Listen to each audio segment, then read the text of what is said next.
right, you guys, welcome back to Rut Pack Goes Planewalking, episode 16. Let's get into it. Last time we began. I always bring 3. Are you good? Last time, shut up. Oh my You cracked open 2 cans? Yeah, I had to. It's actually the third, because I had already cracked open 1 before I sat down. Last time we began, having just returned to Surcad from the Weft, we immediately noticed some small changes, new faces. The smoldering corpse's tower was mostly cleaned up, and new grass was growing, and construction looked finished. We ran to Samir's place immediately because someone mentioned he might have died while we were gone, and that was very concerning. We found the front door was missing, having been replaced by a thick tarp, and Samir was cooking sausage rolls in his room, for himself and his new cat, Saffron. Suspicious. Well, it's suspicious. Deeply suspicious. It's extreme. Okay, first off, Samir doesn't fucking eat, so he's making saffron sausage rolls? No. While we were gone. Yeah. He told us then over dinner a little bit about what we missed. The warship had passed through Surcad, which apparently came from Mechanicus. Additionally, an ambassador from Mechanicus came through looking for Dua. Mechanus. Fuck, Mechanus. Tick is now Mechanicus. Tick is now at a daycare. Actually, more so a new orphanage above Jackknife's bar, which is being run by Bisk. And Zavrix is in trouble with the Royal Academy and is tending to his academic duties in Waterdeep. While he's gone, his house is under control of the Lady of Pain, who's searching everything while he's not there. According to, and I put air quotes around this name, Samir. Hello? Jaya and Malagus had a very deep talk about Mally's feelings, ending with them smoking with Frederick, who also seems extremely exhausted and somewhat greasy in much the same way as Malagus typically does. Next, Samir informed us that the Flow Tide Festival is coming in around 10 days, and that Samir's door is missing because there is a door thief at large trying to spread chaos.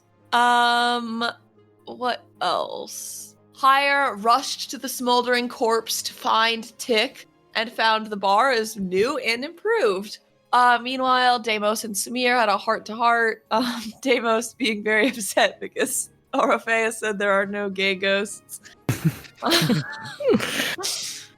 We learned Frederick's disease is called the Iron Shadow, and that the grease grows thicker and thicker before death. Also that this disease infects dimensions. It has infected the Weft and may spread to the material plane. We also learned that Frederick and Samir used to be professional rivals. Back then, of course, Frederick worked for the Lady of Pain as an archivist, and Samir was a professional servant or helper for Iceland. Hire went to see Tick and yelled at Bisk a little, as Hire has not forgiven Bisk for her previous malfeasances against Samir. However, eventually when Tick repeated some very sweet words to Hire that clearly Bisk had taught her, I think that softened Hire up a bit. Meanwhile, Oro also went to see Bisk, and they had a heart-to-heart about forgiving each other. Their current issue is that Bisk seems to want to stay in Surcad rather than return to Valhalla, but Oro pretty convincingly explained to her why she couldn't do that. Everyone went to bed. Oro stayed up late doing a watch and became extremely exhausted with his 3rd exhaustion point. In the morning, everyone else wanted to go talk to the Lady of Pain, but made Oro stay home because he was too tired. And the Lady of Pain granted us the button to teleport to the material plane. Meanwhile, as well as gold for each of us. What was it, 30 gold pieces? Year. Somewhat a pittance, but kindly Jaya fought for Oro to get his share, even though he wasn't in attendance. Not Malagus. Not Malagus, though. And then Oro and Malagus split Oro's share. Meanwhile, at home, Malagus cut Orofeus' hair and admitted that he's been alive for over a year, and that he fucking hates Lettermore and doesn't feel attached to his parents whatsoever. Oro stayed, and again, later when everyone else went out to look for Vinny, Oro again decided to stay home to build a door. I want to tell you guys, all week I was trying to remember why I wanted to stay home, because that feels so stupid in retrospect, but I guess it was all about the door. Why was it about the door? It's all about the door. While they were searching for Vinny, they first found Hire's rival kobold. And had some great, named his, and had some great awkward conversations with him. Cleared up some rumors, I guess, that his had been spreading around town about Hire. And finally, they found Vinny in an apartment/in room. His skin appeared chalky and was clearly addicted to some pretty hard drugs. And he let them into his room, which is essentially a murder cave for all of us, with like lots of hateful drawings. And that is where we left off. Yeah. Ooh. Yeah. All right, everybody, welcome back to the Runt Pack Goes Runt Packing. So, basically, yeah, where we left off is during this little adjunct visit to where you guys assumed Vinny was, in the Tipsy Miner. There is, not a lot of people who are staying at this specific tavern. There seem to be only a couple rooms in total, and at least a few of them are empty that you guys have found. But nevertheless, you found, through the help of a red colt, where Vinny has been staying. You barged in and found this sort of hovel that he's been staying in, stooped in sort of filth and the trappings of somebody who has spent a lot of time inside alone and unwashed. So it is at this point a sort of face-off between you guys and Vinny, who has sat across on a filthy leather couch, staring out at the group of you guys who are here. So in total, I guess Orpheus did stay home, right? Yeah. So everybody but Orpheus is here, just watching Vinny with these big bags under his eyes. He looks out at you all and sighs deeply. And I'm going to change the music because we need something a little spookier. Not my Venice. Venice stares out at you all. He sort of has his hands bridged and put right over his mouth, watching you deeply. His eyes are sort of deep black, and he waits for you guys to make a move. Having walked in, you got a better view of the room itself. It seems to be filled with all sorts of conspiracy boards and hateful lettering across the walls and splotchy ink and what looks to be even clay stains as well. Some sort of bright red clay that he's found to stain the wall. He also has little pictures of each of you drawn out delicately and deliberately by hand. And you all notice that the pictures that he has of each of you are ones of merriment. It is all of you adventuring with smiles on your face or drinking and happy. And it seems like he has something obsessive to say about the group of you. So he sits in his couch and watches you all in his doorframe. What would you like to do? So he still has a door? Yeah, it's an inner door. You guys were told that the door thief only steals front doors. Oh, thank I feel like God. Samir gave up way too early. So, Vinny, would you like to come with us to Waterdeep? Vinny, this isn't you. What is this? He sits and says nothing. This is impressive work for only a couple days. I'm glad you think so. It was a hard decision, you know. Basically having to tell myself that you all really did have a good intention set for me and Bagatha, but it took a long time to come to terms with that, you know? Vinny, we haven't been traveling with you because you indicated that you weren't much of a fighter. If you wish to, and you'd prefer that, we could. Do you really think that's what this is about, huh? You really think that? Can you tell us what it's about? I don't want to spell it out for you, because in honesty, it's a waste of my time and yours. Just look around, alright? Why don't you figure out? He turns over now and looks at something on the couch, some sort of gritty black substance that he's built up on the side of the couch, and he starts scraping at it with his fingernail and picking it up and sort of smelling it. Doolum, can you assess this situation really quick? Maybe. Sure. Read the evidence. Can I investigate the room? Can I Sure, also you- investigate? Guys can both make investigation checks, please. Got a 16. Nice.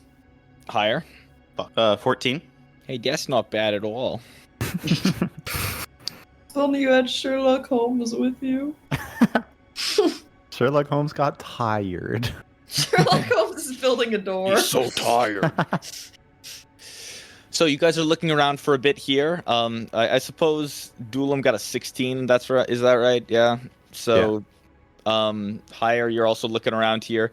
You're not stepping. It's a small room, so you don't really get a chance to sort of wander around a lot. But you sort of step in a little bit more out of the door frame and get a better look around here. You see that the walls are just covered with images of you guys. It seems obsessive. It tells you that this guy's been thinking about you for a while. I mean, he's been here for at least 4 months after you had all left to go to the Weft. And so during this time, you seem to have been very busy obsessing over the group of you. And from this, you also gather that he seems to have a pretty decent artistic ability as well. His drawings of each of you are nothing short of like remarkable on how well he's able to characterize each of you looking really jolly, despite the fact that you're not sure any of these events have actually ever happened. You suppose that you guys did drink in bars and, you know, adventured, but a lot of these pictures that he's drawn don't really seem to be indicative of anything that's actually happened, at least while he was there. Besides that, the room is also filled with a lot of very old, tattered clothes that look to have been his back when you guys first met him, but are now sort of moth-eaten and filled with holes. There also is these, and you recall, at least from my last description of this little room, that there are these long rods along the table that seem to be these sort of like, they almost look like crossbow bolts. They're sort of sharp on one end and long and black with sort of a small bright blue spots along the base of it. You're not quite sure what these are, and you've never really seen them before. Otherwise, you don't gather anything else dangerous in this room. There's not any weapons that you can find. As you just correctly identified, Higher, he's not really a fighter. He doesn't really seem to have the skills or necessities to be one. But nevertheless, it seems like he's really been obsessing. So make of that what you will. He looks out at you all, sort of waiting. I'll whisper the higher. He seems a little crazy, but his art is really good. Yeah, honestly, if this wasn't like of us, like it could be framed. I think he might need a different type of healing than physical. Looks like Vagus's death was hard on him. Well, his skin does look like it needs some help. Yeah, maybe some rehab too. Maybe put him in there with Malagus. Why did you need to put him in there with Malagus? You're going to read. Vinny, I'm not really sure if we could really figure out why exactly you're mad at us from these. Do you feel that way, Higher? Well, I said it was because he was leaving, because we left, and then. Well, I would like you to roll a deception check if that's the case. Well, he said that wasn't the case. So you do believe that? Okay. Then give me a persuasion check, please. 15. All right, not bad. He looks at you now, again with this sort of like, you're not quite sure if it's anger or just sort of tiredness. He's just got these really sunken in eyebrows that look way different than you remember him. He's not like full on crackhead yet, but it looks like he's had something happen to his body that likely wasn't just bad eating habits that has made his face look gaunt and grim. I don't really want to go to Waterdeep with you right now, alright? I think I'm going to stay here just a little longer. Why don't you guys just go disappear off for a bit, huh? I still think I've got some stuff I'm working on here. What? If you mean the drawings of us, you could do that in Waterdeep as well. I don't know if you should be alone right now, Vinny. I think I'm it quite might alright. Don't you worry, alright? Why don't you guys just go get along now and leave me to my my studies here. You see, I think I'm just now figuring out a couple things about about the groups of you that I think I want to really show you, but I haven't gotten there yet, alright? Besides, just look at little old me. I couldn't hurt a fly. You can trust me on this. Vinny, there's something that you want to know about us, then why don't we talk about it openly and we can tell you our side, give you more information to help figure out what you're trying to figure out? I'm not trying to figure out anything, all right? Nothing that you can help me with. He coughs something up, leans back in the couch again, and you see he sort of gets comfortable for a moment. He was on edge for a while, and then he goes, if you really want to help me, why don't you just go and close that door behind you? I look to Deimos. Deimos is here, right? Deimos, you are here, I believe, yes, so... Yeah. And go, ooh, I guess, is Vinny beyond murder suicide? Hello? Sorry, just thinking about it. I hesitantly, but like slowly go to close the door. Okay, you turn around and slowly creep toward the door. You notice it's very poorly lit in this room. You look around now and there's a small candlelight glow coming from the large coffee table desk he has in front of this leather couch in the room. But otherwise the rest of the room is unlit. In fact, you look around, you don't even see a bed in here. But you go to close it nonetheless. You hear it sort of behind you, and you look and see as the light slowly darkens and darkens and darkens until it's very dim. What, Maisie? What are you laughing at? You're gonna do something really cool. Do it. What am I gonna do? You don't know what I'm gonna do. You're gonna do something cool. I see it. I smell it. Don't smell me. Go! Say the cool thing! I know you're excited to say it. The room is drenched in this darkness, save for the glow, the eerie glow of this one candle in the center of this table. You're all sort of scattered around it now, and it's very dim light now. It's hard to see. You see Vinny has stretched his arms out across the couch now, sort of wide, owning the space, and in the darkness, he looks even more frightening now. The eye bags under his eyes have a harsh shadow and stand out in stark relief with the rest of him, sort of giving his eyes a sort of empty look, and the blackness of them is especially unnerving. His matted hair, unkempt and unwashed, seems to be dripping downward, almost oily, and he sort of looks out at you all, and he's got this smile on his face, and he's just sitting there watching you. As your eyes slowly adjust to the dark, he speaks quietly. You know, at first, I didn't really know what to do after I lost Bagatha. I wanted to hurt something. I suppose that was some of my father's teachings, you know. If something goes bad, you gotta punch something. But I spent some time, and after you all disappeared for a while, I spent a lot of brain power just thinking about what I could do. What I could do to get her back. Maybe what I could do to find a way to make it all work again.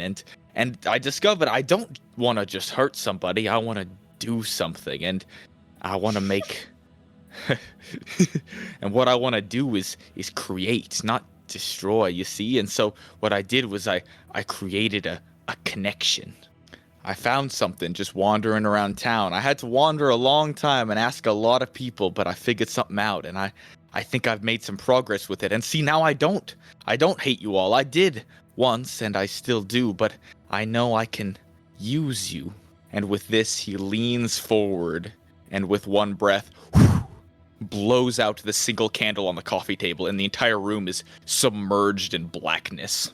Like, magical darkness, or just darkness? It's just pitch black in here. There's no windows.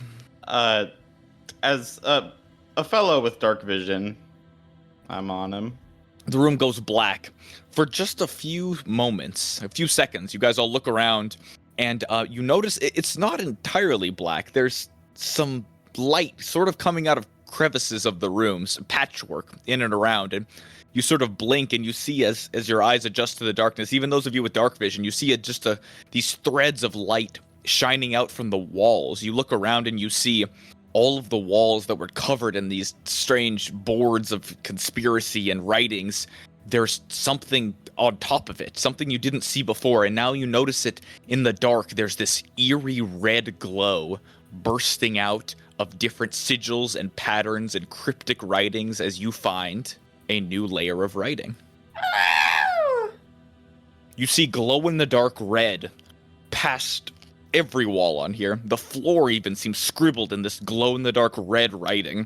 You find everything scrawled out over the writing you'd seen before. It seems first he was writing on the walls hateful speech toward you all, but over time, he gave up on that and instead adopted this glow-in-the-dark type font. For those of you who were investigating, you didn't quite catch it earlier. It was probably very, very subtle, and you were just looking at what was physically there to be seen. But now in the dark, you can see it much easier, and you see a whole new vision of writing. And this writing is much more sinister than the ones before. And by sinister, before it was hateful, and it seemed a little murderous, and that's scary in its own right, but now it's ominous. Obsessed with worship. The writing all seems to have ominous references to something written out that is called the seventh one. You look around you, you see writings such as 7 eyes to see beyond the veil, drawn next to 7 circles, all radiating out from each other like suns. Sacrifice 7 hearts, and the truth will unfold. Below this text, you see the 7 drawings of each of you, with crude heart shapes drawn in jagged red strokes over each of your faces. Who are the 7? So, in all, from left to right, if this makes any difference to you guys, there is a picture of Jaya looking militaristic. There is a picture of Orpheus. There is a picture of Malagus. There is a picture of Dulam. There is a picture of Hire. There's a picture of Demos. The last one is of Father Luces, and here you find his face has been scratched out with hundreds of blood-red scribbles. Other language you see around here, written, scrawled across the coffee table. It says 1 is too little, 7 is enough. 1 is swallowed by 7. Across one of the far walls again, you see, blessed be the red glow, 7-fold is its power. There seems to be obsession all around you, and as you sort of adjust, you see Vinny is still sitting there with this grotesque smile on his face, but you see his body is covered in this red paint. He glows out in the light, out in the darkness, as if a light, this red, glowing light. And Demos, this sort of runs a shiver up your spine as it reminds you of the exact hexadecimal color of red that you experienced when you were on the salt flat in that strange demi-plane. I'm gonna whisper to Hire and Dulam, and I'm gonna say, you guys, I think this has something to do with the deity that Zavrix was worshipping. This seems very similar to the kind of occult magic he practiced. I'm really confident he can hear us since it's just us in this small room. But is he marked? Can't all of the people that did the ritual see other people?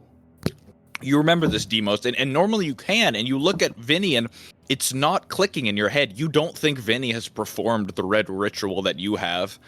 And so you don't think it's a lie. You think maybe you've just gone further than he has in this. He likely hasn't been to the salt flat that you have. Fake But fan. nevertheless, his obsession is real, and the coloring is all right. He is glowing bright red. He's just pasted himself with this glow-in-the-dark paint, and he's looking out at you all. You see his once were black eyes are now beet red, glowing brightly as if on fire in the darkness. Well, I think we're okay for now, because it doesn't seem as though he's performed any rituals, and plus I think he would need all 6 of us to be here. So Good thing somebody stayed home, is what I'm hearing. I'm not so sure. The aura seems like it's in his skin almost. Vinny, who taught you of this? Zavrix? That you're messing with a devil. Actually, on the contrary, So I'm messing with something very, very wise, very old. yeah, and Father Luches is like Chantea sort of way. You don't understand loss the way I felt then. You don't understand the loneliness I felt when my very closest friends, the ones who dragged me here, left me alone for months in my grievances. I found something greater. Greater than me, greater than purpose. I found something that will help. You see, What do you... it has promised me something. Her back. I can get her back. All I have to do is complete. But it's not ready yet. And it's alright, because I have all the time in the world. And he smiles again. Vinny, what do you think we were doing this whole time? We've been trying to do what we can to get her back. You think her loss didn't affect us too? Obviously you knew her better than we did, but you think we enjoyed seeing her die? We're doing what we can. I know you are, but what you're doing isn't enough, alright? What I'm gonna do is gonna be enough, and it's okay. It's alright, because it's just what you want too, isn't it? Because you want her back. I know it. So listen, alright? I'm gonna work on it, and I'm gonna figure it out, and I'll come find you all once I do. He smiles again and looks out at you all, and you get a better view of the dark room around you as your eyes adjust more and you get to see a little bit more, just some more atmosphere. You see there's handprints glowing faintly pressed into the wall around. There's the number 7 scratched everywhere, scratched into walls, onto furniture, and sort of hidden even in mundane carvings around. You see in the coffee table in front of him, what looked like little dots before are 7 glowing red dagger holes, puncture marks dotted in the desk. Vinny, there are ways to get her back. This one isn't it. It comes with too much loss, and I think deep down you still know that. He doesn't respond. He seems to look out upon his magnificent work around here. Vinny, I'm sorry we left. It was maybe one of the worst things we could do, but we couldn't not do anything, and we need to move forward through this together. We'll figure something out, but we can't do it this way. If you'd like, you can help me with this. The 7th one's voice is loud and crisp and clear, but only when it wants to speak. Perhaps together we can have it speak louder. To speak the name is to invite it. Vinny, I don't want you saying that name ever again. He looks out at you, the group of you again, and points around the room now, and you just see there's just these little red marks everywhere. They're so subtle, too, considering the darkness of the room. Whatever glow-in-the-dark writing he's using, it's very powerful in the most important writings, the largest font, but getting closer, you see there's even smaller scrawlings everywhere. There seem to be symbols all over the place, numbers, not even just 7. You see 4s and 8s and 16s all littered around, but they seem to be small, inconsequential compared to the multitude of the number 7 that he seems scrawled everywhere. He seems to be a bit out of his mind, and you notice that the room, while being very, very dark, is starting to get a little brighter as you slowly blink your eyes and get used to the darkness. You head out like you did before, alright? I don't need your help, I never did. I'll figure this out, and once I do, I'll find you, and not a second sooner. Well, Vinny. don't you think there'll be more information about this in Waterdeep? I've got everything I need right here, he points at his head. Great, then you don't need to be on Circad, do you? This is where my work is, right here, he points around the room. This is where I am gonna do my best work. Well, it seems very transportable. He looks at you with confusion. Why do you want me to leave, huh? What does it matter to you? You didn't care. You never cared. On the contrary, I always did. I just want to get you home. You don't care about me. Once I get there, you're just gonna leave me, huh? Just like all of you will. Vinny, we made the mistake of leaving, and we can't take that back, but if you wanted to travel with us, you would never have to leave if you didn't want to. You're always welcome in our party. This is my goal now. This is what I've come to, alright? I'm gonna stay here and finish my work. You can't make me leave. He sort of shoves his butt deeper into the couch and sort of falls into it. You see him hold on to the back, wrenching his arms around it, and he looks at you with sort of a crazy look. Vinny, you hurting us, getting revenge. I can understand that. There's healing that can be done for that, for physical wounds, but what you're trying to do, I don't think you can be healed from. I don't think you understand what Healed? you're doing. Who asked to be healed? Dulam, do you think Vinny got the sickness that Malagus has? He seems a bit greasier than usual, and the drugs as well. I'm not greasy. You're greasy. Does he look greasy? You look at him. It's dark. It's very dark right now. You'd sort of have to get up close and investigate him, or at least give me a perception check. Yeah, I'll take a perception check. Do you have dark vision, Duelam? No, but I am glowing. You do glow faintly. This is true. Yeah, it's a small room. Give me a perception check, please. Okay. I say, Vinny, I know you're hurting, and I know Vagatha's death was the hardest for you, but What the fuck did you just call her? we're gonna get through this. We're gonna get through this together. And I give him a hug and then try to feel how greasy he is. Sure. Give me a perception check. And what was your perception, Duelam? Dirty 20. Okay. You look out at him. He's very, very bright red, but with the glow off of your body. But physical appearance, it's pretty close. Though it's not like Malagus was magical in any means. But they definitely look similar. You would make the comparison. Okay. That being said, Hire, you go in for a hug. You sort of start grabbing at him, and as you do so, he pushes you away kind of hard. You get a chance to feel around him a little bit. What would you get on a perception check? 16. I'm Okay, feeling Vinny around. The same thing as Duelam's visual here. You feel him, and he just feels like pretty greasy, just as would somebody who has not bathed themselves in a long time. So you can sort of make the parallels there. But just as you're thinking that, he pushes you away and says, "If you're not going to help me, then get out of here, all right?" Oh, okay, Vinny. Maybe we can help you. What do you need from us? Oh, really? You mean it? Okay, well, I've been trying to figure this one out for a while, and he jumps up out of the couch and sort of scrambles over to one of the walls in the room here. This is opposite the wall of all the pictures of you guys. This is where previously he had scrawled something underneath about Bagatha, but now instead it looks to be some sort of sprawling labyrinthine like maze of sorts. It's not exactly a maze. It's just the number 7 written over and over again, and you see little blanks in between them all. It looks to be some sort of large shape. You look at it and you see it just looks like complete gibberish to you guys. You're not sure if this is supposed to be a picture of something or some sort of puzzle. It just looks like gibberish. It looks like nothing. But nevertheless, he points at it and he goes, 6 symbols are false, but one shows the way. Which one of us shows the way, Vinny? What? No, not one of us. One of these. And he sort of like gestures around the wall as if pointing at nothing. One of the symbols here. It tells me, but I don't know which way it is, and it should be easy, but I can't find it.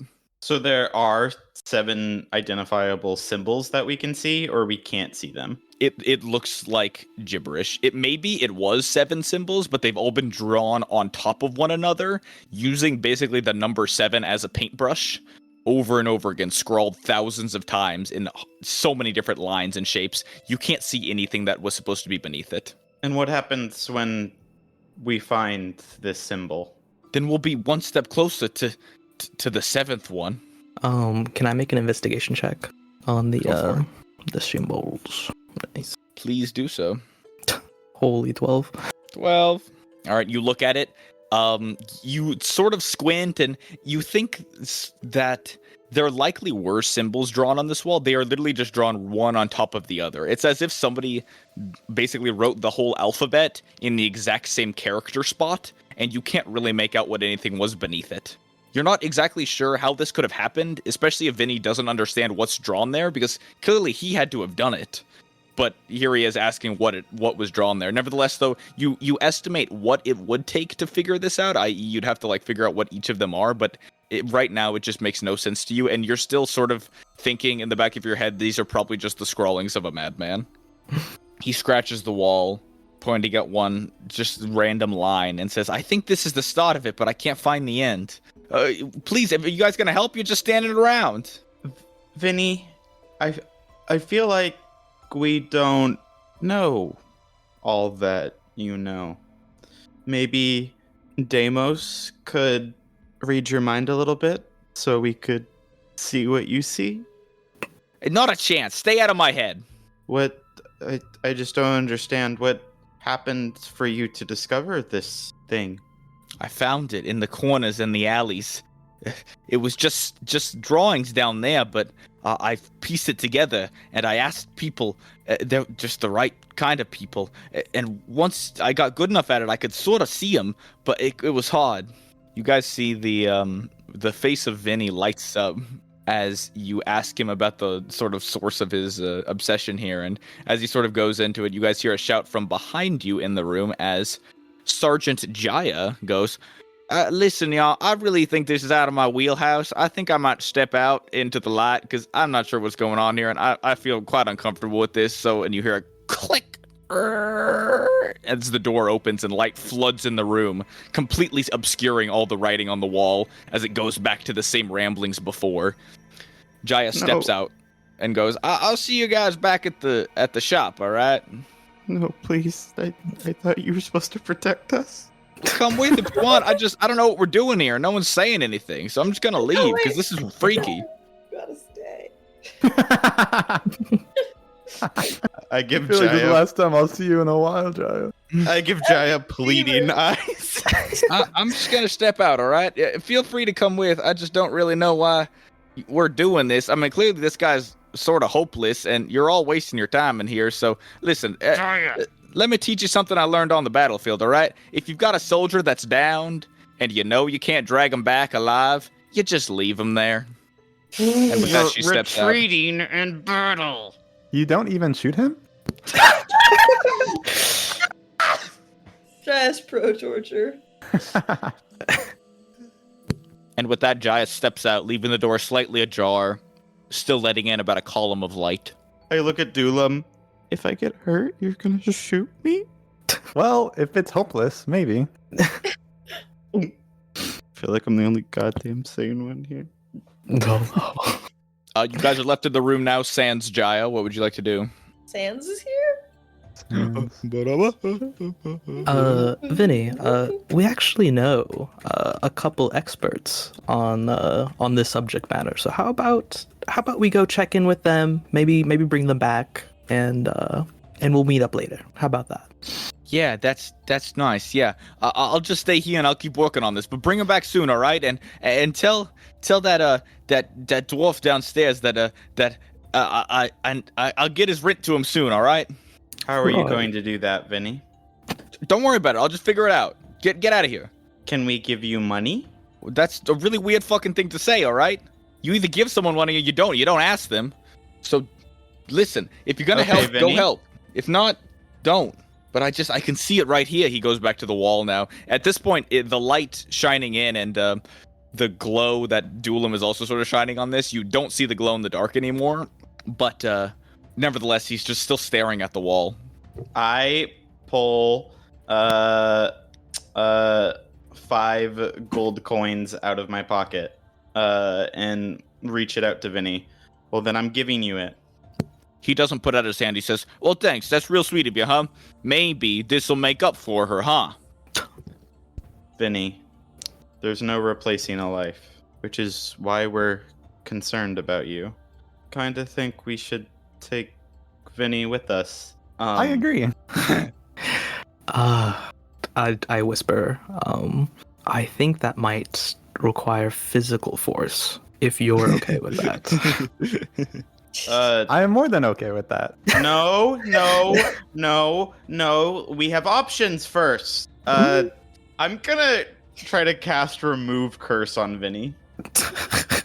Okay. You can't wish the mental illness away. Please. All right, you cast the spell over him. You look at him. You're not sure if it worked or not, but he looks the same, and he looks back at the wall and points and goes, something feels like it just changed, maybe. I think I can see it better now. And he stares at the wall and starts scratching at it more. He's got a big grin on his face. You You made made it. him worse. Fucking damn it. You're not sure if it worked. Okay, that's plan A. That's plan A. We have time before we get to plan D that you just mentioned, though. It's got to be Plan Z. It's got to be. maybe I'm just not in the right state of mind. Hold on a second. And he runs back to the coffee table and he picks up one of those obsidian pieces of long, like, ball. It looks like almost like a wand of sorts with the blue speckles on it. He picks it up and he holds it up and up as if it's like a straw facing upward, and he holds it to his mouth, and you see him suck on the end of it. The blue spots glow a bit, and you see him exhale a huge cloud of blue smoke after a few moments. It goes, okay, maybe now I can see it better. And he runs back over to the wall, and his eyes start watering as he scrawls over the emptiness that is the wall once more. He's tripping on blue. Oh, Somebody gave him the blue pack. Vinny, please, you're not well. Stop. Whatever that is. I'm fine. I think I can see it now. I just needed to get a little closer. That's all. What do you mean closer? Are you still here? I thought you went and got some expert. Yes, Vinny, we're still in the room with you. It's me, Higher. What are you still doing here? We're worried about you, Vinny. Why'd you have to say it so scary? Listen, feel free to waste both of our times if you want, but I know what's gonna work, and it's right here on the wall. And once I get to talk to him, and once I figure out what I need to do, and once I find the all 7 to sacrifice, then she can come back. I whisper to Hire. I think we should go look for Red Hands. I think he could help us with this. All right, what would you guys like to do? I agree. I think Vinny should come with us. Red Hand should see this himself. You know, Vinny, a more logical solution is we could go to wherever Bagatha's afterlife is and return her here. I don't know where she went. It would be guessing. How are we supposed to figure that out, huh? Well, she said she was from the Beastlands, right? We could start there. And we have this interplanar cube pulled out. Vinny, do you know if Bagatha had a god?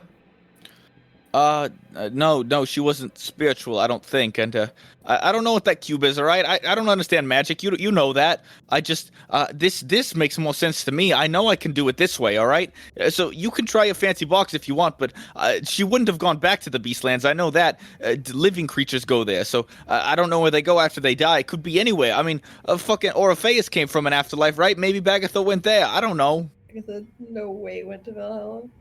Vinny. That's not a fighter. She was such a fire. Vinny, there are answers to these questions. Please don't ask these alone. How are the answers to these questions? How is that? Huh, Haya? Do you really feel that way? I don't know. I don't think there's always definitive answers, but there's certainly ones that we can come up with, directions to go in. This is something we can figure out together. You knew her best. We need you to be able to figure it out. Yeah. I am figuring it out right now. That's what I'm doing. No, Vinny. You need you with us right now. What you're doing, I'm not sure this is you. I don't think you're really here. What? You're not really here. What are you saying? He looks distracted now, sort of lost in the wall. Can I cast Detect Thoughts if he's distracted? Sure. What kind of save? Probably is it? gonna notice. He's inebriated right now. That's true. It's a wisdom saving throw. Yes, 15. You cannot convince me Vinny has a positive whiz modifier. You don't know what that blue do? Does it make you wiser?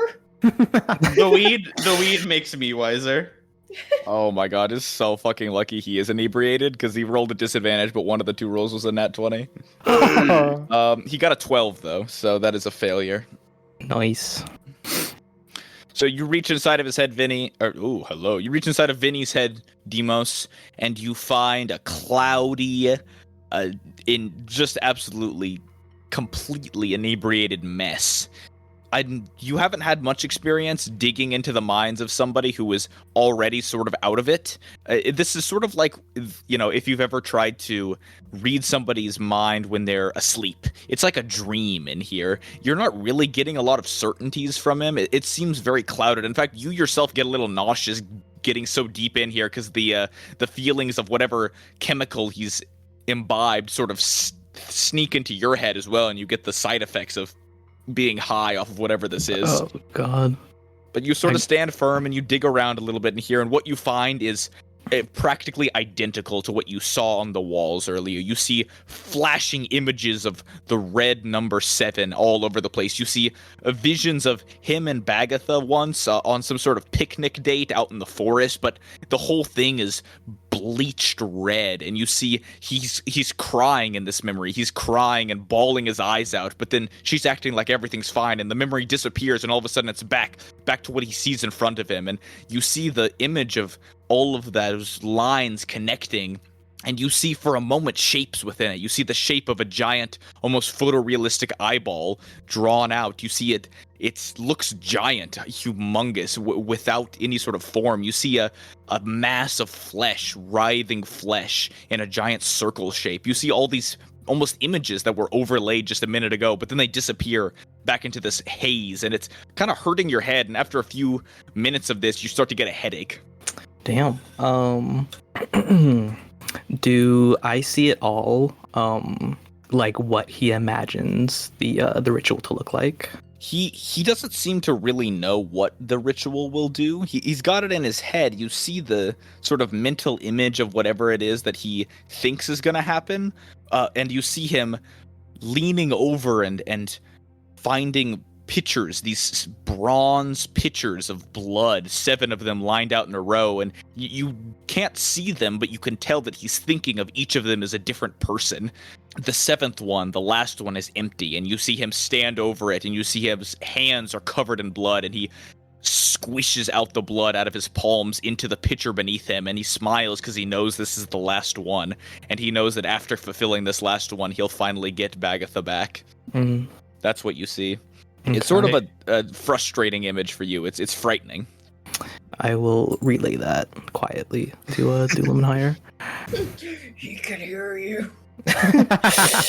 He's like right there. Demos is gonna take like a deep exhale. Guys, I think I got contact high. No, please. I need someone in this other than me.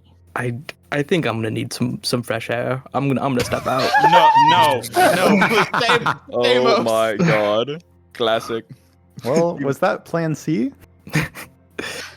All right. I have a plan D. Give me one more.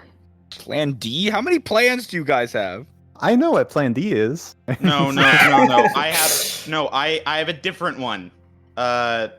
Can I pull a dagger out of my satchel, I guess? Oh. Okay, you bring out a dagger. What would you like to do with it? I nod along.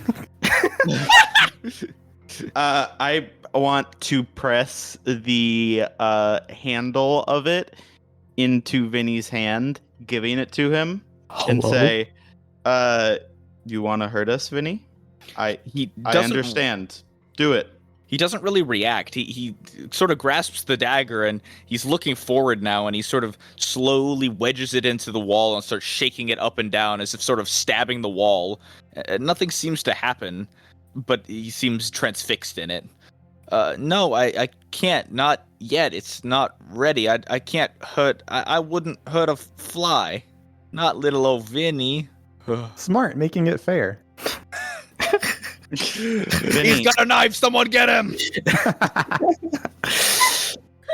Vinny, if you wish to harm me, I'm letting you. It's okay. You're angry about Bagatha. I am too. This is a way to move forward. Angry at you? Yeah, I'm furious. I just need to figure this out. He seems transfixed once more. He seems to be sort of stuck in a loop here. You're not sure if you're gonna be able to get him out. Fair. I give one last go. Vinny, the reason you don't want to hurt me now should be the same in the future. I don't think this is you. You don't know what you're doing. You don't want to hurt any of us. I don't, but I need to get closure for this. I need to find it. It's in here somewhere.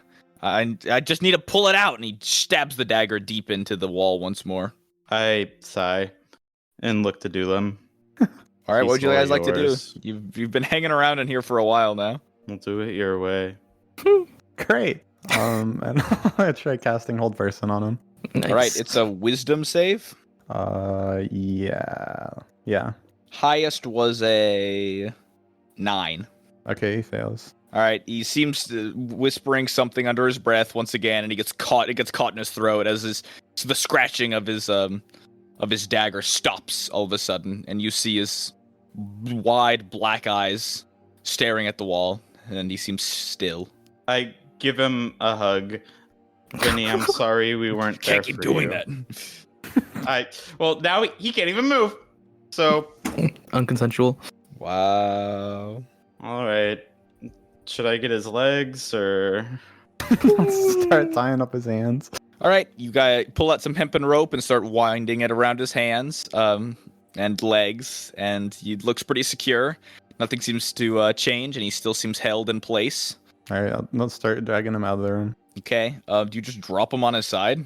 No. I'll try, like, I guess I could, like, strength check with high or something. I'll like, try to hold him up.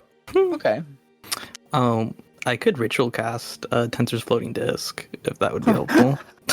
Float him out in style. Yeah. Vinny, we're gonna get you through this.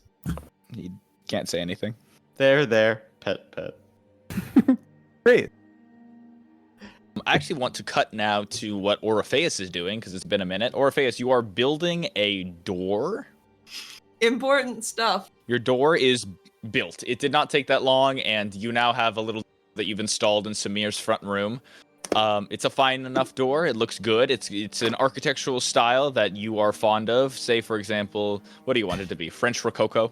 It's an interesting question. Definitely not French. I feel like that's not Oro's taste. Honestly, I think I would just try to make it like a classic medieval style latching door, like really heavy duty. All right, classic medieval style latching door, heavy duty. And I I like want to it. build a loud bell into it. Like, not horribly loud, but like nobody's walking through this door without people hearing them come in. I like it. You've got it all set up now, and it looks good in front of you. What would you like to do next? Is Malagus with me? Malagus is with you. If you recall, he's sort of sleeping off the day. I'm really not sure why I'm here. It just sort of seems like a waste. That's all I feel. I mean, you're really tired. I can't believe the others aren't back yet. What were they doing again? It's taken them forever. They went to go see, what's his fucking face? Vinny? Whatever? I don't... And they're still out. Do they need our help, do you think? I don't know. Don't fucking ask me. What, do I seem like the guy who knows things? Certainly not. Right, Orpheus. So, why don't you go find him, and I'll just wait here. You're just going to sleep? Rest, whatever. Did Iceland tell you anything about, the old Malagus? Like how he like died? what personality? I don't fucking care about his personality. How about how he died? No, didn't come up. I didn't really ask. Felt weird. I don't know. Clearly you have the same sickness as Frederick, so what if that's what killed him the first time round? Why do you keep saying I have a sickness? I'm not sick, alright? I'm fine. You're pretty sick, I think. This greasiness on you is not normal, Mally. It's fine. And your ambivalence to things, like even really important things, is pretty concerning. What's the big idea with this, huh? Are you just gonna, make fun of me because I'm just sitting and hanging out right now? Listen, I need relaxation just as much as the next guy. I'm not making fun of you, Malagus. I'm really worried. But I guess there's no getting anywhere with you right now, so... I cannot believe you'd worry about me without even getting, paid to do that. Are you fucking kidding me? Nobody pays me to do anything. Well, you really need to reconsider. I don't want to get paid for anything you'd want to pay me for. I'd pay you to get the fuck out of here and leave me be for my nap. How much? His eyes go wide and he goes, that was more of like a turn of phrase. About as I thought. Listen, Mally, have you noticed Samir acted unusual? He leans over and you see he takes a sip out of something from a mug. Nope, I haven't noticed. You have a good sense of smell, right? Sure, why not? Does he smell the same to you? It smells like a clean motherfucker and a bit of, like, earth. Same as before? Sure, I don't know. I'm not paying attention to that. Could you, for me? His smell? Alright, I'll start paying attention now. Alright, thank you. Listen, do you, like, need something? I can help you if you need it, but I really won't do it unless you ask. It's not worth my time to keep asking people, oh, do you need me for something? Do you need old Malagus? Well, I don't know. I thought we were just talking to each other, but I guess you don't want to do that, so I'm gonna go out, I guess. No, fine, alright. Do you want to come with me? Yes. Okay, come. Alright. He stands up and starts putting on his coat. I think I just want to start walking around the town. I have no idea where my friends went to find Vinny. I think they told you before they left, if I recall. Okay, I'll start heading towards the Tipsy Miner. Specifically, also, I want to look around to see if I see any doors missing. Alright, you start wandering over. On your walk, you and Malagus, look out to find any doors missing. Sure enough, every single storefront that you guys pass seems to have its front door missing in some way or another. A few places have put up, like, wooden boards that almost look like a door from a distance, but as you get closer, you're like, oh, nope, that's not a door, that's just another piece of wood that they're using to cover the door. And closer inspection around reveals that basically everywhere that you can see has its front door removed. Just the front one. Does that seem like a Zavrix thing to you? Sorta does. It's, I don't know, like, who would do that, right? It's not for any monetary purpose, it's just to fuck with people. And I feel like he's the kind of guy in town who has enough money or whatever that he can fuck with people, and it's, like, just for fun. I mean, it could be there's some sort of value to doors. We've seen that he uses them as portals. Maybe to make a True, good but portal, it has to be a door with some inherent purpose. why would he need this many? I'm not sure. Besides, he's sort of an asshole, but he's kind of a vain asshole. I feel like if he did something like this, he'd kind of own it, you know? He'd be like, oh, I'm going stealing all the front doors. Yeah, that's true. Because, like, not many people can stop him. So, you went a whole year traveling with Iceland, and you really didn't learn anything about the old Malagus? How about this? Let's make a deal, alright? For every question you ask me about old Malagus, I get 24 hours of no questions about old Malagus. How's that sound? I remember another deal where, for you to stay with us at all, you had to answer every question I ask you. I don't remember that one. I do. Too bad. I know Doolam will.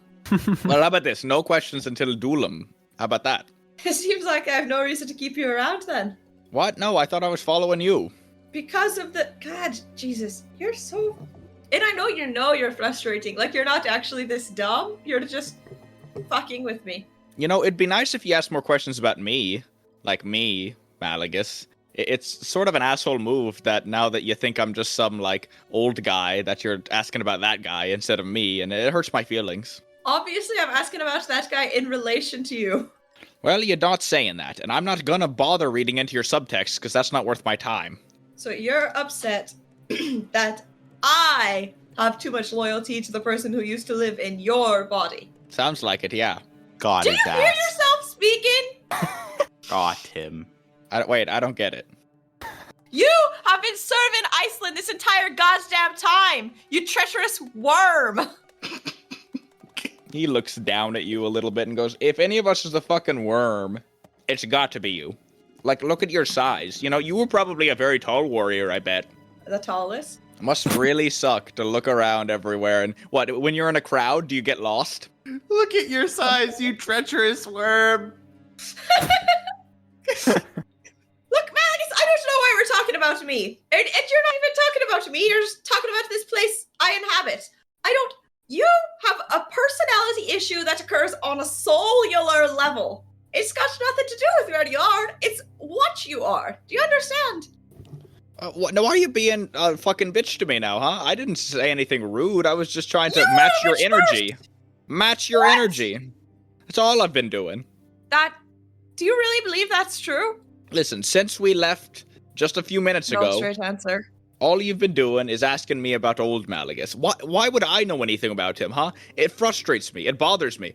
You think my not answering is just trying to ignore you? It's because I don't have one, all right? And you're just bothering me with this, and it frustrates me because I don't know it. Because you don't know it and that makes you upset. Yes, because I suppose I should. See, that was a better answer, Malagus. Fuck off, alright? I get myself a little bit of privacy, if not nothing else. No. You need at least a week of good behavior before any of us are going to trust you with any privacy. I Well, know what you do you want me to understand do? this, Malagus. What do you want me to do? Just be forthcoming, be open. If you have, if you're avoiding a question, tell me why, you know? Don't just avoid it, because obviously I'm going to assume the worst. After, the first week we knew each other, every question I asked you avoided for the worst possible reason. Well, newsflash, Orpheus. Sometimes I don't know the reason I'm avoiding a fucking question, because obviously I don't know that shit. That would be crazy if I was cerebral to figure that shit out immediately. And maybe it takes me a bit of time too, alright? You just have to be patient. Maybe. Alright? How about this then? Tell me something you do know. Something that matters. This coat, it wasn't his. Really? I got this. I mean, I suppose I was given it, but it was the first thing I ever got. Who gave it to you? Well, it was, of course, fucking Iceland, but don't make a big deal of it. So that's your coat. That's not his coat. No, it's mine. It's my coat. And it makes me comfortable because it's mine, you know? Most of the shit I've got on me is stuff I was handed and told that's what he would carry, and I just went along with it, but this is mine. I like that idea. Maybe I could get a suit of armor. Okay, so let's get you a fucking suit of armor. Can you wear it? Can you support that on Not your sure. frail shoulders? I'm not frail. They're your stupid sister's frail shoulders. God damn it. The sexual tension is electric right now. And on that note, you guys arrive to the Tipsy Miner, the two of you. You notice there's no front door in the Tipsy Miner either. Normally, though, bars have their front doors kept open, so it doesn't immediately clock to you, but you notice there's just nothing on its hinges.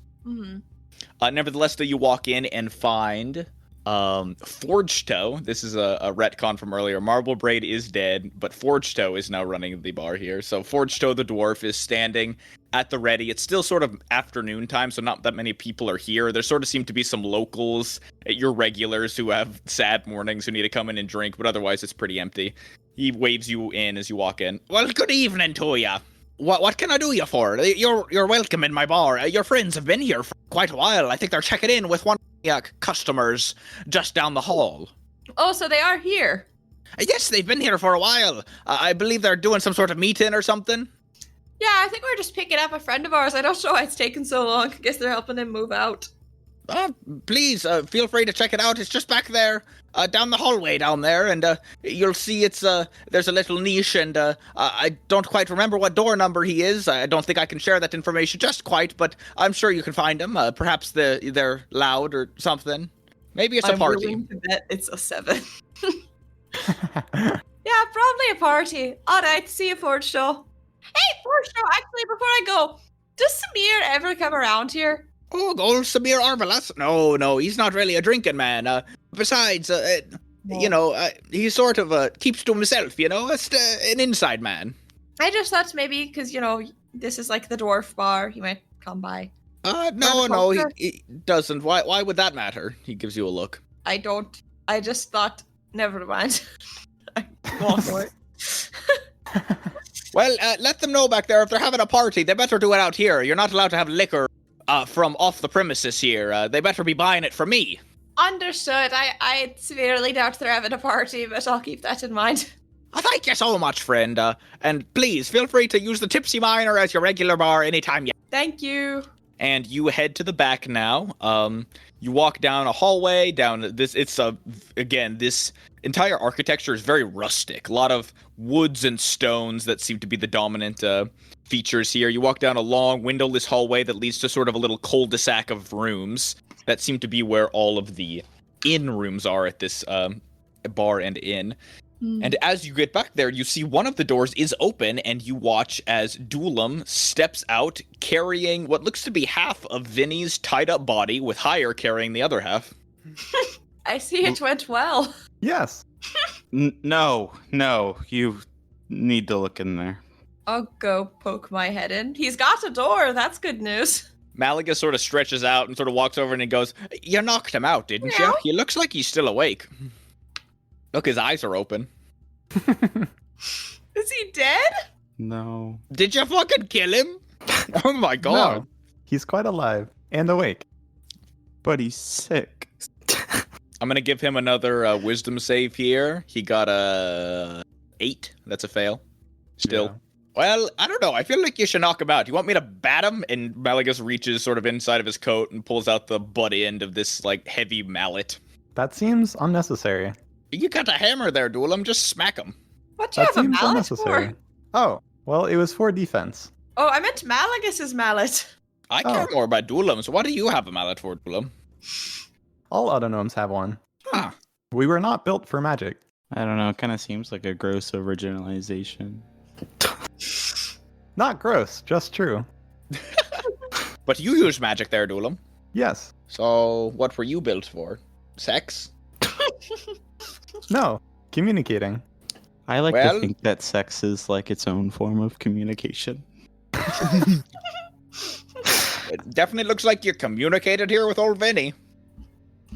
Indeed. As you guys are chatting, Oriface, you get to poke in the room here, and you see basically the scene that we described earlier, i.e. A room obsessed with your party. You see your drawings on the wall, you see writings about Bagatha all over the place, and there seem to be these long obsidian sticks on the coffee table that have this sort of blue speckled look on one end. Oh yeah, no worries. The doctor is in. I'm gonna take a look at this room. Is there anything I should pay extra close attention to? Turn off the lights. All right. I'll step into the room, close the door behind me, and I want to make an investigation check. Okay, you close it, you see the splotchings of red all over the place in here now. Does anyone else want to stay in here with Orpheus, or do you guys want to be part of the drag Vinny out of this trip? I'm focusing be on dragon. Hi. Demos? Yeah, actually, I do want to go back in there. Okay, you and Orpheus go back in. Malagus wants to join the dragging party because that's way more interesting. How could that possibly be more interesting? Listen, Orpheus, tell me what you find in there. A breakdown. Sure. Tea. So let me tell you guys about this one time that I got to drag somebody through a river of lava. It was awesome. It was just like this, you know, and you drag them and they can't die, you know, so it's just like screaming and screaming. Was he a tormentor? Just settling an old debt. Sort of what people do for What? fun down there. And did you settle that Oh, yeah. debt? Oh, yeah. I think we need to work on your timing, bud. Well, like I was saying, I really think we should knock him out. You want me to, like, choke him out here for a second? Why do you want to hurt him so much? I mean, you're sort of hurting his freedom right now, right? By inhibiting his movements, so it's not like I'm doing much worse. I believe you're doing infinitely worse because I'm not hurting his physical being. You're hurting his mental being, aren't you? By keeping him sort of shackled here? Yes, mean, look but at him. knocking He him looks out real does bad. not hurt his mental being. More so his physical. Yeah, so what Malagus, matters more? you threatening to harm my friend is doing me Oh my god, mental higher. well-being You damage. you cannot think that what you're doing right now is not harming your friend. Holy shit, man. I want to take a picture of you right now. You don't believe that. I don't want to do this. He's not giving us a choice. Isn't the choice just walk away from all this? That's what we did before, and that's why we're here. Yes, Wow. not an option. I refuse to make that mistake again. What if we kill him? Is that bad? Malagus! I bat him on the shoulder. You smack him. Oh, higher. Feisty. You guys begin pulling him across the hallway now. I'm going to give him another roll. Ooh, this is the best roll yet. 16. Meets it, beats it. Oh, okay. As you guys drag him down the hallway now, you get about halfway down, and he starts thrashing. I don't know if you guys gagged him or not. I don't think so. So he's gonna start shouting, "What? What are you doing? Take me back! Stop it!" He starts thrashing Hey. around. Hey, buddy, it's gonna be okay. We're here. We got you. No, that was my room. That was my studies. You know how long it took me to write all that? I need to go back right now. Get me out of here. What are you doing? We'll It's come like back you- for it. And it's like you said, Vinny. It's all in there. And then I point to his head. No, get out! He starts thrashing and tries to smack your hand with his head. No, take me back there. What do you mean? You said you were gonna go find someone to help. This isn't helping. We're finding them together. This is no help! Help! Somebody help me! Help! Malagus throws a hand over his mouth. See what I mean? We need to fucking bash him. Vinny, do you remember how we carried Father Luches around with us for a little while? I don't say anything else. Jesus fucking Christ, Hire, you're a fucking monster, you know that? I'm trying to soothe him. I know, but you know we've got 100% success rate of turning the people that get chained up into soup.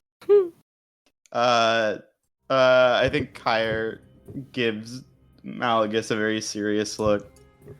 Not again. Malagus looks at you and sort of nods his head and goes, "We'll see, all right? I want to see. I want to see it." As you guys are dragging him out again now, Orpheus and Demos, you guys are back in the room. It's dark. It's red all over the place. What's your investigation roll? Can I roll with advantage because Demos is helping me? Demos? Yeah, are you? Help. I give the help action. Okay. Woohoo! It's a 28. Holy. Fucking Christ. Nice. Tell me what you're looking for here. I'm trying to understand any greater patterns in the images on the wall, and I'm especially looking for any hint that of who introduced him to all this stuff. You look around and it is all just so obsessive. You see worship and its sort of most carnal form surrounding you. There are so many just like sentences drawn across the wall that you can tell didn't really originate in Vinny's head per se. You can tell they were almost sort of divined onto him, likely by whatever higher power he thinks this is.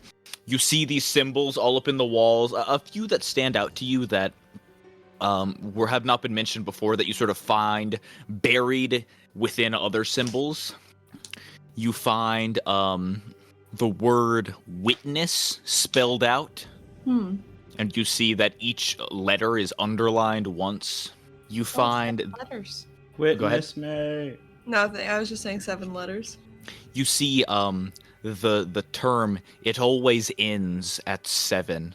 Encircled by diagrams of items and events grouped into 7s. 7 daggers, 7 skulls, 7 sort of cryptic symbols that all look to be sort of geometric stars, each with 7 points. There's all sorts of circles and lines, each of them sort of connected in this perfect 7 each time. Circles that interlap 7 times. There is spider webs with 7 threads connecting it at regular points. There are even sometimes that you sort of get like a dreadful feeling looking at this, a sort of cultic feeling, but it sort of washes over you quickly afterward and it gets more comfortable. The biggest splotch of red, this being the wall across from the wall with all of your pictures on it, is the one with all of these overlapping symbols, all one on top of the other. This is the one that Demos, you had been looking at earlier trying to decipher, and Orpheus, you'd been told this is where Vinny had spent some time just staring at it, saying he was trying to decipher it, and it looks to be 7 different drawings drawn one on top of the other. With a 28 investigations, you can identify each of the 7 drawings, one on top of another. They're all crude, and it's hard to kind of tell where some of them connect with another, genuinely just because of how much overlap there is. But you can see one of them seems to be a giant sort of photorealistic eyeball. Not just an eye, but the ball itself. White and gleaming, obviously red in the paint, but you sort of get a picture for it using the absence of color. Yeah. You also see another circle, this one just being a mound of muscle and flesh and sinew, almost like a ball of flesh. This one also stands out to you as well. You see a sort of 7-fold veil, like shrouds, basically like capes and hoods, each of them overlapping and having a 7-fold symmetry to it. You see a sort of pillar that's been drawn with 7 faces stacked one on top of another. The pillar stretches in a big circle, fulfilling the sort of inner circling of this entire thing, and it overlaps a lot with the eyeball as well, so it's hard to tell what each of the faces are representing, but you can sort of see some exaggerated features, such as empty eye sockets or a mouth stretched unnaturally wide in like an open O. Pogging. One we know. Sort of pogging, yeah. You see a vaguely humanoid figure with 7 mismatched limbs, arms and legs sort of arranged perfectly around its body. Each limb looks to have a texture of like sleekness to it, like skin without any hair. The second to last one that you see is a jagged, cracked mirror. It has 7 shards, each of them sort of floating out of the mirror. They have faint, intricate runes on them that bleed really deeply into the many-armed beast and the eyeball as well. It's hard to tell exactly what the runes are. You don't think they're arcane, and you definitely don't think you can decipher them just because of the overlap. It's impossible to tell what they once said. Mm-hmm. And the last one that you see within this, and again, these are all sort of abstract drawings. You're not sure what any of them exactly mean. The mirror, of course, you recognize as something that is around here, but everything else seems He's such a bit talented abstract. The last one seems to be a tree, a large tree that has a sort of Celtic tree look to it, where the branches and the roots meet in sort of a circle pattern around the edge. And of course, as you might expect, there were 7 spindly branches and 7 very skeletal-looking roots. There are no leaves on this drawn tree. Each branch is bare, as if in winter. And that is all of the 7 drawings overlapped here. You're not sure what any of them mean. They seem sort of random, and the fact that they're all overlapped sort of makes you frustrated because there's some pretty fine artistry here and there, but it's just so hard to tell each one from one another, and it bleeds into each other pretty poorly. That being said, you get very little indication just from the writings on the wall where he got this.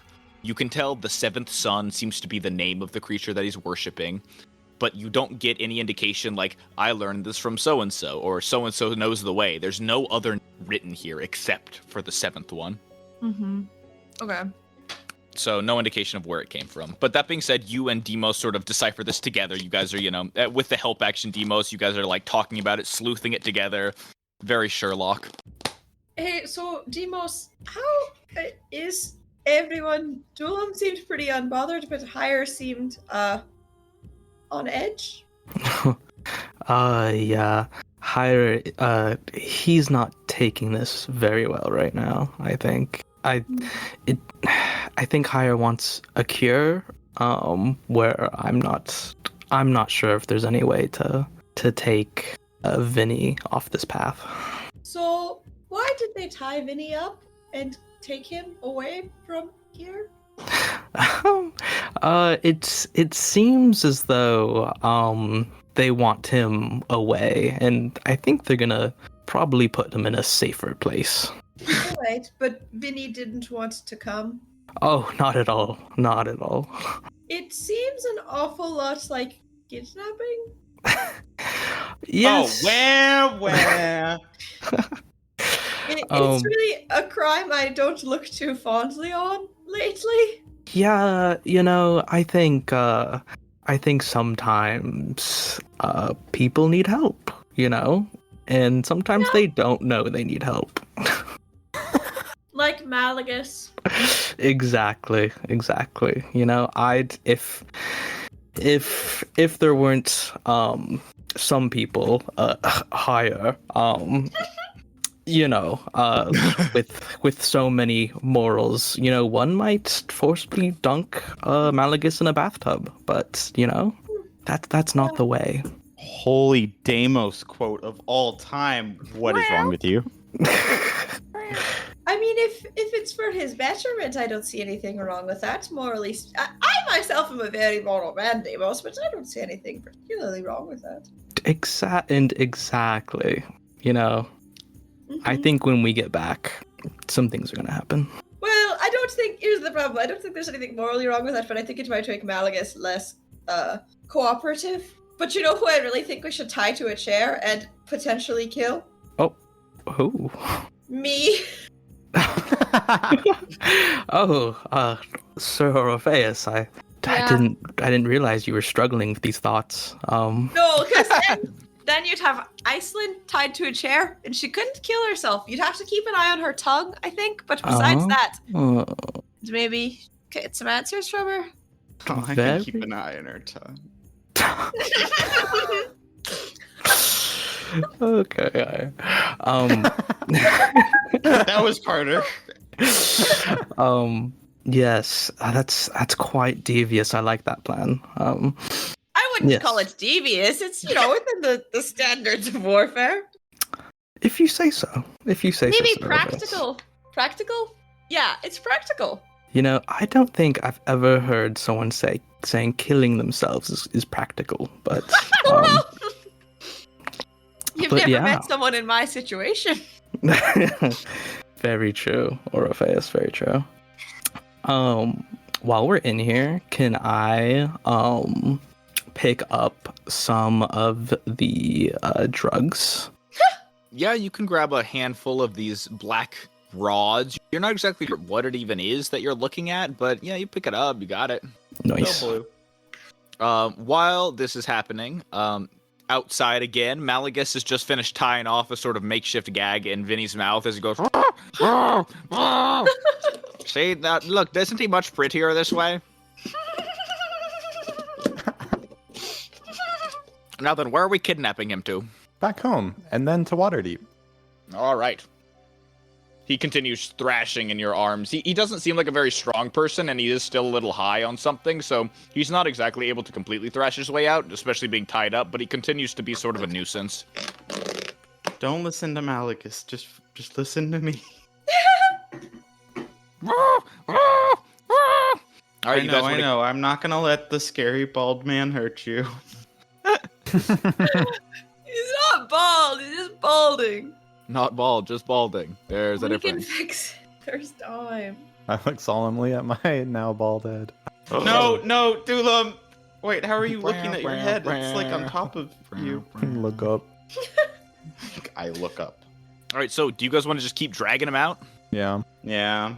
All right, you continue dragging him. He's thrashing and stifling like yells through his gag, which come out as sort of still a little audible, just not as much loud anymore. You can't make out what he's saying. But you drag him back through the hallway now, back into the main area of the bar. And as you do so, you see Forge Toe sort of almost jump out of his seat from behind the bar and go, "Oh, what the fuck's going on? Hey, what happened?" How much money do we owe you for his room? We think Vinny might be in danger. It's a matter of national security. You see he sort of scrambles out from behind the bar and stands about 20 feet away from you guys, shouting across the bar, sort of making a riot here. I don't think you're just going to be dragging out one of my patrons tied up and gagged like that. That doesn't fly with me. This here's a place of safety. We were already on our way to see the Lady of Pain. Would you like to come with us?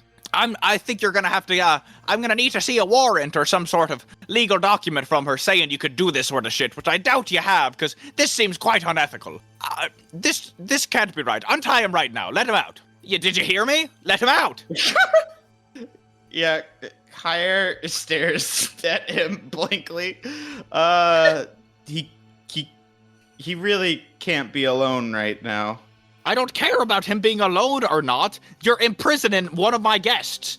One of the certainties I give to my customers here is a bit of privacy and safety while staying here. I won't allow some ruffians coming in, beating people up and dragging them out. But look, he's untouched. Well, that's fucking something. Remove his bonds right fucking now, or else we're gonna have a problem here. He speaks Listen. surely, and he sort of hunches back his shoulders to show off his width. Forgetoe, he is our friend. You would consider us friends, right? Well, sure, but this can't go. As a professional, I can't let this happen. He has a plan to kill 7 people in town. You should look at his room before you consider whether you want him practicing devilcraft within your establishment. He takes a step sort of towards you, intimidatingly. Now, you listen to me, all right, friend? While I accept all of you as close friends of mine, and any friends of Jackknife is a friend of mine as well, there's no vigilanteism that's gonna go down in my here establishment. Marlborough Braid didn't accept it, and I sure fucking won't as well. I don't care what he had going on in his... He was paying me up until at least 2 weeks ago, and I have it on good authority he's gonna pay me further. And as a member of my inn, he can't just be dragged out by like this. And I'm telling you that I'm paying you. How much do I owe? I won't accept a fucking copper from you to steal away one of my people. I have a job to keep here, all right? I have fucking pride in my work, and I won't accept no bribes to drag my people out of here. You notice he's speaking up louder now, and the regulars in the bar have all stopped their drinking and turned to see what's going on. One individual in the back, another dwarf, has sort of stood up out of his chair and looks to be watching you guys. I actually don't carry copper. I only carry gold. Dulam, is there some way, do you think we could summon the Lady of Pain here herself? I'm not sure. Just look in his room, please. He steps towards you guys once more, and he, like, puts his hands on his sides, and again, he sort of puffs out his chest to look about as wide as possible. Of course, not tall, but wide. With Maxine. His long white beard sort of drooping down to almost about his ankles as he speaks loudly once more, again drawing the attention of the entire bar. I'll say it one more goddamn time. Release him right now, or we're gonna have a problem. Dulam, nothing I have done or am doing is working. Please, if you could take the lead. That's okay. We'll abide by his rules. We will make a lawful trade. I set him down. I start untying him. You untie him, he spits the gag out of his mouth and goes, "Oh, thank you so much, Mr. Forgestone. I'll get you your money real soon, I promise. These guys were trying to kidnap me, they were. I don't know where they were gonna take me. Waterdeep, like we said. Don't fucking touch me, alright? You guys I thought we were friends." And he sort of gets up and hesitantly takes a few steps backwards. You notice he's sniffing in deeply, and there seems to be sort of a blue stain around the edge of his mouth from where he was spitting up whatever blue substance he was smoking earlier. But he hesitantly takes a few steps back and then starts running, or at least jogging as fast as he can while high, back to his room. "You guys stay away from me, alright? I'll figure all this shit out by myself. I thought you were my friends." He runs back. As he's running back, Orpheus and Demos, you guys have finished your assessment back here. Mm-hmm. Are we just like chilling in his room when he runs in? It took a while. I would say it probably took about that long to truly like dig through everything here and find all the information that you guys had. Yeah, that makes sense. So, Yeah. Would you guys like to just head out at this point? I sort of want to be in his room when he gets back. Sure. If you start to leave the room, we'll just push you right back in. like stay with them. Okay, so does Vinny return? Yes, you and Demos are sort of walking around the room, looking at it, investigating it, very sleuthy, discussing Very the clues sleuthy. you found, and right as you finish your hypothesis, you hear the door thrown open. Vinny runs in, huffing and puffing, and he slams the door behind him, and you see him turn a lock quickly, and you hear a loud thunk as the deadbolt clicks on the other side, and he breathes to himself in the dark here, and he curses under his breath. "God fucking damn it! I thought they would understand. I thought they would know, and whenever they tried to, I just don't understand." Oh, hey there, Vinny. Ah! He He turns around in the dark and looks towards you. You see he's glowing like bright red under the darkness here. The glow-in-the-dark paint he has all over his body is sort of smeared now. You notice it's been smeared off of his wrists and his ankles about where they were tied, and there's sort of like rivulets down his face of where the sweat has been carrying the paint away. You could say it's been smeared off. But, like, smeared. Clip back, clip back, clip back, clip back, clip back. What are you doing here? Listen, get out of my room, all right? You people are no fucking good for me. I should have stuck with my original plan. What is your original plan? To hunt you down, all right? Make you pay for what you did to me and my love. Do you want to kill me? No, not anymore. Oh, okay. I just don't understand. I thought Haya told me that he knew somebody that could help with this, and all of a sudden I couldn't move, and they were dragging me out. Yeah, look, Vinny, I don't think kidnapping is ever the right option. No, I mean, can you know what that's like to be like dragged somewhere against your will and held there for a long time? Let's sit down. He slumps into his leather couch across the way. He's still glowing red, and you notice he plays with a flint to light his one candle in his room, which sort of illuminates you all in dim light, and a lot of the red writing on the wall disappears in the light. Vinny, I do understand what it's like. It's really bad, and I wouldn't wish it upon anyone, but our friends, they did mean right by you. They're worried you're going to hurt yourself or do something else that you'd regret. But let me do it, all right? It's my life. I get to live it. Yes, Vinny, but you understand that we care about you too. Well, wouldn't you be upset if, Deimos over there, cut his fingers off? You'd feel badly for that happening, right? Well, yeah, but they didn't even say they were taking me to no hospital for the brain sick. They just said they were taking me to Waterdeep. What, to ditch me in a fucking alley? I don't know, but, Vinny, can you honestly tell me that seeing your dad again would make you not feel any better right now? I have a plan. I've got goals. I have shit I need to do here. I mean, look around you. Answer my question. Vinny. What about going to visit your mom and dad? Talk this over with them Once first. I'm done with all this, I'm going to talk with them. Sure, yeah, I'll go revisit, but I need to work on this now, and it's my fucking life, all right? Sure, but Vinny, won't you make more progress with help? Yes, that's why I wanted your help. At least Yeah, your friends, but... There's more scholars in Waterdeep, and what's more, you can stay with them. Your mom can cook you dinner. You don't have to pay rent. It'll help you focus on what's important. Yeah, but she Plus, died your dad here. was smart. Bagatha died here. Yeah, so I need to be close to that, and also I'm close to figuring this out. All right, I don't understand. You guys didn't give a shit about me. You never came to visit me for so long, and now all of a sudden when I'm, a danger to myself, now you guys all care? So what, if you're gonna fix me and leave me in Waterdeep, let me guess, you'll never see me again until all of a sudden I start making trouble again? Then you'll turn up and kidnap me and take me somewhere else. This is not friendship. Has anyone told you where we were? No? Well, we were doing a mission for the Lady of Pain to get the portal back to Waterdeep, so that, we could all go over there to try to find a way home. But the plane that the Lady of Pain sent us to dilated time. For us, it's only been 3.5 days, I think, since we last saw you. We didn't mean to leave you alone for so long. You said you wanted space right after Bagatha died. Not 4 months of space. I meant a day and a half. No, but we didn't mean to be gone for 4 months.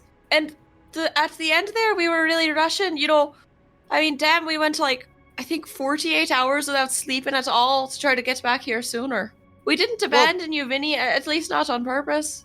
Listen, this all sounds great, but how come this is the first time I'm hearing about it? It just sounds to me like you're lying to make up for all these fuckos outside trying to kidnap me. Look into my eyes, Vinny. I'm not lying. Oh. Can I make some sort of check? I pull up my goggles so I can look into my honest brown eyes. Give me a persuasion check. Okay. Honest brown eyes, my ass. Hello? I am so honest. Holy God, 21. Totally. I don't So know why honest. they didn't tell you, Vinny. Well, I mean, when you see his eyes sort of widen, and he goes, I get what you're saying. Listen, it doesn't change the fact that I figured something out on my own, all right? And I'm doing something on my own, and I would have loved your help on it, but I really don't want you or your friends' help on it anymore, because you sort of ruined my trust in you, and I want to do this alone, so let me stay here and work on this, and just go out there and tell them that I'm going to be okay, all right? Can you just... And he looks at you with sort of pleading eyes now, and he says, please, just don't let them take me somewhere. Don't let me get kidnapped. I won't let you get kidnapped. I'm very anti-kidnapping. In fact, I could go on about it for a very long time, but it would be making the conversation about me when right now we're talking about you. Okay, I mean, I believe you, Oro. It's just, you did sort of sit idly. Kidnapped. You right sat now, you sat Vinny. idly by when Father Luces was kidnapped for days, and you didn't do anything. So how can I believe you? Well, Vinny, there's a big difference between you, who, you're just sort of, I don't necessarily agree with what you're doing right now, but you're not hurting anyone yet, and Father Luces, who had ordered all of our assassinations and executions. You remember the Father Luces, he was, first off, super racist against tieflings, but also just a horrible guy in general. And even then, we didn't kidnap him on purpose, right? He just sort of fell through the portal, and someone had to keep an eye on him. I know, it's just Haya made a reference to him once they were tying me up. I wish I'd been there, Vinny, to try to help with this, but, Hire's had a really hard couple days. He has a sort of new father-daughter relationship he's still figuring out the boundaries of, and competition with Samir. I'm sorry if he spoke unkindly to you, but I know he has your best interest in heart the same way I do. At this point, the rest of you guys outside have finished your conversation with Forge Toe. He's like giving you the approval that you guys can, go find the Lady of Pain if you want. But just don't fucking drag him out here in chains again, all right? Understood. Right. The last person we didn't do enough to check up on led an army that took out the entire smoldering corpse. Listen, I don't care what you do, just don't do it on my property, all right? You get what I mean. I have to upkeep some safety here. Your blood will be on their hands. Or their blood will be on your hands. Someone's blood is somewhere. Somebody's bleeding right now. You're gonna bleed. You walk away. The dwarf kind of sighs, and you see him stretch out his back and lumber back behind the bar to sit in a high stool. The rest of the patrons of the bar go back to drinking, and they watch you guys all as you return. So you guys all, I guess if you want to go back to the door, it's locked now, but you hear a heated conversation between Orpheus and Vinny behind the door. Sorry, can I pull out my posters and show it to Forge Toe? You pull him out, he looks at him. Well, that looks nice. He looks like he got a poster there of the lady. What Look, do you want me to see? Signed. He looks, he sort of squints and goes, well, that's real nice. You got her to sign it. You go hang that on your wall there, kid. You like her, right? She's fine, I suppose. Yeah, I've had a few tussles with her over some legal issues, but, keeps the peace. You seem to respect her. Would you like one? He looks at you and sort of squints and goes, listen, I'm not going to take a bribe, all right? This is no bribe. He looks at you again. Make a persuasion check. It's a 14. Okay. He looks at it, looks at you, tries to read your face. It's made of metal. He looks back at the poster and goes, you know what? I think I would like one if you're offering. Thank you there. Of course. Would you like one of the signed ones? I don't want to take anything valuable from you. I have 2 signed. Well, if it's not too much trouble, that would mean a lot. Sure thing. I'll give him the one I don't like as much. He takes it from you and sort of nods at you and goes, it was Dulum, right? Yes. Ah, you were there. You and Marblebraid drank on that last night a few months ago, right? Yes, you lost to me in a fist fight. That's right. Apologies for that. Listen, I'm sorry for the miscommunication there. I'm sure you guys have good attention at heart. You just, I can't let customers see you guys dragging people out by chains. It's just not right. And, I suppose if he really is a sick man, we can discuss something more in private, but just out here in the open, come on, I need you guys to use some common sense here. Apologies. This unit does not have much common sense. Oh. That's all right. Just, I like you, all right? You seem like a good enough kid, and I want you to... I just want you to get things right. So maybe go back there and try to talk it out with your friend. Let me know if you need anything, and next time, let me know in private, all right? We can work something out. We can. And he gives you a sort of Santa Claus jolly smile. Will do. Thank you. He nods. I'll go back to the door. All right, you return. So you guys are, half of you outside the door. Demos and Oro, you're inside. I want to say something to Dulum real quick. Thanks for taking over. Your people communication skills are certainly better. Look, I'm going to say something, and I want to say it to you because I think you might be the most sympathetic, and I don't think anyone else would have the strength to do this. Sure I think thing. Bagatha's body is in danger. I don't think we can keep it where it's currently buried. Oh, what makes you say that? Well, Vinny's trying to reawaken Bagatha. Yes, he can't do that if he doesn't have a body to reanimate. Is that how the magic works? You've heard it that way, Higher. I'm not sure, but that makes the most sense to me. I don't think it's not a risk I'm comfortable taking to not have it guarded in some way. Well, perhaps we can check out the grave after this. All right. Thank you. It has been months. Kyre shudders and slumps against the wall and then slides down it and just sits on the ground outside. He's shuddering and slumping. I'm slumping. All right, any continued conversation with Vinny? He's sort of got his head in his hands, Vinny, I think maybe they all got carried away. I will say it's a bit overwhelming to see you in this state. I think you can understand that.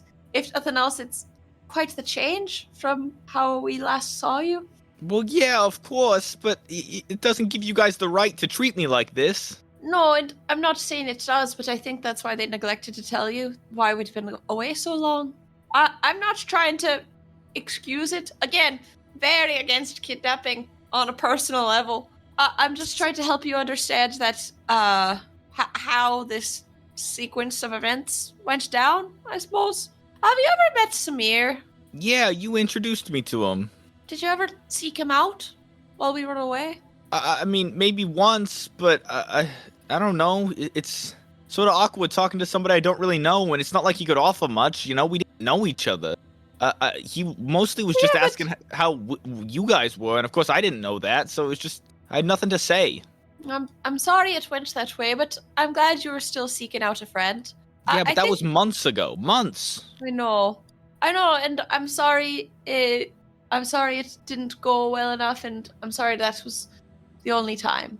But Vinny, you still have friends, and I know we're not in your best graces, but you can't just stay all alone. So wouldn't the best option be to come back to Waterdeep with us, where you have more friends? I mean, I'm sure there's someone from back home that you used to talk to when you were in complicated situations. Friends? I don't have fucking friends here. Not anymore. Not what just fucking happened. If I want to go to Waterdeep, I'm gonna go there by myself when I'm ready. All right? I don't need you guys to Vinny, shut the babysit fuck me up. in. Listen to me, Vinny. Back in Waterdeep, you had friends, right? Yeah, but that was a long time ago. Not that long. 4 months. You really think they forgot about you? Don't you think your mom and dad want to see you home safe? Vinny, there are people who miss you. Probably people who rely on you, you know? Do you have a little sister, little brother, little sibling? I had some cousins I looked after. So, what? Why would you want to stay here a moment more? You can continue your research back home, but there's other people who rely on you. Bagatha wouldn't want you acting irresponsible just because of this. If you really think you can bring her back, then you should bring her back the right way. You want her to come back to someone she's proud of, don't you? Yeah, because she would not be happy to come back to you in this state, and I think you know that. Well, if I'm not doing it like this, then she'll never come back, all right? I have to make some sacrifices. No! Why? Who told you that? What do you mean, who told me that? I mean, a hero befitting of a woman, of a brilliant woman, doesn't make sacrifices when it comes to character, or even self-presentation. You need to take care of yourself to be worth her. Do you understand that? You need to have a rigid moral backbone. Rigid moral backbone? What the fuck do you think you're saying? You're gonna come in That's here a boner. after 4 months, 4 months of being gone, and tell me how I'm supposed to bring her back? I've been working tirelessly to do this, all right? I've been doing this. You don't know shit about what I'm doing. And what I'm doing is making a difference. Your words, your fancy blasted whatevers, they're not gonna bring her back, but I will. I don't need you to tell me what to do because I'm doing it fine. Now, if you don't mind me asking, and he stands up from the couch now and he goes, I would like you to leave now. What is your last name? What does that have to do with fucking anything? Answer the question. You know what? I don't think I want to talk with you anymore. I'm done. Venice, whatever your last name is, you need to look at yourself. You're not making progress. You're chasing your own tail. Come back to Waterdeep. Talk to your mom and your dad, the people who you trust. Doing this on your own isn't helping anybody, and it's certainly not helping Bagatha. There's no reason to stay here, Vinny. But why not go home? Why not ask for help? It's ridiculous. You're hurting yourself. You're hurting Bagatha's chances, and it's selfish that you won't look at this objectively for her betterment. I know what it takes to bring her back. And you notice But now then we sort why of haven't you done it yet? I'm working on it. It's not easy, huh? You think it's easy to bring someone back to fucking life? I don't know however the fuck your body did it. You just said you have what it takes, but you don't. No one does. Not right now. And the only way we're going to get to it is if we work together. You're not gonna help me. Once I get there, I know what's gonna fucking happen. Duelim's gonna say, adios, shithead, and leave me there, and I'm sure Haya's gonna follow, because he just tried to kidnap me. Are you gonna be the one to help me? I doubt it. You've got better shit to do. You guys are just gonna leave me. Leave me somewhere else, somewhere without my research, not... I Vinny, don't care. Vinny, what is it you think my better shit to do is? What do you think I'm working on right now. You're trying to get back to your fucking body, huh? Yes, I'm trying to travel between the material and afterlife planes. Who has more similar goals to you? Who can help you more than I can? Who better to work together? What, you're just gonna start helping me now? Huh? You're gonna just add me to your list of people you're helping? Because last I checked, you barely can keep yourself. Helping? Yes, I barely can keep myself. Fuck it, Vinny. Why does anybody work together if helping each other doesn't make things easier? Why do we live in towns? Why not just live alone in the woods? God damn it, Vinny. Think this through. You and I have the same goal. We can help each other on this goal. You've spent more time working on it. I'm smarter than you. Together, maybe we can start making conclusions. He looks at you and you see his eyes narrow and he's trying to read you. Do you, Orpheus, genuinely have interest in helping him? Yeah, fuck it. Why not? I think she's dead, but I want to know how to get between dead planes and live planes, so I mean all of this. Okay, he looks at you. He, stares into you here for a moment, just trying to figure out what the fuck is the truth of the matter. And you see he's, for a second, he's leaning into it. He's trying to decide that he wants the help, but he seems to be stuck by something, and he closes his eyes, and he shakes it again, and he looks at you. Give me one last persuasion check, please. Oh, yeah. Please be good. Fuck, please. God damn, it's an 11. Fuck, it's an 11. Mason, I'm trying so hard. That's true. You are trying really hard. I like what you're saying, but I'll give you the best outcome that you can get in the matter. You're telling me that I'm going to do better in Waterdeep. Is that true? Yes, I completely believe that. But here's the problem. I think maybe you're right. I would do better in Waterdeep, right? I like what you're saying, and your logic is sound, and honestly, my head kind of hurts right now and is feeling very fuzzy. And what you're sounding is saying is definitely much smarter than what I'm thinking right now. The problem is, Yes. I absolutely, after what just happened, refuse to go with you and your friends. Yeah, okay, here's the thing, Vinny. That was unforgivable, all right? That what just happened, what they just tried to do to me, I cannot forget that, right? So I'm not just gonna go with you guys and pretend it's all normal.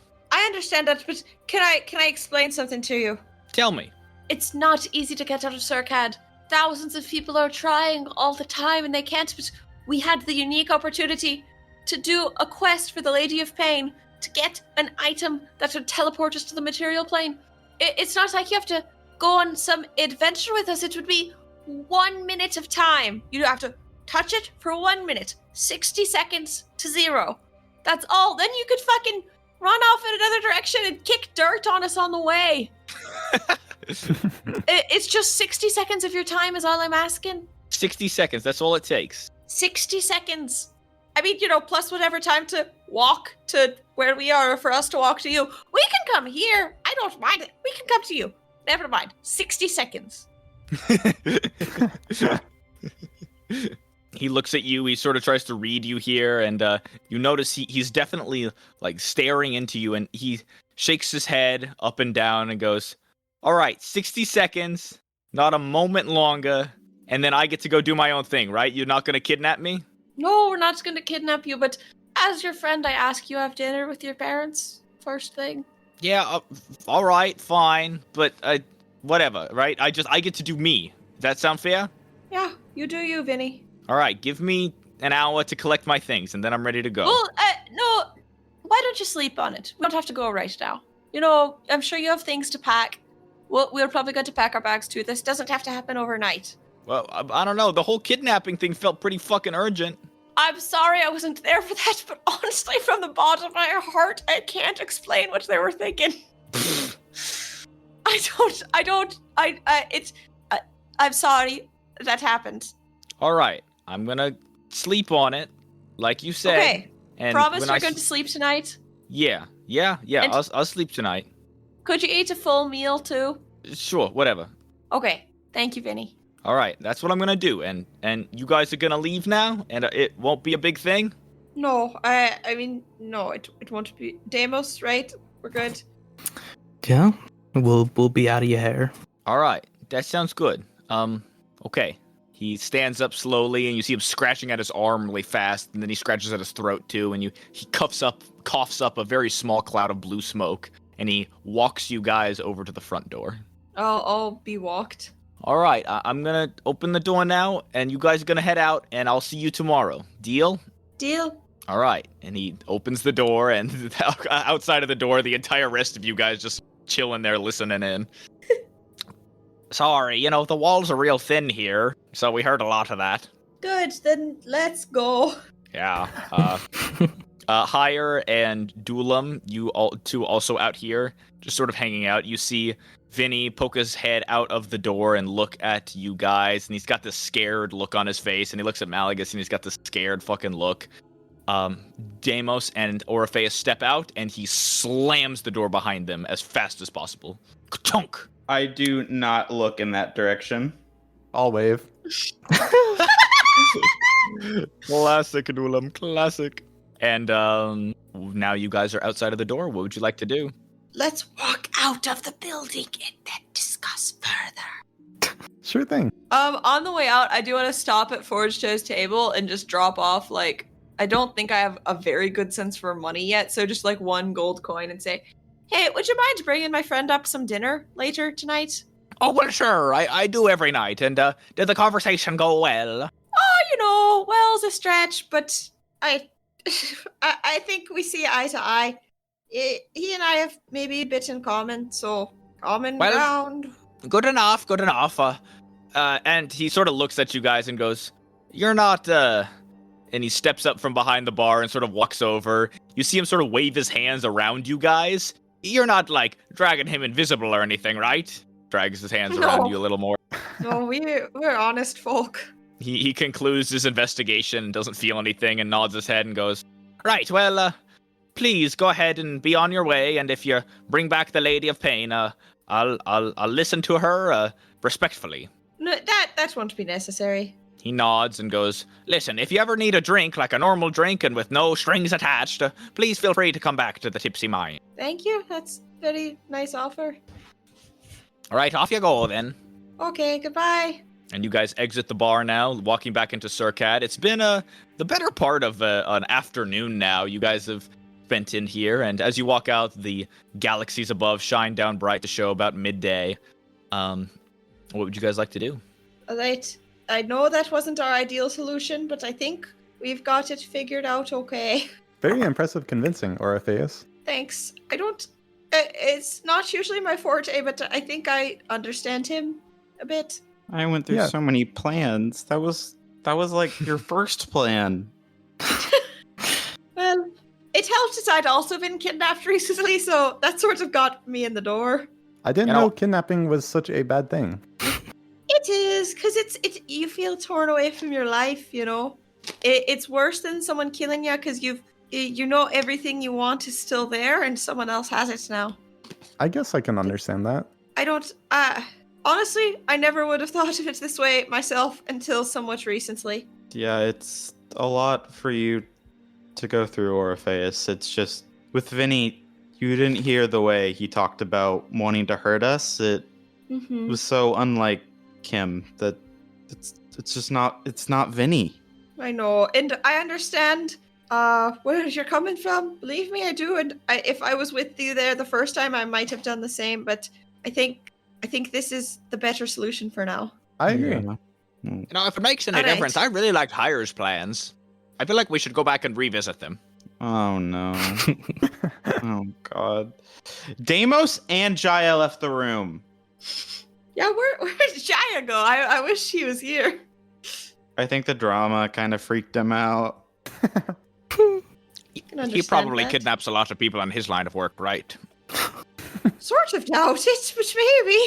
I don't really know what warfare is like out here. Well, you know how you do warfare, right? Yeah, So maybe it's similar, I don't know. don't think so. Seems like nobody coming back would make a big difference. But anyway, we should leave to Waterdeep sooner or later. What do we need to do to prepare for that? I think we should speak to the Lady of Pain. I think we have an obligation to erase the paintings or whatever he was describing in the city, where he even learned of this figure. And we need to be He said he careful learned not to. from paintings in the city? and we need to be very careful not to say his name. I don't know if the one we've been presented with is the true one, but I think it certainly is a way to worsen whatever symptoms he has. He has that, and he's sick with, it looks like what Malagus has as well. It's possible they're related. I'm not related to that shithead. I groan audibly. But you could be in danger of nearing that point. No, I'm fine. I'm fit as can be. Besides, if you thought he was sick, then I'm sick. You know what I mean? Yeah, we're gonna have to be more careful about our rope around you, apparently. Meow. Meow. He just wanted to play with the string.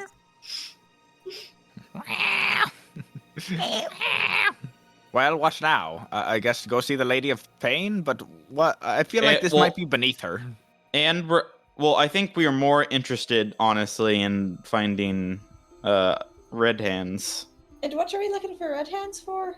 To find out if we know where Samir possibly went. Or Zavrix. I think we already learned that, right? He's at the academy? I know, I'm just thinking, because that is what we heard. I suppose I'm not so sure how accurate that information is. It feels like that could just be what the word on the street is, but red hands would be the one to see. But why are we so worried about where Zavrix is? I mean, he has to be the one that did this to Vinny somehow. It's his god. Or whatever. It does remind me of whatever Demos was fucking with. It's definitely the same god, but do we know Zavrix is the only... I mean, I thought there were lots of worshippers in town. I don't know if the others are worshipped or if they're being... I think they're all being tricked by Zavrix to be worshippers. See. Well, I think Red Hands will be able to tell us if he knows of this ritual that he's trying to perform. That's a good point. Let's go see Red Hands, and maybe if Zavrix is home, we can talk to him too. All right, so you guys begin heading through the city now, traversing it once more. Again, as you walk, you find, unusually, a lot of front doors are missing from places. As you travel. Should we talk to Samir too? I know he's not a worshipper in the typical sense, but he knows about this deity, right? I think maybe we should gather more information first. I feel as if all we have right now is questions. All right, so you guys make your way to Zavrix's shop. On your traversal toward that area, you pass by a couple sort of interesting-ish buildings that look to be somewhat new since you guys left. You pass, there's a guild hall for the Actors Guild that looks to have been built here. Fuck. That wasn't there as last you recall. There's also a counting house, which seems new as well. You're surprised there's enough people in Surcad to deserve a bank in any need, but I guess they have a counting house now, and you find that in pretty new mint condition. For posterity, for the Actors Guild, fuck! You're so mad about the Actors Guild. Well, so you guys make your way then up all the way to Zabrix's house. On your ascent, you find there are quite a few of these, what you could almost call are like just like green spaces that you didn't normally see in towers before. But there seem to be little plots of dirt and grass growing in different areas around here, and this could just be something that Surcat does in the springtime, as you guys really haven't been here for this season yet, so there seems to be a lot more greenery in the area. Nevertheless, though, you make your way up until you arrive at Zavrix's shop. You all notice, very astutely, that there is a fully working front door on this building. What? Do we think he might be taking the doors? Yes! Damn bastard. Door stealing? Ugh, I can't even think of it now, and I'm so angry. Maybe his doors are too heavy. Maybe. His doors don't look particularly heavy. They do look, wood banded around metal, but nevertheless, Are they big? They are bigger. I suppose 8 feet tall. But some of the doors you guys have passed, like Samir's door, is also about 8 feet tall. Oh my god. Well, The same Samir's door. door is 8 what? Fuck. Sorry, about 8 feet tall or 7 feet tall? It's 8 feet tall. Is it 8 feet tall? It's 8 feet tall. Because I was 7 feet tall, so I would know what 7 feet tall looked like. Really? Yes. But luckily, it's 8 feet tall. Exactly. Are you sure? Well, right now you're what, 4'2"? No! I'm 5 feet. That's not that short. 5 foot flat. That's so within reasonable height. That's embarrassing. I want you to know you're alienating like half our audience when you say shit like that. I don't think half people. At Zavrix's house. You're out front now. The door is there. Malagus just goes to open it and opens it for the rest of you guys, sort of gesturing you to go in. I'm irritated I couldn't kick it open, but I enter regardless. And you are a door kicker, aren't you? Yeah. It's an important trait in a character. You gotta know how they're gonna open a door.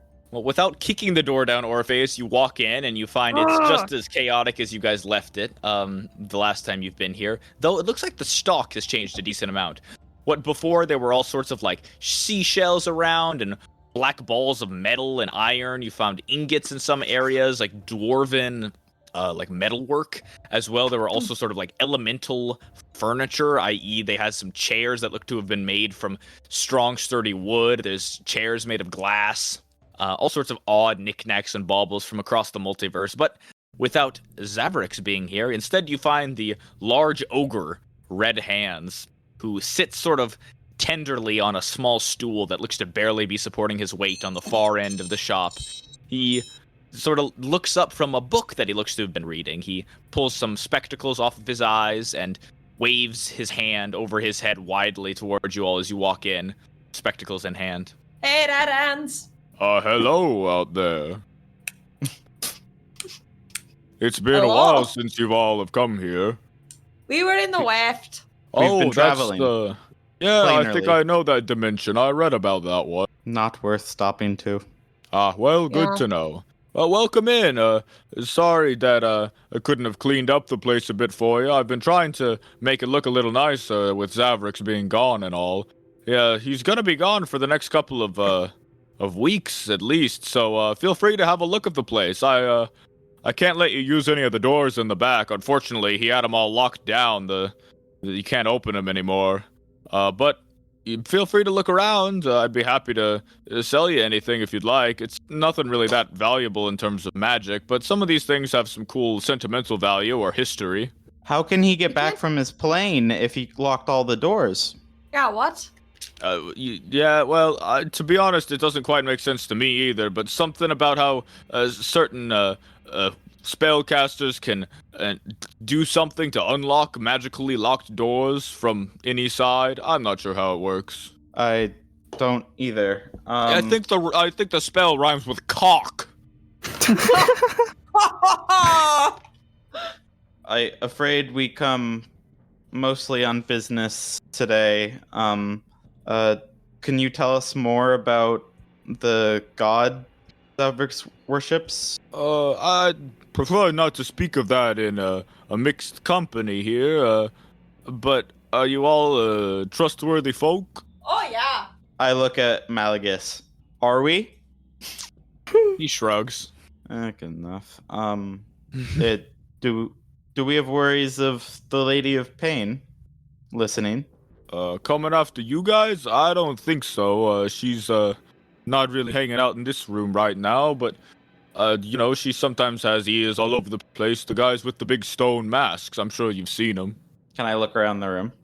You look around the room. You guys are the only ones in here. Okay. But if you'd like, we could talk business. Yeah.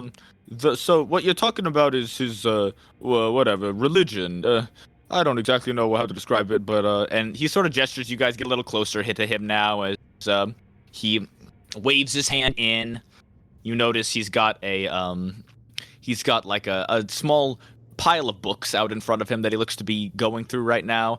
Some tomes, a few history books, even some for leisure. You see a couple fiction books and some autobiographies. What fiction? What type of fiction? Is it steamy? Does it look steamy? How many abs on each cover? They're all leather bound, and their Oh. titles look to be just like words on the front page. None of the titles of these books stand out to you as Okay, so he tore off the extremely- covers because they were too steamy. Yeah. Would you like know from experience or? I mean, we can go through it. Like, what? He's got, like, the top one is called the Book of Common Law. Oh Ugh. God, boring as shit. Suspiciously boring, really. Yeah, He is a suspiciously civilized boring. man, though. The book actively in his hand that he was reading is entitled Samwell's Guide to Arming Men. Oh. That just can only go one type of way. Well, listen, and he sort of tries to lower his voice to a whisper, but he seems to have trouble considering he's got this sort of, like, outdoor voice all the time. Like I was saying, this god that Zavrix is, well, worship is a strong word. He's actually trying to, well, I'm not quite sure. Bring it back to life, I think, or something. It's supposedly in, like, stasis, sort of dormant. You ever heard of the elder gods, the really old ones that are always kind of sleeping? Not a lot, Uh-uh. though. I think we know some. Maybe. It's just sort of like that, is all. Why bring an elder god back? You know, because if you're the guy who brought back an elder god, you get a lot of fucking favors. Well, we have a friend who almost seems magically entranced to want to at least contribute to that. Well, that's too bad. Yeah, that's a big problem I've always had with these culty types. It's just like even getting close to them, sometimes they can taint your brain if you're not very smart. You know what I mean? And he taps the like necklace that he has on of intellect. Listen, Red Hands, have you ever heard of a ritual relating to this god that could bring someone back to life? Ooh, back to life. I don't know. There is the one ritual, I forget what Avrix calls it. It's got the word cardamom in it. I don't know. That's important. Where you go to this salt plain and you do some freaky shit with a cow, and that supposedly, if you do that once a day for something like 777 days, then he'll come back to life. The person we know spoke of killing 7 to revive 1, I believe. That's black And magic. I don't know that. Well, That's not something ever mentioned by Zavrix. I mean, he's had me do the ritual a couple times when he's been bored, but so I know that one, but it sounds like what your friend is going through is much off book. You know, maybe whatever this thing is talking to him in his head, and it's making him think that that's going to work, but I've never seen anything like that. To be honest, it's probably a false promise, you know? A lot of the scary deities are the cult-type ones. They'll promise you one thing, and they'll give you another. I want to believe you, but when we are checking our corners, his eyes glowed the same color as that goddamn place. Is the broken mirror still here? You look, and yes, it is still here. Its giant form is up against the far wall, perhaps the biggest thing in this entire room. Red Hand sort of sees you looking at it and goes, yeah, he leaves it here. I mean, it's sort of as a laughing joke, because none of us really know how to use it. It's kind of dangerous, you see. If you use it wrong, it might send you somewhere you don't want to go and you get stuck there. I'm reminded of Zavrix's finest student. You see, back when he was actually a smart guy and would have students come from Waterdeep, his prized student tried to use his mirror without him and, well, plane of elemental acid. Oh, that's horrible. And this, of course, was after years and years of study. I mean, that was Zavrix's prized student for probably 4 years. And all it took was one mistake and melted into oblivion. How'd you know? Was an That's where he unfortunate went. gamble. Zavrix was there. He saw him get melted, you know? He tells the story in such vivid detail. Zavrix saw him melted and didn't do anything? I assume it happened in sort of an instant. I mean, you know, I imagine with that many millions of tons of acid, it's not really something you can help. So, can you, like, Yeah. see through the portal after someone's teleported through it? Sort of, yeah. I mean, that's what the mirror is for, you know? You watch them. I mean, you remember that you were telling me when Zavrix sent your friend Bisk off into some other place, you could watch him for a bit through the mirror. Yeah, You that's remember that? true. Yeah, we saw him playing Minecraft. He was probably having a lot of fun. No, it was like evil Minecraft. It was like Minecraft, but in real life. That I sounds like to a think- good dream. I like to think that Ether just stands in a room with a bunch of mirrors just watching us all. Like all the time? It's sort of weird, man, but whatever. Isn't that what a goddess does? I don't know. Maybe? Watch over you? Or so? Anyway. Did Zavrix ever have any books or tomes on this god? well, he had a journal, a notebook that he had all of his rituals in, and he always keeps them on his person. Sometimes he leaves little notes behind. If you remember the last time you had to do a ritual, you remember when you went in, he left a note on parchment for you, but all of his writings are on his person. I assume he took it with him when he went to Waterdeep. I have never seen him take it off his person. I imagine it's somewhat valuable considering he's sort of like a cult leader in a way. He tries to get all of his students to help him. And he's in Waterdeep, correct? Right now, yeah. Can I insight check? Okay, give me an insight check. Do you know what he's asked of Saffron to do? The kitty cat? I don't know. I haven't seen her in a while. Big 7? Big 7. All right, Big 7. You look at him, sort of peer at him, and you don't see anything in him that looks to be him lying about this. He genuinely believes that Zabrix is in Waterdeep right now. I'm sorry I couldn't help you more. I mean, Zabrix just sort of come and go as he pleases, but I at least like to keep an eye on him, and he sort of gives you a smile. Besides, as you kind of know, I hate his guts, and if I don't know where he is at all times, I'll probably get in trouble and get caught up in some sort of lie or telling someone something I shouldn't. Well, if it's any help to you, Saffron is with us. She's been staying with Samir for whatever reason. Oh, okay. Yeah, that's he adopted fine. her. I mean, she's sort of her own little kitty cat, so I don't really mind. Does she like being? It's just that, while she's stuck here, she usually likes to make friends And with she just people. like acts like a house cat with them? Well, what else are you supposed to do? She can't talk. Higher No, it size. just seems weird. She used to thought we could take her back. I mean, yeah, didn't you guys, promise her that you'd help her or something? We're working on it. Yeah, alright. Sure, yeah. Yeah. So, is there anything else I can help you with? Maybe I could sell you something or something? I'm sorry I can't be more of an assistance in this. I just, I sort of got a lot going on already. Mason, Yeah. do I need new armor? You look down. Yours does have some spots in it. If you had the mending cantrip, you could likely fix it over the course of an hour, like a short rest. I have that cantrip. Don't buy new Okay. armor. I can fix fucking anything. Huge. Do you have any magical items for sale? I mean, I've got a few baubles and things, but nothing that can do damage to somebody if that's what you're asking. I don't really like to deal with the hurty slashy stuff. Me neither, am I right?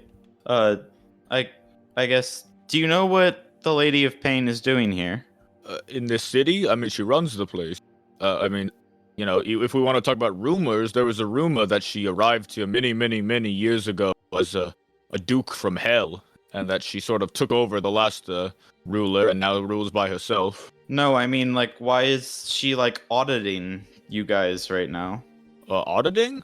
Well, Is she not here? you look around. You don't see any guards here or the Lady of Pain herself. It looks like it's just you guys here. Who told us that she was here? Was it Jackknife or Samir? It was Samir. Right. Interesting. I suppose the Lady of Pain's guards do stop by here every once in a while to make sure that I'm keeping the place on lock. They don't like people breaking in here, just like they don't like people breaking in anywhere. Especially considering Zabrix has a lot of plane of stuff in here, and it's sort of dangerous to do that. Plane of acid and all that. Mm-hmm. Anyway, if you want some magic items there, Demos, I can offer you some things. Let's see, what do I have? I have got myself here something called a wake-up call. Oh. And he We need one passes, from Alagus. Ouch! and he passes you what looks like a small it's about the shape of an ink pen, and it's got a little there's a little nib on the end where one might draw or write. But he holds it out to you and he says, Yeah, if you hold this end right here, and he points to the pen nib, to any part of your skin, it'll wake up. And do they wake up? I've never seen somebody not wake up after. Interesting. Very interesting. What else? I've got this right here. I think you might like. I call it the wick of the candle people. There's some candle people that live on the plane of elemental fire. Oh. And this here candle is made from the sort of wax that they're made out of. Do the candle people like being burned? No, I don't think so. But also, I think they die if they're not burning, so it's sort of one of those womp womp. Hmm. Anyway, check this out. And you see him pull out a flint and light the top, and you're looking at it, and it looks like it didn't light. And he goes, do you see it? Oh, I guess not. Hold on. And he passes the lantern, or the candle over to you, Demos, and you touch it. And as you touch it, you immediately see a light on top of the candle, and it looks lit to you. Can I put my hand over it to see if it's like hot or anything? You put your hand over it. Yes, it's hot. It would definitely burn you. The rest of you guys see Demos running his hand over an empty candle. Mm-hmm. Not another one. Yeah, it sheds light that only the holder can see it. Interesting. We've just got little stuff like that. You know, nothing too special around here. Nothing like a weapon. But let me know if you want anything else I can show you. I think all members of the party without dark vision are required to buy that item. How much for the candle? Well, that candle there goes for 100 gold pieces, and I will warn you, it does have like a life. You know, once you burn it all the way through, it's out. I think the total lifetime is something like 15, 20 hours, so you should be good, unless you're burning it all night. And how much for the wake up pen? Oh, that one's sort of a gimmicky little thing. That one I only charged 25. Oh. Very interesting. Well, I think we'll have to think about this purchase for sure. But we'll be back. Yeah, sure, no problem. And stop by anytime. I miss y'all's company. You've been gone for a while, right? I heard from Samir that you've been gone for at least a couple months. You've been talking to Samir? Yeah, just the other night he checked in with me. I think when you guys first got here, he came up to my shop and he was like, "Hey, Red Hands, just want to let you know my friends are back, so you might see them around town. They were gone for a while. Also, I'm taking care of your cat now." And I was like, "Okay." He came to your shop. Does he do that all the time? No, very rarely. He usually only comes up here once in a while. Except, of course, when he's trying to break the front door down. You already knew that Saffron was with us? I mean, I suppose, but I didn't want to make a big thing about it. So when you told me, I was like, "Oh, that sounds nice." You know, it's sort of an asshole thing to be like, "I already knew that." Yeah, it would be I sort of an guess asshole so. thing. Yeah. Besides, to me, it really doesn't matter. I mean, she's just a cat. Like, you know, I suppose sometimes she gets a little annoying, but like, right now she's just a cat. So it's like, wherever she wants to go, she can go.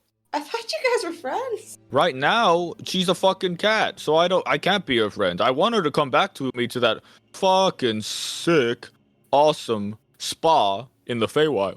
But she hasn't been there in a while, so I'm mad at her. She could come back if Can she you wanted, guys- but she's hanging out with Samir. She could come back if she wanted? I mean, she could just walk over here, right? She's just hanging out with Samir because Samir feeds her all those fucking pastries. But isn't she stuck here? Like, didn't Zabrix trap her here? Well, yeah, but Zabrix isn't here right now. That's what I'm saying. So she should be able to go back. That's what I'm saying. I think maybe she just really likes Samir. I don't know why. I mean, he is a great person with a steel moral backbone. Yeah, Gotta and stop you know, saying that. I will say, even though she doesn't like being a cat, I think she doesn't hate it. And if it's fine enough, then it's fine. I don't know. I just don't know what's going through that kitty's head right now. Who does? Right then. Well, let me know if you guys need Cats can anything be else. difficult. Alright, we done here? Well, you I guys think- have a good one, all right? I think Stop so. by anytime. Epic, where are we Thanks, Red going Hands. next? You guys head out now. It is, I would probably say early evening now. As spent a couple, I suppose, an hour or so in Zavrix's shop exploring around. Demo's trying to buy some things. So, you guys are getting a little snackish for some rations for dinner, and you have the rest of the day. What would you like to do? You guys, that's weird, right? Some of that stuff Red Hen said. I mean, first off, the Lady of Pain wasn't there. I think he certainly knows more than he lets on. Well, But Why I did think, Samir tell us he the has Lady of to Pain was there? protect himself, I guess. No, I worry about Samir since we've been back. I agree. And why did he visit Red Hands the night we got back? That's not like him normally, right? No. We're not getting paranoid, right? I think that's definitely weird. Well, what do we do about it? Well, we should go. Should we talk to Samir? Demand to know why he's behaving strangely and implore him to go back to normal? I don't know. I feel like I kind of learned today that doesn't work that easily.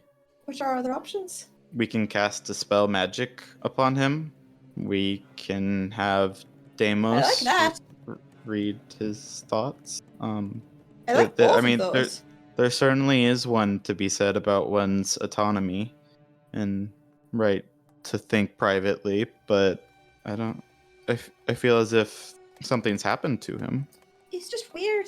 The fact that he didn't even remember Letchermore is so strange to me. It's very unlike him. Why are you guys getting on fucking Samir's case, alright? He's probably like 10,000 years old, considering he's a construct just like Dulam. You know, maybe he just forgets shit. Also, I feel like if he's friends with Red Hands, then that's a good thing, right? I mean, I wish I was closer with some people, and Red Hands seems like a fine enough guy to be friends with, right? But there's a reason. There has to be some reason for that. Mm-hmm. People don't just make friends. And I don't think we can really trust him all that much anyway, knowing he was an assistant to Iceland. That's true. That I would like to talk to him about that. I think we should. So, what do you guys think their whole deal was? Because at first I thought they were friends, but now I think they were like, gross stuff. And so, but then he's her assistant also? Is that how things are often done here? What are y'all fucking whining about? Can we go get, like, dinner and then call it a night? What are we still doing? Angus, you're not the least bit worried about this situation? What? If Samir had something wrong, he'd tell us about it, right? No. If there's one thing I've learned, it's that no. What does that mean? What about one thing you've learned is yes? That yes, Malagus always lies.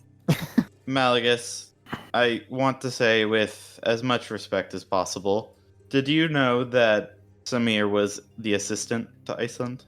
Samir was the assistant to Iceland. No, I've never fucking been here before. He did say it was a while ago. I give him a stare like I don't believe him. He sort of glares at you like, ugh. It sounds like you spent a decent amount of time with her. Her assistant wouldn't be with her?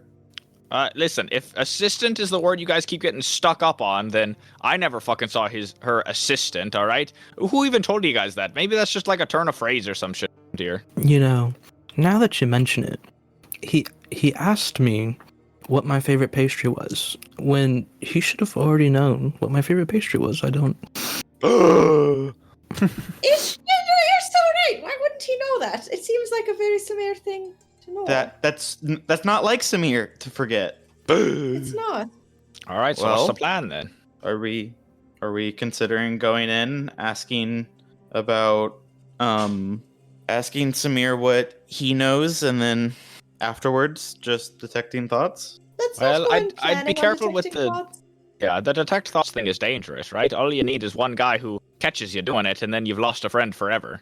Not to be rude, but, I assumed when we were kidnapping Vinny, we were going to do so, like, really kidnap him. And now we're sort of going back on it and treating him like a friend, and I feel like you can't do both. You have to really go in on one or the other. Well, Orpheus was right to pick friend and keep on going for friend. We should certainly be following that path when we can.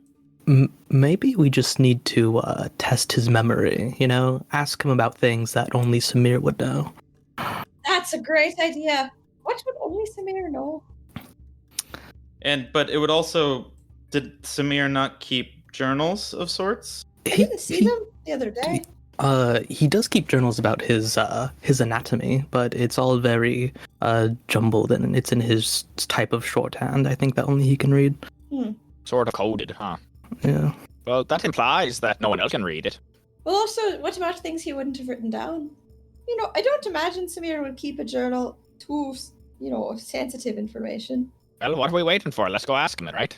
Let's go. You guys stomp off back to Samir's shop. Clomp, clomp, clomp, clomp, clomp. Clank. You arrive now back at the Broken Compass. All of your sleeping bags have already been put out for the night, and you notice that each one of your little sleeping bags has what looks to be a small mug of something hot and steaming right up next to it. He smiles neutrally as you all walk in. Well, welcome back. Hope your day out has been good. I made everybody hot cocoa. Mason is the liquid talking to me. You look down at it. You listen for it. You listen. No, this is straight. Oh, not alcohol. He's so scared. I grab the cup, take a big gulp. You grab it and gulp it. It goes down warm, almost a little hot down your throat. You can tell it's been out here probably for the better part of like an hour.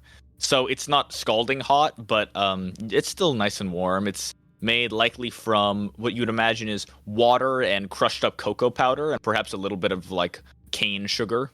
It's nice. Look, Samir, I'm just going to go right into this. Are you ready? Yes, it's good to see you all. Please welcome back.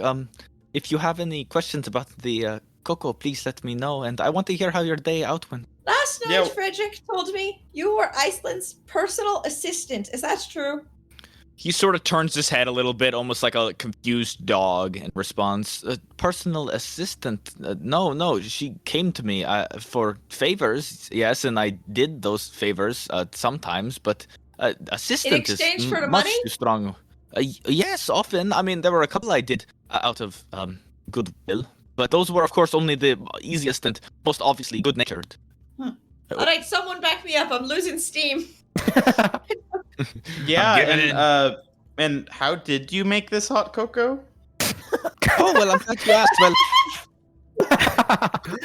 so in the back, I've actually got a reduction going right now of what I like to sort of call this a cocoa mix powder. I was able to turn it into a powder. You see, cocoa normally comes in a very dense, nasty, bitter form, but I was able to emulsify it and reduce it and coagulate it in this sort of wet pit, and then I dried that out, and now it's sort of powdery, and it's at least a little bit more on the sugary side. And then I put that in water and heat it. Let me know what you think. And another thing. When you got home, you went to Red Hands. Why'd you do that? To tell Red Hands we got home first thing? You're speaking of... Oh, yes, me and Red Hands have been somewhat close over the last few, I would say, months at least. Not extremely close, but I like to check in on him. Not according to him, you don't. I'm confused, Orpheus. You're coming in here accusing me of something, but I'm not sure what yet, and I... Me neither! We're not, Samir, we're not accusing you of anything, except Well, for this Orpheus hot just cocoa said, he being said delicious. just now that he Uh, was coming in here to accuse me of something. He used those words. We're gathering information. We're asking questions. Like, were you and Fredericks like adversaries? Oh, no, not at all. I would actually consider us friends, in a way. You wouldn't. Well, okay, obviously not the best of friends. He ran the private archive of the Lady of Pain, and there were oftentimes many events where I would need something from him, and he would be unwilling to offer it, and I would need to beg and plead, and of course he would always say no, and eventually I'd have to go over his head to the Lady of Pain to require access to them. This, of course, what made him mad, and there is, of course, the unspoken issue of the one time I sent somebody to go steal from him. And he knows about that? No, you know about that, though, I'm telling you. I see. So what? You don't want to see him out of guilt? Guilt is not the right word for it. Besides, I do want to see him again. He was an acquaintance, just a coworker. I thought we were friends for the most part. Where is this all coming from? You've been acting strangely. Well, I suppose a lot has changed since you left. I mean, it has been a long time. I spent a lot of time working, giving myself upgrades on my own body. And I suppose maybe I have changed a bit from that, perhaps. What'd you upgrade? Well, I'm glad you asked. So, I spent a long time working, well, alone. I wish I could work with Demos on it, but creating an artificial backup. And then I was able to manufacture a new part. On top of that, all of my toes on the left foot needed a replacing, so I did that. Very excited to announce that I have a new left foot. Haha. I glare at him hatefully. Can I almost do a perception check on whether this is I'm looking at Samir specifically on maybe his left foot, right? Can I see if his body has been physically repaired, or it's a brand new part? You altogether. look at his body. Give me a perception check, please. 15. Okay, nice. 15. You sort of look over his body and you see maybe there are some physical differences, but it's really hard for you to tell. I mean, the foot you can't really see under his big heavy boot. And at this point, nothing he's really mentioned sounds external that you could physically see a difference for, so you don't see anything that's different, in your opinion. Okay. And another thing. And I yell that, and then I stop and look around. Do I see Samir's frog anywhere? You look around. You don't see the frog here. Where's your frog? My frog? Your frog, where is it? Oh, you mean hopscotch? Yes, unfortunately he had to be disassembled. It was a tragic accident. Actually, it occurred a long time ago. I sort of am disappointed in myself for not fixing him sooner, but when that giant war machine rolled to town that I was telling you about that I needed to defend, well, this accident occurred. Hopscotch got caught under one of the great wheels of the machine and was crushed flat. I have all of his parts in the back, I just haven't gotten around to rebuilding him. How about your bird? Where's your bird? Let me think. He looks around, probably in the back in my backpack. But why? What are you getting at here? I want to see her. Oh my god, can we see her? Sure, of course. But if you'd like to see a pet, check out this cat right here. No, but think about the cat playing with the bird. I don't know. I've had bad experiences before with mechanical animals playing with organic creatures. Devastating Why to would you- hear. Why would you adopt a cat then? Well, it's only temporarily. I assume the cat will go away at some point. It's just unlike you, Samir, to not really care for, all of your creations. I thought they were almost like children. Of course Yeah. I care about them, but on top of, well, children, they are also projects to me. To be made better, to be made stronger, you know? It is not often that I am without them, but when I am, it is okay. Show me the bird. Alright, and the fox. Sure, yes, of course. He walks you to the back room now, and after a few moments digging through his bag, you notice his bag is actually pretty well stocked right now. It's very full, so he takes a lot of things out of the top, puts them to the side, and moves some more stuff around. And after a good 30 seconds of digging around, he pulls out a small ball. Again, this looks like about the size of a pumpkin or a watermelon, perhaps. And he shows it to you and says, "Well, this is the bird." And he digs in more and he pulls out one more, and this is the fox. And he places them both in your hands, and they're pretty heavy. Is this what Go you on. wanted to see? Activate them. I don't think I should do that inside. They're more meant for or either combat or high value electric, when I use them for machining. Let's go outside then. Why Yeah, I'll don't you pay you talk to me? spar with them. Why Yeah. don't you talk to me like a person?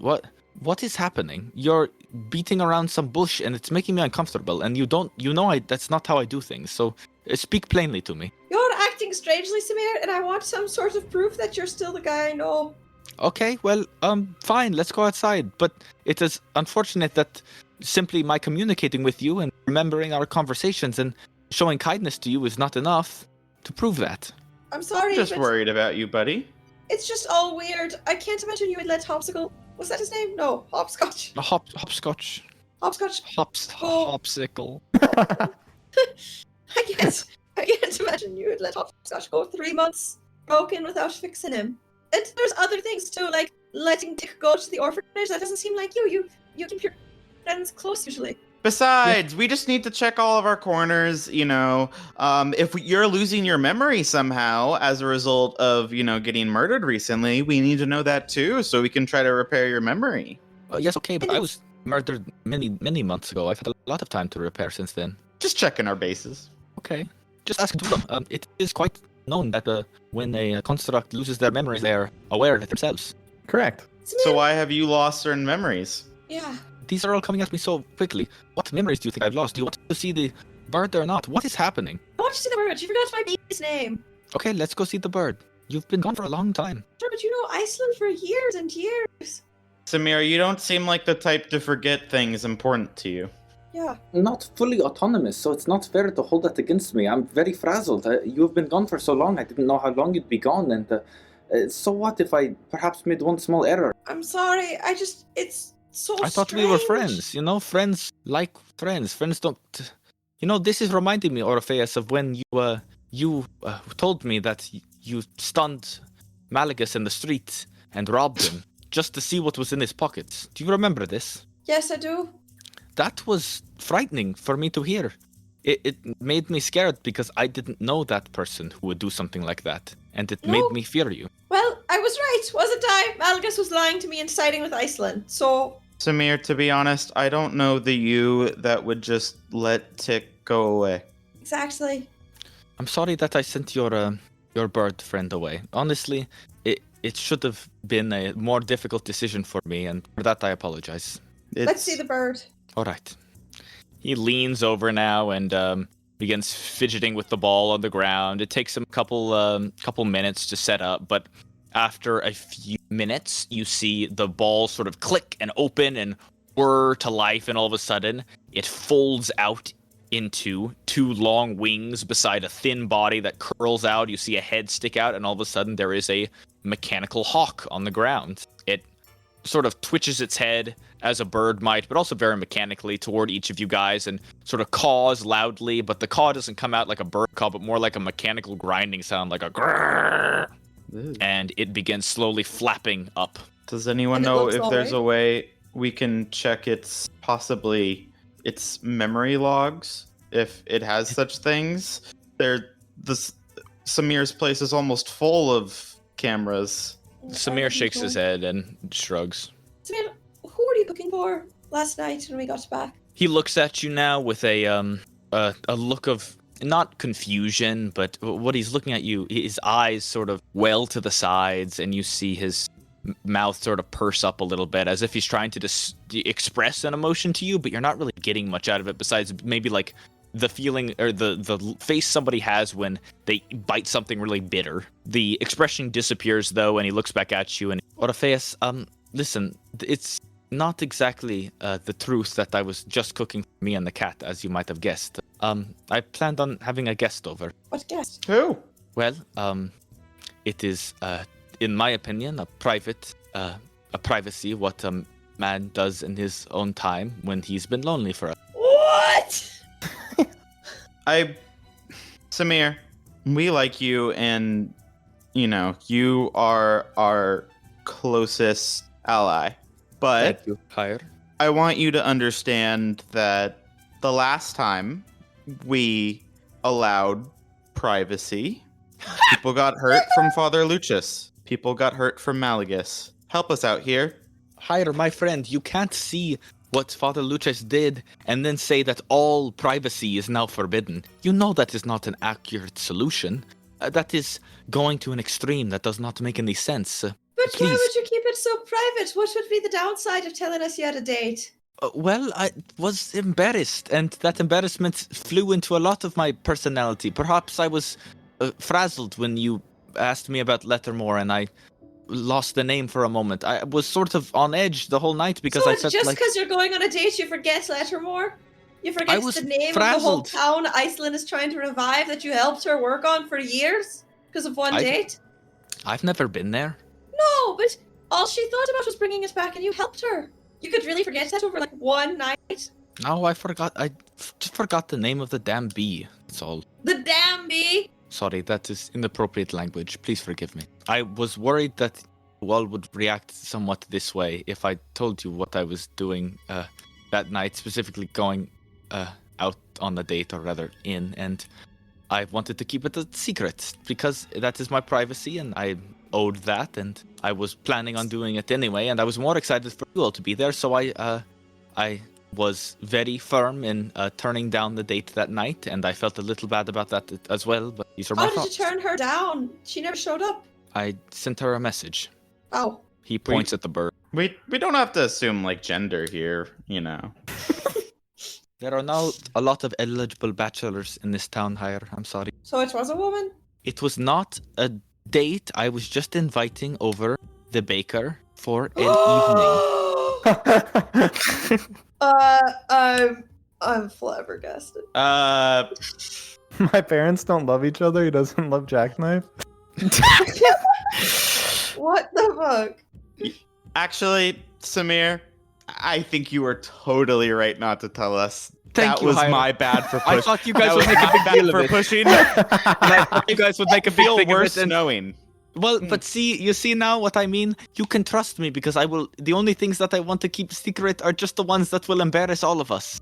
And you see, we could have saved ourselves this heartache, and now I'm feeling very emotional about all this, so I might need to go lie down. What?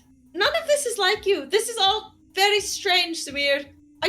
Why did you change so much? Orpheus, it's been a long time. But why? You were better before. Ouch. I have nothing I wish to say to that, right? I'm who I am right now, and I hate to hear that you don't respect me for it, but I understand. Let's go. I would walk out. Are you not going to stay the night here? Of course not. What? Just because I planned on going out on a date? No, that's not why, because everything about how you're acting isn't how I expect you to act. None of it makes any sense. You're not like the Samir I knew. I don't know what you want me to say, Orpheus. And you even forgot Deimos' favorite pastry. You wouldn't do that. It's sorry, quite Dima. troubling. I'm sorry. I don't know what you want me all to say. It's just been gone a long... 4 months. And that was 4 months? The woman who killed you before could just kill you again. How do we know you're not replaced? What does that mean? Samir, you died. Yes. but Recently. You brought me back. The group of you. You understand that we're trying to make efforts so that we need to know if we need to bring you back again. What just changed? I thought we were all laughing and Hire was making a joke about how it was stupid that I brought this all up. What is... I wish you humans would explain your emotions more. I don't know how to explain this, but you're not you. It's not right. And I can't convince you otherwise? I don't know. Convince me. I really wish you would. I have been. I've been trying. Look, And he gestures to the bird now flying around. He holds out his arm. See it land on the side of his arm. Caw at you. With that grinding sound. He then sort of grabs it, taps it on the back of the neck, and it sort of goes limp. Then he drops it to the ground and sort of rolls it back into a ball. this is not something that you can just pick up. You have to learn this. I know that. Why did you tell us the Lady of Pain was at Zavrix's house? I said it was well guarded by her men. What? Is that not true? You said They he was under investigation. You said he was there. And There were you no should men know there. because you went to that fairy house that same night. I didn't want you guys to leave yet. So why go to Zavrix? And why not just talk to us? That place is dangerous. I mean, I saw what it did to my Demos. Now he's cast with this aura of malignancy from performing the red ritual in the back. And he sees it in me too. It is not a dangerous place, and it is run by a horrible, dangerous man. I dislike it, and I wish it would just burn up. But it won't, and I won't do that. So is it not simple enough to say that it is not the route we should go? We were never going to Zavrix's house. Samir? What? Samir, you said you were going to break into Zavrix's house, and you very much could have done that during the 4 months that we were gone. What's to say Zavrix didn't catch you himself and wouldn't have left replace without him you. as he is in trouble right now? You told me before you left, you said, Samir, we have a plan for us to all leave together. And that included me. And that made me happy. It was hope that I haven't seen in a long time. I would not leave without you. You weren't acting like someone who wanted to leave with us. He gestures around the room now and he goes, I've been packing, haven't I? And you look around, and sure enough, there are some simple knapsacks and leather bags that have goods shoved into them from in and around the shop.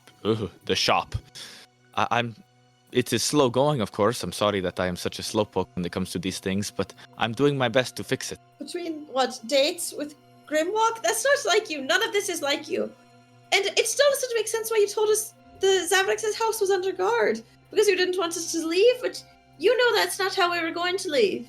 And even so, why would you lie? That's not like you either. No, but I suppose I was, trying something new. I'd already lied once that night, yet I was on some sort of spree. It's pretty human, isn't it? I You're regret it. either not the Samir I knew, or I didn't know any Samir I thought I knew. This is not the person I wanted to be friends with at all. He looks at you sort of solemnly, and the smile doesn't come to him at all now. And I don't know why this is all coming out so suddenly. Last night we had a blast here, and now all of a sudden having all these thoughts. Are you perhaps controlled in your mind, Orpheus? Did something happen to your mind while you were out in the wefts? No. Well, yes, actually it did, but I don't think it's happening anymore. Iceland came back again. Remember Iceland, who you were like super dedicated to not that long ago? What do you want me to say? Samir, I want to believe you so badly, but in just the chance it's not true, I would personally like to ask you one more thing. Could you maybe that is- smile for us? It's really fucking weird, Tyre. he shoots you a neutral smile, and then it goes away. And it's neutral, It is a neutral smile. not like wider than like usual. What do you want from me, alright? I really wanted to say something that makes it all okay again. It seems to me like you're just a distrustful person by nature, Orpheus. First Malagus and now me. I assume the rest of you next. I was right about Malagus. I don't see how you can hold that against me. That is no excuse for baselessly attacking somebody's privacy. No. I need you to understand, and I need all of you to understand that whatever you're doing, this sense of justice that you're getting is false. Going around and basically attacking people's trust and opening them up like fucking can, it is not ethical, it is not right. You call yourselves adventurers, heroes even, and yet here you are attacking your friends and tearing them down. I sat up all night, I made cocoa for you, I was attempting to reconnect, and yet here you are attacking my person. What kind of friendship is this? It's not right. Samir, I think I have a question that I think could bring back some trust in the group. Please. Samir, do you remember the very first spell you taught me? He looks at you and he squints. You see his mouth open for a moment and then close. He looks out at you all again and he says, "You really don't trust me at all, do you?" Not anymore. I'm sorry, I don't know how. He turns back towards you, Demos, looks at you, and this time he smiles. He smiles wide, very wide, wider than you've ever seen Samir smile before. And he says, "I have no fucking idea." And he disappears. Samir wouldn't do any of that stuff! Ever! My distrust and confrontation is always justified! Fire begins sobbing. No. Yeah, Orpheus pulls off his goggles and water just pours to the ground. No. As far as you can tell, Orpheus has been angry crying for a very long time. I don't understand how such evil exists in this world. I knew Samir would do any of that. It's a strong one on my phone. He wouldn't go out with Jackknife's girlfriend. It's just not how it should happen. And you wouldn't leave hopscotch in purgatory. Saffron's been against us as well. Saffron's a cunt. Where is that cat? I want to kick it. Malagus is on to something from the start. Good reveal, you guys. I honestly thought that was gonna last more like 5 or 6 sessions before you guys got that. No, that bitch smiled wide. Also, he made pigs in a blanket for his cat. That's weird. Well, he gave it away with the wide smile. I can't believe that was enough. That's enough. Yeah, I smelled it like immediately when we met him. He was just acting off. He was acting weird. I just can't understand how you could have known that. What do you mean? I know Samir. No, but they were there, I feel like, and we were like already looking for them, I think. You have traumatized us before with the characters disguised as other characters. It's true. Yeah, but it's been a while since we've done it. That's Some just my wound never natural heal. paranoia then, baby. How come And- Finn was supposed to be my paranoid character? You've made Orpheus into a paranoid character. That can't be my bad. You're bad. You've traumatized him again and again. And also, he's always suspicions are validated in the end. It just can't be my bad. And I mean, I wrote higher to purposefully be like anxious and like thinking about like worst case scenarios. So be looking. Well, good on you guys for finding it. I was impressed. I won't lie to you. I was impressed at how quickly that happened. We're gamers with capital G. We're gamers. Of course we. You guys are left now in an empty Samir shop. Where he was standing just a moment before, you see nothing. Emptiness. You all look around you and you sort of feel around almost instinctively. Invisible people, but you don't feel anything immediately. And you all look at each other with like scared looks. Malagus goes, "Oh, fuck, you guys were right. Shit." Yeah. I thought I wanted to be right, but I don't quite feel good with this either. Honestly, I'm sort of glad that wasn't actually Samir, because if it was, I don't know what we would do. Yeah, we bullied the man. Well, I mean, I don't want to go to Waterdeep with that guy. Man, Well, we were about to, weren't we? And Yeah. well, we need to find the real Samir. True. I Do think we think? we know where to start. Yes, Sabrix is. Yes. If the Lady of Pain may jump at a chance to punish Zavrix if we tell True. her what's happened, and that can give us something. Have help in investigating where the real Samir is. Was Zabrix ever under any like real investigation, or was that just a lie? Seems like it was a lie. I do think it was a lie, but either way, I think it's worth investigating.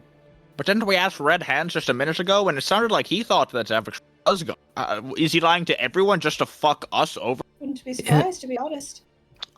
And then why would he lock himself in Surcad with us? Well, And why the door? he's feigning to escape so that he can run away from something. Or, I mean, the shithead likes to make chaos, right? Is this not a bit chaotic to steal someone's life for a bit? Like when someone's chasing you. So, you know, you open the window, so it looks like you went out the window, but actually you hide in the closet. Yeah, like Nice. that. Yeah. Is this thing on? This is on. Then I wonder who would be after Zabrix then. Probably the Me Lady of Pain. now. Yeah. So So you know he was actually dating... wasn't that devil after Zafrix right now? Oh yeah. Blixie? Lexi? And I think we should confirm whether the Lady of Pain is after him or not. I know the Lady of Pain doesn't like him. True, but does? that might be enough. That might not be enough to get him like arrested in this country, whatever. Yes, but our word within him taking over Samir's body and place, that's something. That's at least something to pique her interest. I mean, it's probably illegal, right? I mean, surely kidnap somebody from where they're home. And if she's Must already be. looking for a reason to get Zavrix in trouble, then we're just giving her one. True. So then this is good. Should we go to the Lady of Pain, or is that just tattling immediately? Maybe we go to old Zavrix's shop and beat up Red Hands. I think I could take it over. I think we should probably hurry to Zavrix's before he can, you know, get rid of Samir or whatever. Hide the evidence, you know? Shit, where was the last time he hid somebody? Did he hide somebody before? Fuck! Minecraft plane! Well, So we Samir's probably on a different plane. Shit. I mean, we don't know that, but it's certainly likely. Can I check real quick to make sure that the warhead is still in Samir's shop? You run to the back, you go looking for it, and yes, you find it. It is still in the back. Okay. It's sort of nailed to the wall. It doesn't look like a warhead at all. You know what it is because obviously like there when it was built, but Mhm. it looks like nobody took it out. You see it there. You pat on the side. Yep, still there. Okay. Is everything all right back there? Yeah, just checking on some things. Okay. Did you check on him? Yes, Malagus. Nothing for you to worry about. All right. I'm just, it's just fucking scary, man. And with that, Alright, where would I you guys say we like go to go? to Zavrix. Is Tick there? Not here. She's physically not at home. I thought you left her at the, you left her at the daycare. Really? She went to the other room to pack her bag. Oh, no, that's on me. Yeah, you're right. Okay. And I meant to have her come with us today. I didn't end up saying it. Okay, But accounting error. I mean, if we would Apologize. have left her at home while we were going to get Vinny, right? I personally would not have, but that would have just been me, I guess. That's on me. Yes, so then we'll say Tick is probably back in Demos's room, like behind closed doors, just hanging out. What? It's just that easy to get replaced. I just in case she didn't hear all of that, I catch her up on it and say, and that's why you truly can't trust anyone. You have to check them out really deeply first. You go back to the back room with her, and she sort of squawks at you as you tell her to not trust anyone. Trust no one. Everybody lies. Was that my Yeah. voice? Maybe not everybody. No, but that was supposed to be lots. that was supposed to be Carter. Oh. I guess is it okay if she comes with us to Savrix's, I guess? It seems like it's going to be a bit dangerous for a child. Is she not grown? She's already fought in a war. That's true. Okay, let me be clear. She's certainly not a child. Let me be clear. We wouldn't necessarily want her in harm's way either. I don't know. It's up to you. I don't really. I certainly don't, but now I'm just afraid leaving anyone behind is just... I don't know. We left Vinny. Look what happened to him. We left Samir. We Tick, can't that's be true. everywhere at once, Hire. Bad things happen sometimes. We just have to hit but it we in can all be stride. together. Tick, what do you think? How do you feel about your capabilities? Not fought in war. Yes, you I mean- have. I mean, you were there. Watched So you don't know how to fight? how to fight. She throws a punch in front of her with like a a very feathery arm. Is the form dog shit? You can't tell if it's just bird or dog shit throw, but either way, you're like, yeah, not an impressive throw by any means. Can I like take off like a patch of armor and ask her to like punch a scale? She runs up to you and punches. Strength check of, let's see here, for funsies. All right, she got a 9 on the strength check, so definitely weaker than average punch. I thought you were a fighter, but I think your punch is just a bit stronger than mine. I thought you were a fighter. She punches you again, sort of playfully. I don't know. Do you want to come, Tick, or would you rather stay here? Do you want to come, Dick? I do, but only if it's the right choice for everyone's safety, you know? I do, but only if it's the right choice for everyone's safety. God, I hate having to listen to my own words sometimes. I'm like, it's like, oh, why did he say that? Oh God, I said that. God, I hate it when my kid says things back at me that I taught it. Fuck. Okay, Tick, well, ultimately, it is your decision, but I would like you with us. She dives back into Demos's bed and pulls out a small, slender iron dagger and sort of twirls it around. Oh God, careful though. Knife, something, knife safety. God, who's this? Which of you in the group would you say is the most stabby? What is it? Getting stabbed or stabbing? I know for getting stabbed. I meant stabbing. I was great. I am great with a sword. I feel like if out of all of you, I think Malagus would stab me.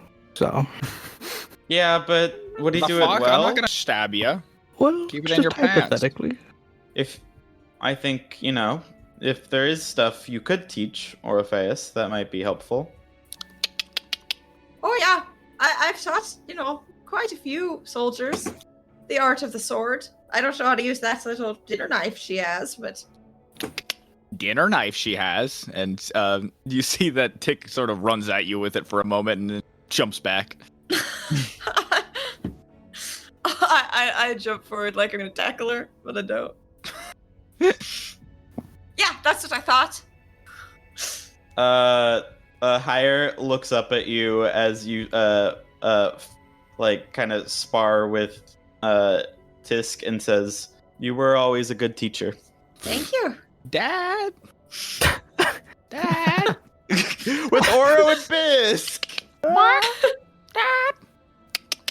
Dad! Don't call me dad, creature. I don't need a dad. None of us do. Hey, shouldn't we be fucking hurrying? What are we doing talking about this shit? Samir's probably dying let's in go. Minecraft. I'm warning Samir is getting tortured to death in Minecraft. Yes, and here we're talking about fucking fathers. Can you all have fatherless activities somewhere else? I don't have a father. Well, you have fatherless activities. Yeah. Maybe. Yeah. So let's get a move on. Where to? We should Yes. go to Zavrix's house. Tick's coming. All right, Tick, come on with. I'm a big fan of child warriors. Okay. Well, good.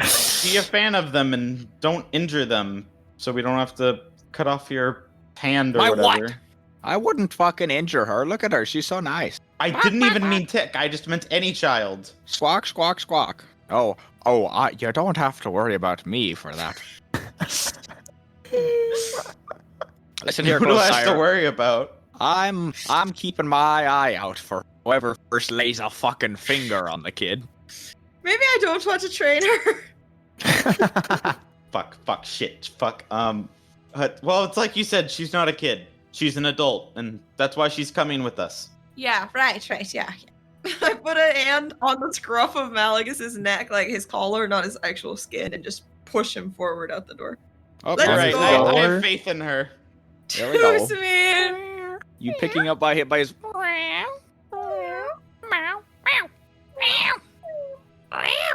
Right, to Is that- Samir's. You head out. You approach the shop that is Zavrix's. It takes you a while. It's now early evening time. There is a bit of a excitement on the lower decks, specifically by the grease pits, where people are shouting excitements and preparation for the festival, the Flowtide Festival that comes in just a couple days now, and they seem to be doing pre-preparations to set up. Specifically, there looks to be a group of tent takers, uppers, and downers, as in like the people who can quickly assemble and disassemble tents. Those workers and mechanics are all attempting to try to throw up tents and remove them as fast as they can right now before the tides come in. So there's a lot of shouting from the lower levels. You guys all dash up though, up and up the floors, all the way up to Zavrix's house. You find the front door, you bang into it, and it's locked. Kick it so hard. I can't kick it. I'm not fucking strong. Someone else No, kick it. I'm kicking it. I kick it. Okay, you kick it. Strength check. Yeah, bam, bam. My best stat. Wait, really? Yup, it's a 6. Oh, so you rolled like a 2 and then like +4?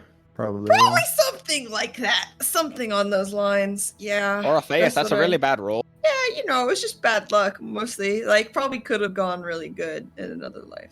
Or a face. You go to kick it. Bam! Your foot bounces right off and it does not give. Fuck. Well, today's freaking sucked, and I heard a healthy way for men to get out anger is to kick things. I'd like to go try Yeah. to kick down the door. Aye.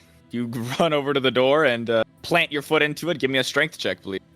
7. 7.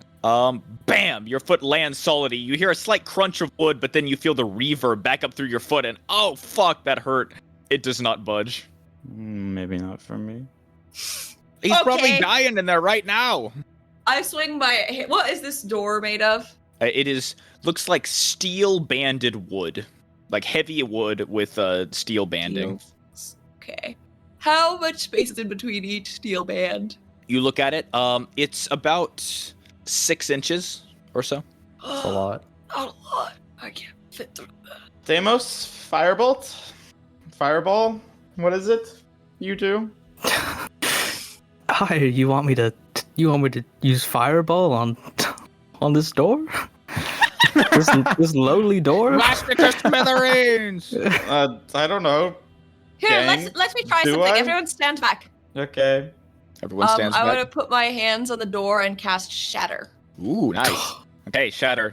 You guys hear a rumbling. Starts out low and builds up fast.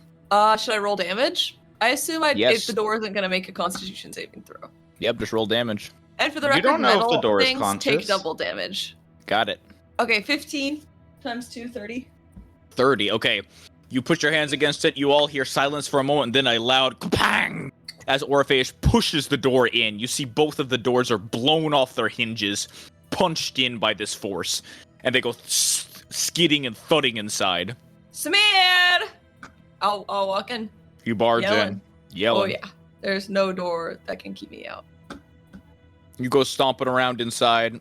You don't hear a response from Samir, per se, but looking around now, you see the place looks about the same as you remember it, being just from visiting earlier today. After a few seconds, though, that flush door, the sort of secret built into the wall, gets thrown open, and you see emerging hesitantly is Red Hands, hoisting in his hand what looks like a giant bat, almost like a club, like an ogre might use. Who goes there? The door was locked. This is an emergency. Sorry, Red Hands. Well, what are you doing breaking in here? Samir is somewhere in this building against his will. Are you sure? I didn't kidnap nobody, and I'm the only one who's been here. Zavrix did. Zavrix was Samir, I guess. I'm real confused. Zavrix was disguised as Samir. Why? I don't know. Probably just wanted to hurt our feelings.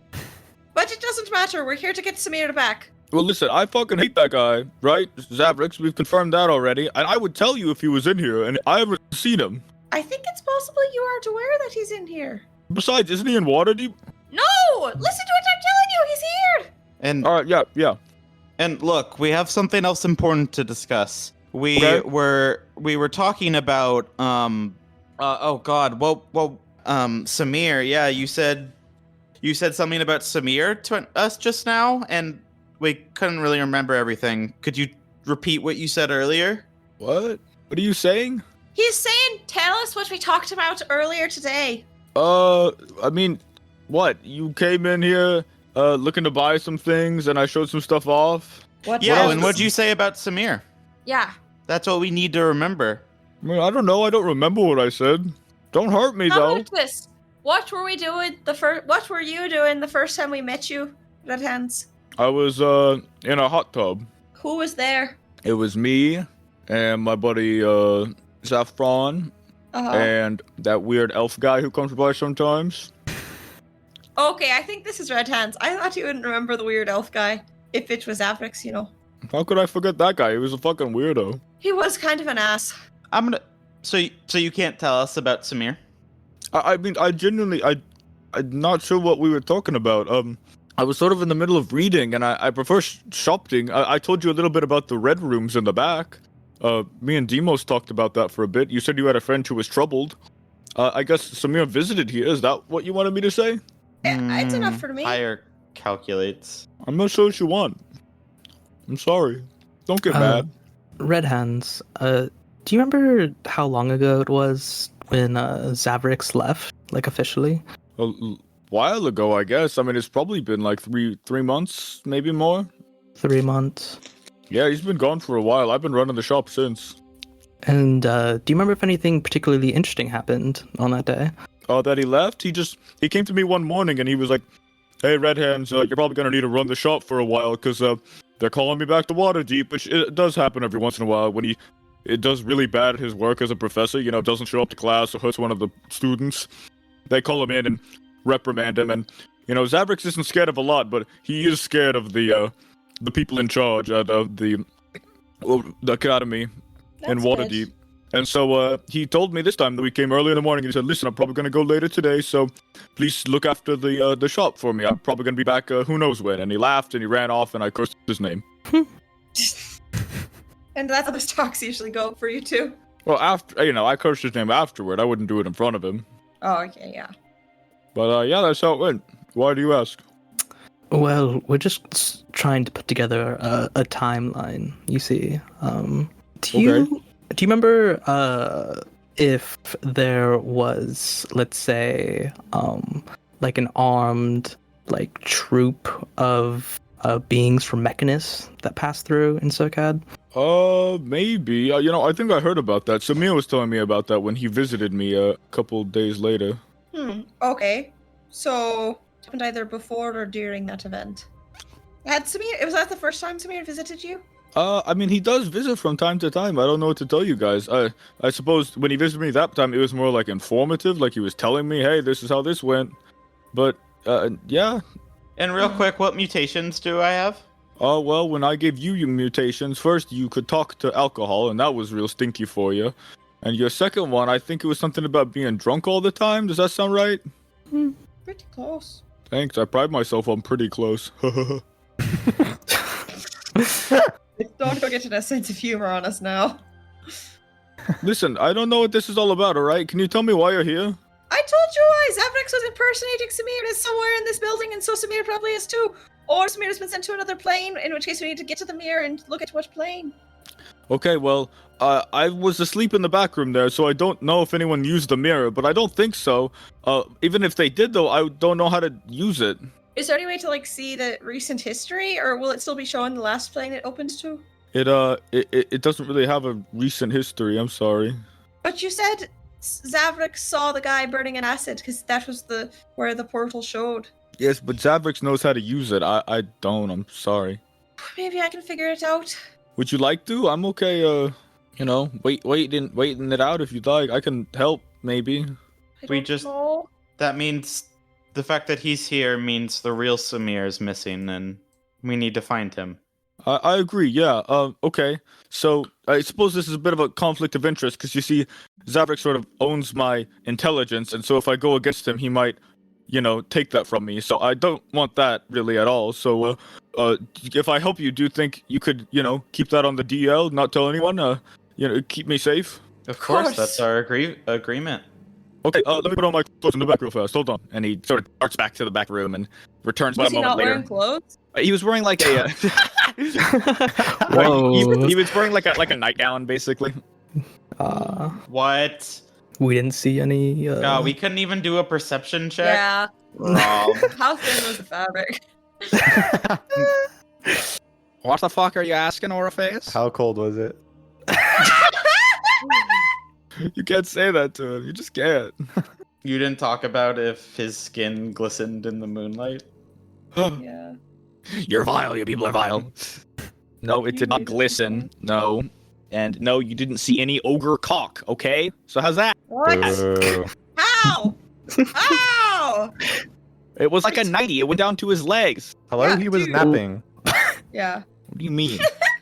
How guys mad are- Isaac sounded there. I was like, Why are you so mad? It was napping. Use your head. You people are sick. You're sick. I'm so fucking mad that fucking Zafrix went on a date with Grimhawk. No, almost did. Almost did. A rat bastard. Oh my god, canceled last minute? Even worse. But see, now Samir canceled on her last minute, so he really screwed over Samir in that one. God. All good. Samir was never gonna- That's not his yeah. wife. Yeah. Wait, who do you think is his wife? It's Jackknife. They're my parents. They're not your parents. They're everyone's parents. Yeah, no, I have no idea what you're talking are about gay with mothers. Grimhawk. No, absolutely not. What? Isaac We saw is them correct. flirting. You guys are crazy. We saw them flirting. Fine, Sorry we you're can scared of settle on lesbians. a three-way. Yes, Samir and her Samir's have not our father. Samir and Jackknife have history. Much Yeah, different Jackknife than a treats him little like a son. a little fling. No. I cannot believe that there's this much hidden discourse over who was fucking who in Circad. Mason, is this not content? I No, just this is can't not- believe these people think Jackknife would be with the man. It Yeah, but feels doesn't- it feels like an affront. to Literally, you just want gay parents, okay? I'm sorry to say it. Yeah, and I Oh, think don't. Jackknife flirted with Hireback, really. So You're getting Jackknife and Grimwalk confused. no, both. What? I'm kidding. So, with all of that, you guys are waiting for Red Hands. He comes out wearing a sort of piratey like smock, and a sort of frilly white overcoat and some long pants. He looks at you all in his big oversized ogre form and says, "Okay, you think he's around here somewhere? Well, this back room is basically the only other room besides the main one here. There's a little bed in the corner, but where else do you think he could be?" I think he's probably in a different plane. Oh shit, but I really don't know how to use it that well. I mean, I could try to, but even just trying to find the last place someone was sent is like sort of a complicated thing, and I don't know if I have the skills in Arcana to do it. Well, what about, at least 3 of us, I think. Maybe more. I don't know about Duelam. Its magic is a little different, but at least 3 of us are pretty familiar with Arcana. Let's just start by looking at it. Go Yeah. from there. Okay, so here it is, and he leads you over now to where the mirror is. Here's where it is. You can see it here. It's scary looking, right? I don't know. I don't know how to use it, and it scares me. So there's all that. Okay, Was that helpful? glad we got that out of the way. I have a question. Could we not just press our once a day transportation device if we mess with this and somehow go to the wrong plane? I That's a think really good point. the Lady of Pain emphasized that we can only use it in places with a lot of magic, that like ley lines, So, I mean, as long as Sabrix as long taught as- me about that too. I just agree with you. thank you, Red She Hand. should be sorry. Sorry, Yeah. I just agree. I'm sorry. I mean, so as long as it drops us off somewhere with a ley line, then we would be fine. But if it didn't, then I don't know. Egad. Just seemed like a Demos thing to say. That's so disrespectful. Dang, so should we just start playing with it? Our only other option I see is we could go to Flexi for help. Flixie the does. options. Sorry. Yeah, Flixie does hate Zavric, so I'm sure he Yeah. would help us. Well, I guess our Blixie options are and to the try to Lady go of after Pain. Samir ourselves, or to force Zavrix to come back and fix things. So Flexi and the Lady of Pain could potentially help us with that one. I say we do one or both. Okay, but we don't have anything on them, you know? Like, we can tell them, hey, we're doing this to get back at Zavrix, but I don't know if they would help us just out of the goodness of their heart, considering it won't actually hurt him a lot. Like, I don't know, you know? The Lady of Pain is in charge of administrating punishment for crime. We've witnessed a crime. What she does from then is her own choice. True. I get what you're saying, and I agree with you. I don't want us to get caught up in, like, a lie, or not a lie, but, you know, got caught up in talking with her this whole time, and then we lose sight of actually helping Samir right now. Exactly. He could This be is what suffering we're in this doing to moment. help Samir. We can't do anything if we don't know where he is, so we need to find out. I just feel like Red Hands knows. I mean, look at him. Look at him. He's got to know something. Does seem like he knows. Just a thought, you know? I feel like he's had to have used it before. The machine, or whatever this thing is called. He has to know how to use it. He's just got to. I don't think that's necessarily true. It's a highly magical item. Yes, but I don't know. He seems like the type of guy who would be, you know, like, maybe least a he's little been working on it curious. in private. Yes, exactly. Well, clearly he's not willing to give us that information if he has it. Well, what the fuck? Should we just cut him? No. That- Stab. It's a much better option to go to the Lady of Pain and Blixie. Okay, so let's fucking go. What does that fucking sound mean? I don't know. It's this. We see the goal, and I want to run straight for it, not in a circle around it, towards it. Are you saying something right now? Are you saying our way isn't direct enough to help? Because No, I don't think it's bad. I think objectively it's good. It's just I look at that mirror and I know Samir's probably somewhere, and it's really hard to want to move the opposite direction. You know? So then what if we just fuck with it right now, you know? Get in there and fuck around. Yes. I don't know if we can risk being teleported to a plane that kills us instantly. What about this? I'm worried Zavrix is going to come back here while we're all away, so maybe some of us stay here to watch while others get the Lady of Pain. I don't know if I want to split. Split the party. If we think we need to do all at once, then we can. It feels wrong leaving the portal unguarded. I don't know if that's logical or just that where I'm from, it's the only way we would do it, but it doesn't feel right. Yeah, I think you're right. He has to come back here at some point. Exactly. I'll stay here. Maybe one of you with me, just because I don't know if I could take him on my own. And everyone, go get the Lady of Pain. I'll stay here too. Deimos, I thought you might like to as well. Just Samir's your dad. I don't know. I don't mean to make you, but We can look after the bird kid too, you know, because she's fucking here now. yeah. I'm fucking here now. Yes, it might be beneficial if me and Sir Orpheus study the mirror while everyone Yeah. else gets the Lady of Pain. Okay, and we're sure this is a good idea because I just don't know if she's gonna help. Like, I know we've been friends with her for a while, but this seems out of, I don't know. What do you think? There are almost I no think- consequences to us if she doesn't help. We're just presenting her the opportunity to. I guess, I but you know, think- she doesn't seem to suffer fools, you know? I think Flexi is the better option, personally. We're telling her the reason we want information on him. So we're telling her how we truly feel about him. We're not lying. Nobody said anything about lying. So the Lady of Pain has nothing to hold against us. Her name is the Lady of Pain, you know? I feel like we forget that every time we go there, but remember that old man who always walks us in and out, and he always says shit like, wow, she really liked hanging out with you guys today. That's the nicest she's ever been with outsiders. Like, that's probably fucking true, you know? I feel like most people who visit here have to visit her by some horrible means, and they get punished awfully. Like, we're on her good side right now, but if we show up asking this and she can't help us, then we might be getting some negative effect, which is that she doesn't like us anymore. The stakes are too high now. But she doesn't know how to use this thing.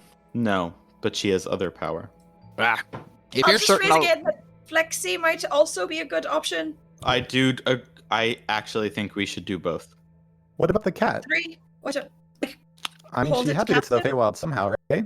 Do you think she used the mirror? good point. And how does Red Hands? How do you get to the Feywild? Oh, well, I mean, I told you I don't like using the mirror, but I gotten accustomed to going to a couple places, like the Feywild. I know how to get there. It's just really close, see? It's just like, I'm sure Zavix just told you about the tree, right? The big tree. And the Feywild's really close to where we are, so it's not actually that much further to find it. It's easier, But Samir could be somewhere real far, and I don't necessarily know how to get there. Well, how about you, me, and Damo start searching the nearby places?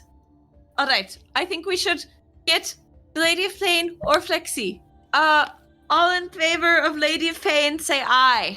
Aye. All in favor of Flexi, say aye. Aye. Aye. fuck, I forgot to vote. Dulum didn't vote, Malagus didn't vote, and Hire voted twice. I said, I'm in support of both options. Are we going to send one person in each direction? We need to start keeping in mind that this is a time-sensitive situation. Orpheus, get your fucking head We in the go game. to Aren't the you supposed to Lady be a of leader? Pain first. We go to What? whoever's more important first, and then we go to the other one second. We're voting on who's more important. All in favor of the Lady of Pain, say aye. Aye. Aye.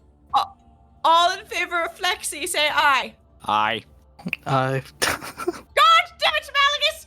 Go to Lady of Pain. That was the bird the second time. I like to think my back is to them, so I still think it was Malagus twice. Orpheus, what was your vote? Leader, coaches don't play. Hello? You were supposed to. This You is told us unfair. you led an army of thousands when you were in Valhalla, and here you are. You can't lead an army of. Well, Ritacy led the army. I just was more of a guide. Why are you upset that we didn't vote if he- you don't vote? he I led. just have all these stress hormones in my brain. Uh-oh. It's that time to He led by putting it to a vote, and the vote decided on the Lady of Pain. But he did Right. not vote. I agree with Hire. We have better things to do than question my leadership. Now go to the Lady of Pain. Is I'm there a staying reason here. you don't want to vote? Maybe you don't care about Samir, huh? Maybe you don't want Samir back. Oh. Okay, no one's saying that. Why don't you want to vote, though? I need Orpheus to get some fucking spunk, some balls, some gusto. I am not I don't- saying that. I have 2 of 3 of those. Have spunk. I have spunk and gusto aplenty. Now is Fuck not the you. right time, Malagus. Get the fuck out of here. All right, I guess I'm going. Fuck it. He starts trotting off. Oh, going. You said it yourself. You can't stay here alone. I know. I think Deimos is staying with me. Yes. I agree, Malagus. I think you can help us. All right, look after the fucking bird. Will do. Tick, do you wish to stay? Wish to stay. Okay, I give a nod to Oro.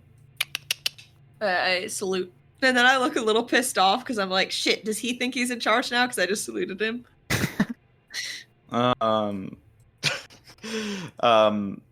No. I said today I'm not leading this damn party. You can't fear what you don't understand, higher. Which is women, I suppose. Just watch me.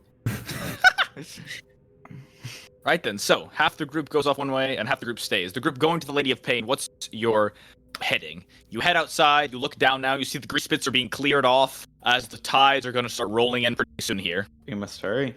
Hurry where? Tell me where you're going. The last place where we met her at. We had to go through that portal thingy Yes, to okay. go so to her fortress in the sky. you head down then toward the portal. Rushing down, dashing down flights of stairs, you eventually find yourselves at the grease pits, and the marshy grass and dirt beneath you is already starting to become watery as the tides are rolling in. You rush over to where the portal room is. You see 2 guards stationed out front, both wearing those heavy stone masks, both of their feet sort of submerged in the water as they stand there. As you guys arrive, they sort of put their hands out and hold the spears that they have aloft, and one of them yells, "Halt! Who goes there? Hello, we're here to report a crime. Speak your truth." It's Dulam and the Lost and Found, I believe. Say it with pride, baby. And what crime was committed? Possible murder and kidnapping and identity fraud.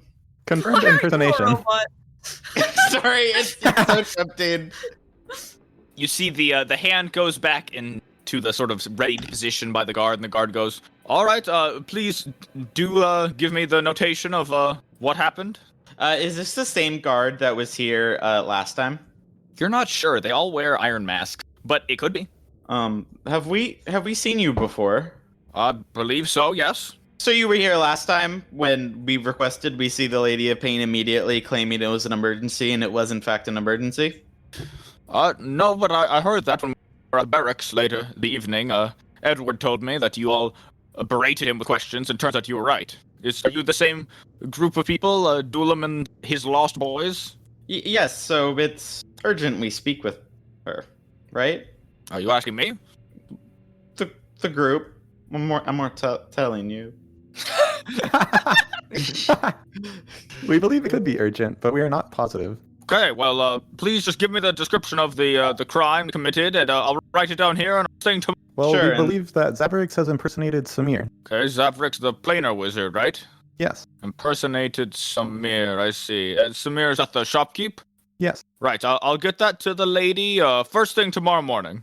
And this also means that Samir is missing. What I was trying to say earlier is that I trust that you trust that this matter is urgent. We must speak to the Lady of Pain immediately. The matter does sound urgent, yes, I agree. I just, wrapping my head around the situation, if you must know. Is it, well known that you are, if I may be so bold, is it, well known that you all run around without, any legal documents begging for the, lady's attention? Yes. I'll pull out my signed poster. It's all about the poster, baby. I see, oh, very nice. Oh, wow, that is a nice signature there. That's a vintage one. Oh, and you found a good poster for it, too. Very nice, very well done. Thank you. Our meetings with the Lady of Pain are private, and to make it clear, she has pointed out that she has trust in us as a resource to the city. Yes, I see. Is this something that we'll need to, deal with now, or can I save it for tomorrow morning? Now, right, guys? Definitely now! Yeah. Okay, then you say it. Yes. I'm not here! Oh, that's very true. My bad. Okay, well, Dula Redemus. Yes, we need him. We need him now, or her now. What's happening, Hire? You're falling apart. Right then. But just so you know, if this is not an emergency and you waste the lady's time, you will face her ire. I'll turn to Barty. We don't have any great hard evidence. Yes, but the Lady of Pain has reason to trust us. Yes, but she could deem this not an emergency since we do not have any hard proof. I believe the risk is worth it for Samir. If you say so. Well, of course the risk is worth it for fucking Samir. It's just like, this lady, she controls the whole fucking city. What if she, smites us or some shit? Then so we shall be smitten. What? Why are you so fucking, stoic, Hire? Think about your own damn life for a minute. I'm all good, thank you. What? Hire, you're acting real fucking weird. Guys, I'm not liking that Hire is leading this charge and yet also doesn't care for his own life. I care for my life. Jesus, I just care for the party more. I don't know about that. Anyone who tells you shit like that is selling you something. And that's on God. I'd love to sell you on Ether if you gave me the chance, but... Oh, fuck off, proselytizer. What? Yeah, proselytizer. That's what I said, right? Are those the people you pay? No. Now then, as I was fucking saying, it's a fucking emergency and we're going in now. Hire. So, why don't you let us in, shit dicks, and we need to let this lady know something. He always comes out on top. Always play both sides. It's just that easy. Right then, so, let us fucking in and we're good. The guards look at each other, they look back at the group, they sort of lower their masks and go, all right, come on in. Open the area for you now. You notice the water beneath you has now risen to a proper high. You'd imagine this is at least like a ankle level, perhaps even mid-calf. As you walk in now, you see the great red curtain is drawn as you make your way through to the other side of the portal. You see now that the water that was trailing in behind you is now dropping down the grate at your feet at the very top of this floating little fortress. The water drops hundreds of feet down to the circad floor below, and you guys are led now across the great marble courtyard, dark now as it doesn't seem to be lit very well. There are a couple torches here and there, but this place doesn't seem like it's very operational at night. Nonetheless, you guys are led, and you notice you make a turn, not entering the same doorway that you normally do across the way, but instead you are led to the corner of the courtyard, up a very small, thin flight of stairs, and across what seems to be yet a second higher courtyard. This is almost like a balcony that overlooks the first courtyard. Up here, there seem to be large tables and chairs, almost like sort of like an outdoor dining space. And you guys are led up here through a set of double doors in the center of the large marble wall. And inside you find a quaint bedroom. This bedroom seems to have all the adornings of a nobleman's bedroom. There's the four-post bed, a king-sized bed, of course, with beautiful drapings around it. You see tapestries lining the wall and a beautiful chandelier and adorned with hundreds and hundreds, likely magical candles. Also in here, some fine chairs. There looks to be a dining room built into this little area, but otherwise, it's not extremely lavish. You'd imagine, for those of you who have dealt with royalty before, this is about the level of chambers that like a third princess would have, not necessarily the absolute ruler of the kingdom. Nevertheless, though, you see lounging in her bed the Lady of Pain. Oh my god. Oh my god, she's in her bed. Burn that into memory.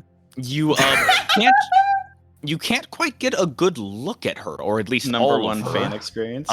Her entire visage is hidden behind what is basically this large, sort of frightening-looking drapings around the edge of the bed. The four-post bed has these huge red and blue and black drapery over them that makes it really hard to see inside. You see the outline of her. Specifically, you can see her robe and where her arms and legs are, and you notice that she doesn't seem to be wearing that giant iron mask right now. Oh my god. I put a hand in front of my eyes. Try to cover yourself. It's really hard to see behind it, though. You just see it like sort of like a silhouette, a shadow, if you will. It's very sultry. It's almost like you're looking into the like a cabaret performance. But nevertheless, you hear a voice come out from behind, and it says, "What is it?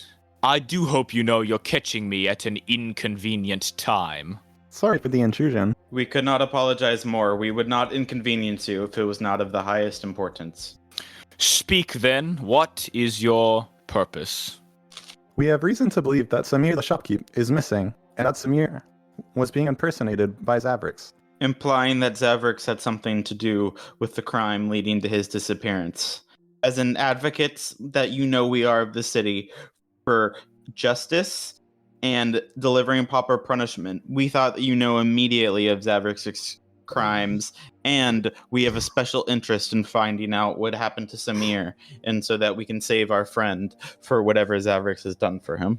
You hear her sort of chuckle from behind the bed drapings.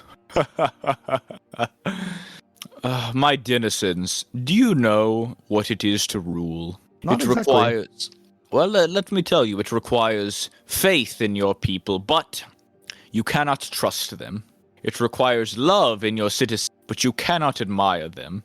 And, most of all, it requires absolute dedication to your work, but you must not let it consume. So, you come to me in my bedchambers, where oft I spend my few precious moments of solidarity and peace throughout the day, and you come and bring me this. An informational piece regarding the whereabouts of Zavrix and Samir, some local shopkeepers in my area. Tell me, have hundreds perished this evening? No, however, there could be other implications. Do tell. We have also found Zavrix of spreading a potential disease that has hurt our friend as well. We believe it's of great importance for the entire city that Zavrix is dealt with swiftly and accordingly before he infects more. She sort of leans forward in her bed now, and you see now she looks to have hair. You can't see the color or texture, but it's sort of big and fluffy and falls drapingly around her head. I bet it smells so good. What? Hello? My hand is still in front of my face. It's not coming down. All right, so you still got your hand in front of your face. You notice the guard that led you guys in here is still here, but nevertheless, she sort of leans forward and says, "Oh, he's spreading an illness. Do tell, is this that iron shadow that I've heard about?" Oh god, oh jeez. Well, I'm sure that you already probably know that Zavrix has, infected many people with the mark of his own god. We have found that one of our friends has been hypnotized and corrupted by this force, worshipping it as if it's some figure, something greater to do great evil. He talks about performing this ritual, killing 7 of those, and just to restore some sort of life, some sort of ungodly power. And he got this from publicly marked drawings and paintings within the city. That's where it all started, and I believe Zavrix is here to try to spread the word of this figure. I see. Autonome, confirm this. Did I say that right to them? Mostly, yes. And I don't know. We even heard he was trying to bring back to life this god. We fear as if he might be close. I'm sure you've noticed so many doors missing in town. That's Zavrix's means of power. The lady sort of slumps back into her bed. You see her head fall very, just dramatically onto what do you imagine is a pillow in there somewhere. Your lady, yes, I know of the wicked ritual that Zavrix performs, and I understand what you're saying, but he doesn't draw near. Don't bother his stupidity on that front. It's fine. Let him keep performing his damned ritual, and don't come to me with those who have the mind stupid enough to be corrupted by this 7th one. What a fucking joke. We come to you, great lady, not to ask you to do anything or request anything of you, but we believe this is a matter of public security. If Zavrix is trying to perhaps even mutiny, take control of the town himself, be him stupid enough to, we, just like on our trip, we thought it was utmost importance that we showed our dedication to you by giving pertinent information immediately. This is true. You just upset me by arriving here after hours. This couldn't have waited till the morning. What do you expect me to do? Higher Valea, when you arrived here with your information, sure, I'll take it into account, and tomorrow morning I'll write myself a report. I do like hearing that Zavrix has outwardly committed some sort of punishable crime. I've been spending many years trying to nail that slimy word. So I will take that quite well into effect, but until then, what would you have me do? Again, my lady, I request nothing of you, but I purely just wanted to give you the information to show goodwill on our behalf. Listen to me very carefully. I will say this just once. You are in my good books. I consider you an asset to this city, and I hope that you remain here long enough to serve me more. So I will not berate you for this, but I will chastise you. Your arrival here at this time at night was foolish. You had no reason to bring me this information at this time when it could have waited for business hours in the morning. Just as I informed you, I would have done something about it tomorrow morning, and I perhaps still will, but you bringing it to me now means nothing. I cannot help you now, nor will I. I will remain here, in my domicile, in my quarters, and rest out the rest of the evening. Now, a bit more furious at the day for being distracted at this moment in time. Do I make myself clear? Yes, oh high lady of pain. Now please exit my chambers and do not ever return here after dark. Understood. Thank you. Apologies, my lady. And start walking out. Okay, you guys exit. Skedaddle. Exit now.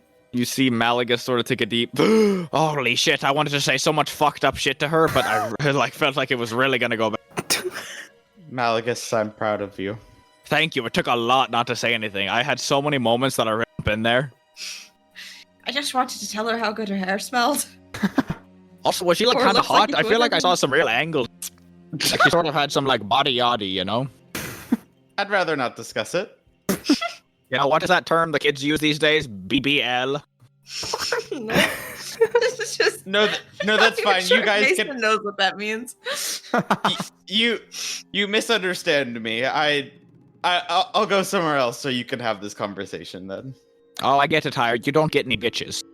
So, with that, you guys exit the Lady of Pain's fortress. You make your way over to the teleport area, specifically that little like archway that brings you back to the lower levels, and you notice it is filled with water.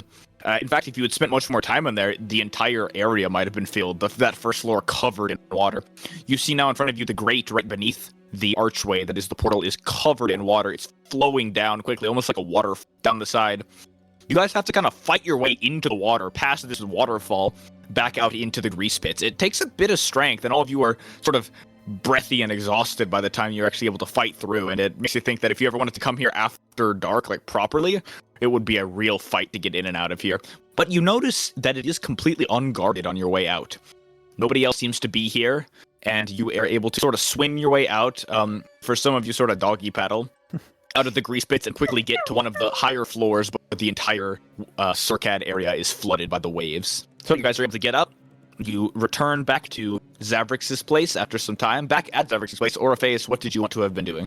What do you think, Namos? I feel we're just starting to Arcana check with Red Hands, trying to work our way through all the nearby planes. Yeah, it would definitely be useful to watch Red Hands use it.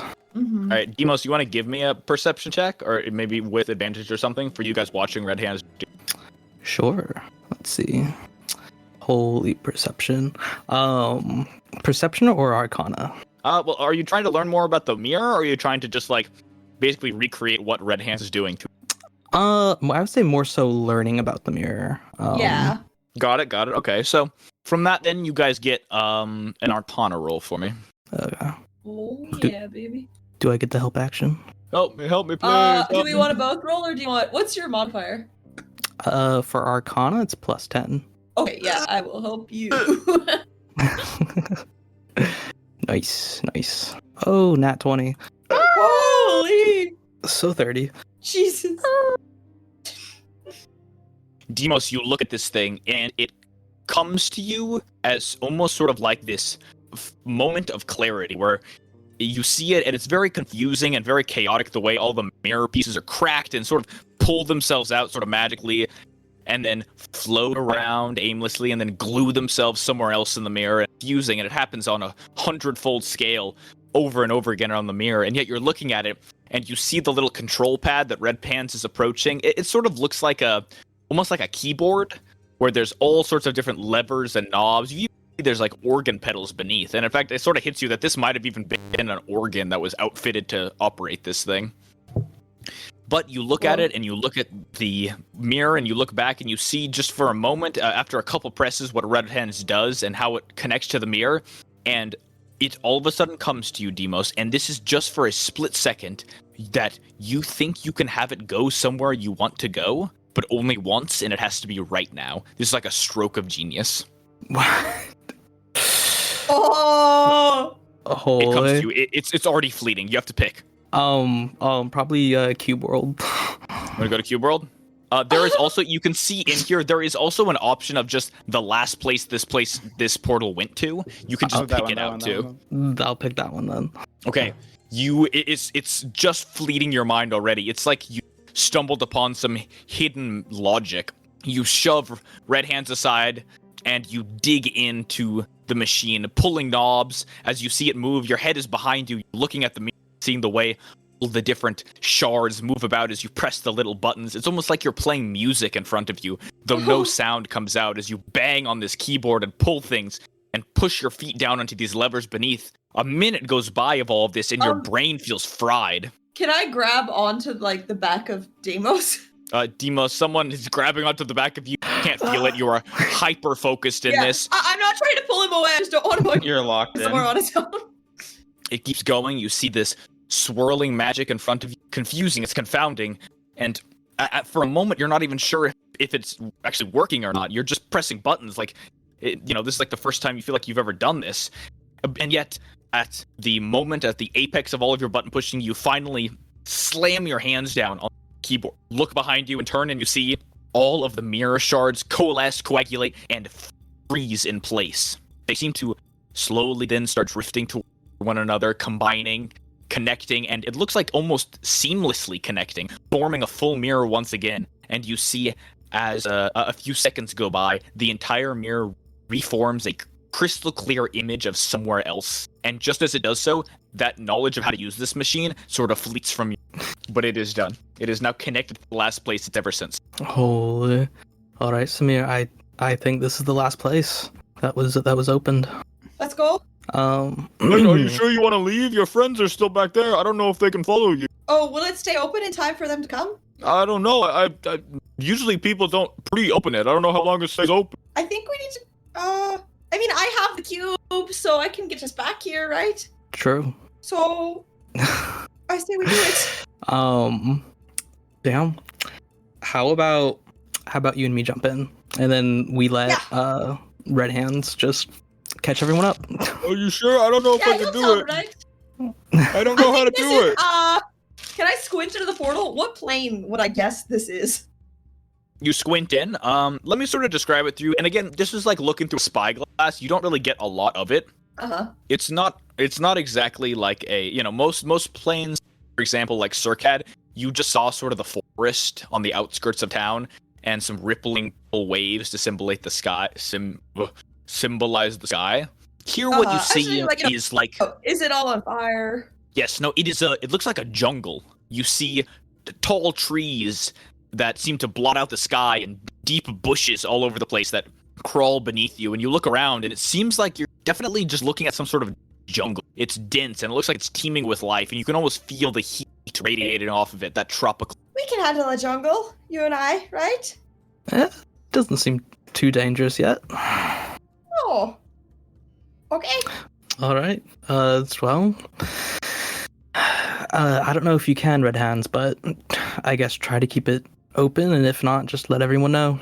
I don't know how to do that. What do I do about this thing? And he points at the bird. What do I do about this thing? Shit. We bring Tick with you see us? Tick sort of walk up to you guys and hold your hand, Orpheus, and point at the portal. All right. Oh, God. Let's go, Tick. Oh, it's going to be so mad at us. That's okay. I hear apologizing is much easier than asking for permission. So let's go. You're so devious. I would jump in with Demos. I think hand in hand so we don't get separated. Nice. Whose hand is holding the birds? I guess I'm holding the bird. We're about 3 ways, like Team Rocket. Team. Team Nice. All right, you Malagus guys is jump Meowth. the fuck in. I guess I'm gonna cut you guys off right there. That feels like a good spot to end Orpheus and what Demos were doing. On the other end, back with you guys, you exit the water, you splash around for a bit, get nice and wet, and then you slowly begin ascending the towers once more. Well, I feel like that didn't go that bad, like she sort of fit, but like she did say she would punish Zavrix, and that's a good sign, right? I think so. I think that was about as good as it was going to go. See, I agree, and it's like, how bad can it actually be if if she yells at us? If anything, it's sort of... It's sort of what? Oh, you must not have heard me. I said it was really hot. I knew that's what you said. You're right. I still haven't heard you. You want me to do it again? No, Malagus. Well, whatever. As I was saying, I really do think that what we need to do now is just have everyone take a beat, right? And we could just go about this slowly, no more spontaneous, more like doing stupid shit, because I feel like now we got the Lady of Pain working the legal route, which I suppose I'm starting to learn to like. Like, Dula, maybe your whole shit has some good about it. Your whole Thank you. shit. And it'll be good that she'll figure it out the lawful way, and maybe we don't even have to lift a finger. Zavrix will get arrested, will be forced to give up Samir. And sure, it could have been like a couple of days, but how bad can someone really get in a couple of days, Hopefully there's no dilation of time. Oh, shit, you think? Oh, that's interesting. What if he got sent to some place that it's actually been like 10,000 years of suffering and pain?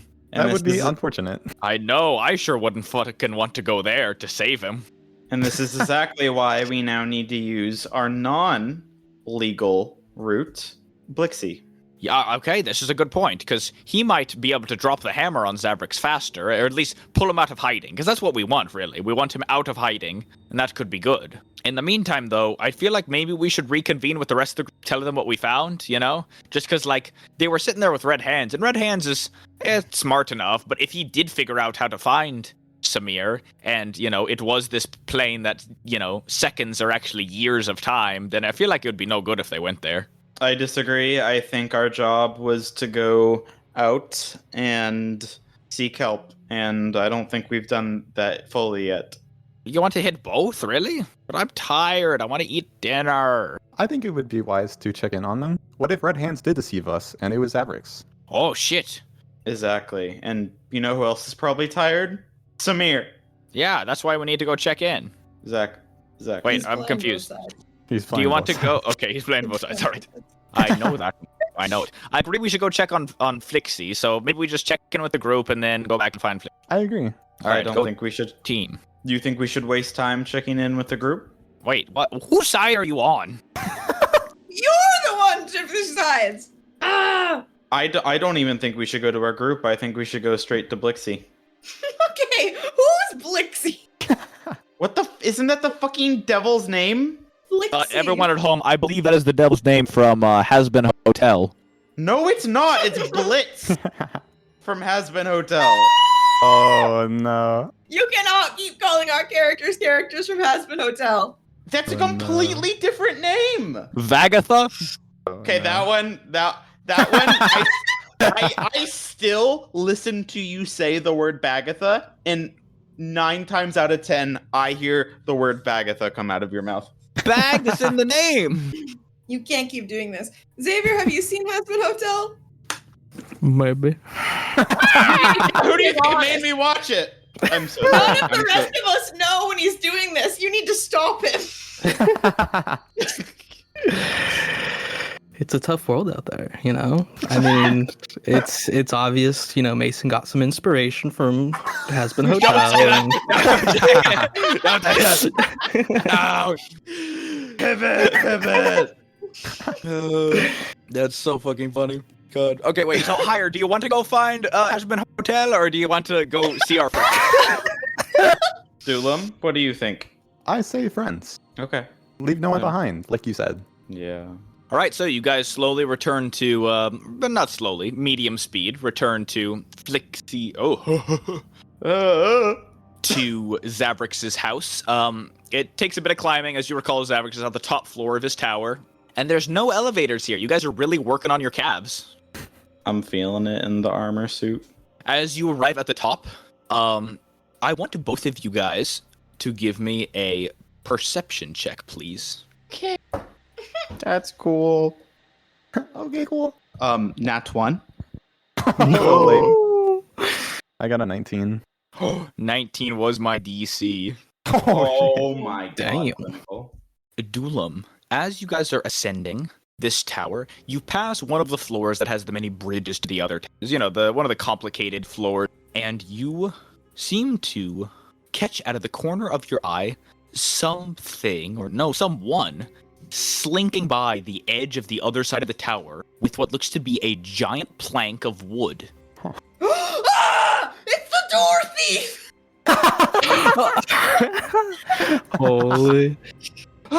You do a double take, Dulam. You look back and you don't see them anymore. They aren't there, and you sort of look around, but you check your memories again and relive the moment. And yeah, that was a door they were carrying, sort of sideways, just lugging it. And they seem to have ducked down the second you turned your eyes, even glancing in their direction. You can't see them anymore. I guess can I remember what way they're like walking? Yes, to you look and over from? and you clock which direction they were walking. It's, you know, imagine you're basically on the outskirts of a tower climbing it, sort of the spiral staircase, and they were on the opposite side of it, but with all the bridges around you, they could have darted one way or another. Nevertheless, though, you sort of clocked they were walking basically like the same clockwise direction that you were, and Simps has ducked out of the way. And this was on the other like tower. I just wanted to know, like, does it seem reasonable that I could chase after them, or like if they're on another tower, I wouldn't think it's reasonable. So yeah, it is. They're on another tower, so you're not sure it could be reasonable to go catch them. But there is a bridge that connects your tower to theirs, so you could just start sprinting over. But if they're hiding, you don't think you could catch them in the act of hiding. Okay. So do with that information what you will.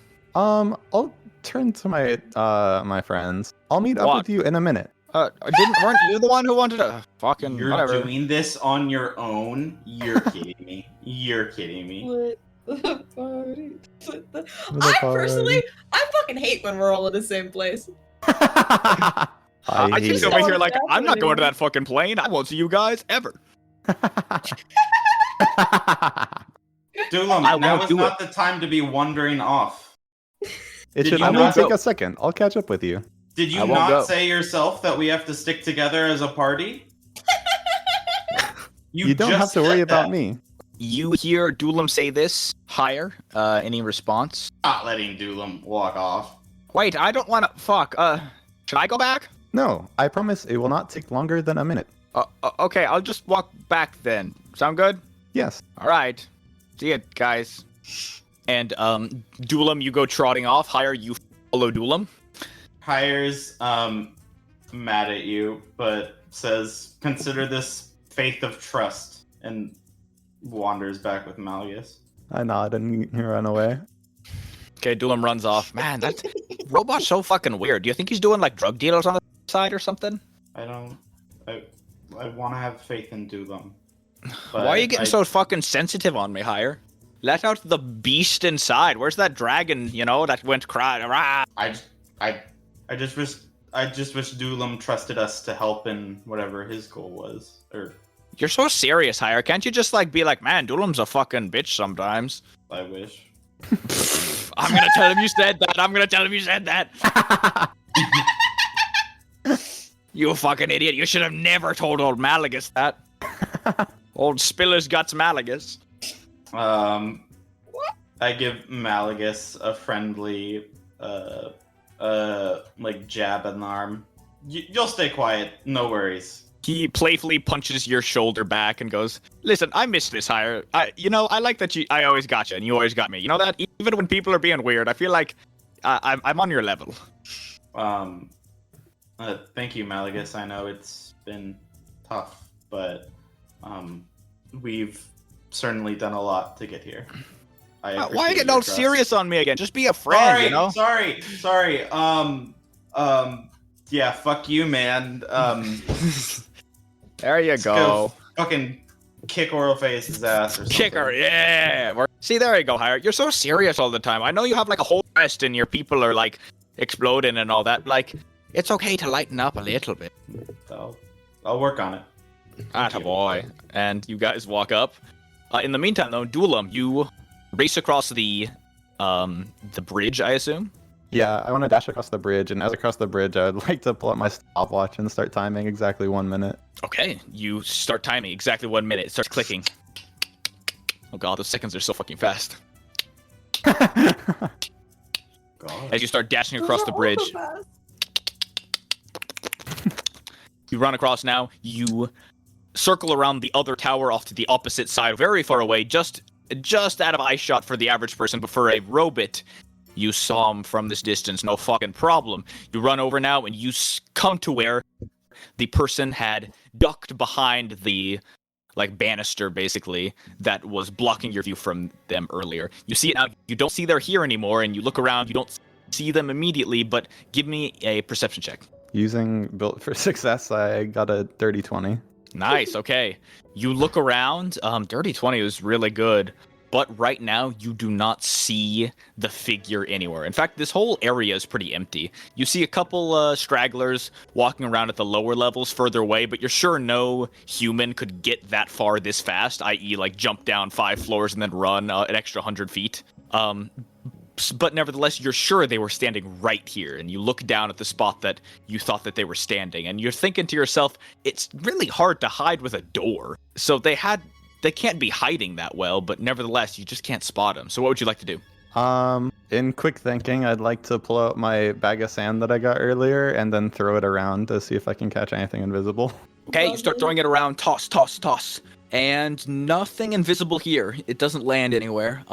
You're looking around and you don't see it land on anything on the ground. You do notice, though, that there looks to have been a small boot print that was slightly outlined by your sand where the person was standing not a moment ago, but you don't see any others. Okay, I want to get a good a good look at the boot print to essentially memorize the print for later. Okay, you analyze it. In fact, give me an investigation check for it, or Okay. survival maybe, whichever. Okay, it's a 19 investigation. Okay.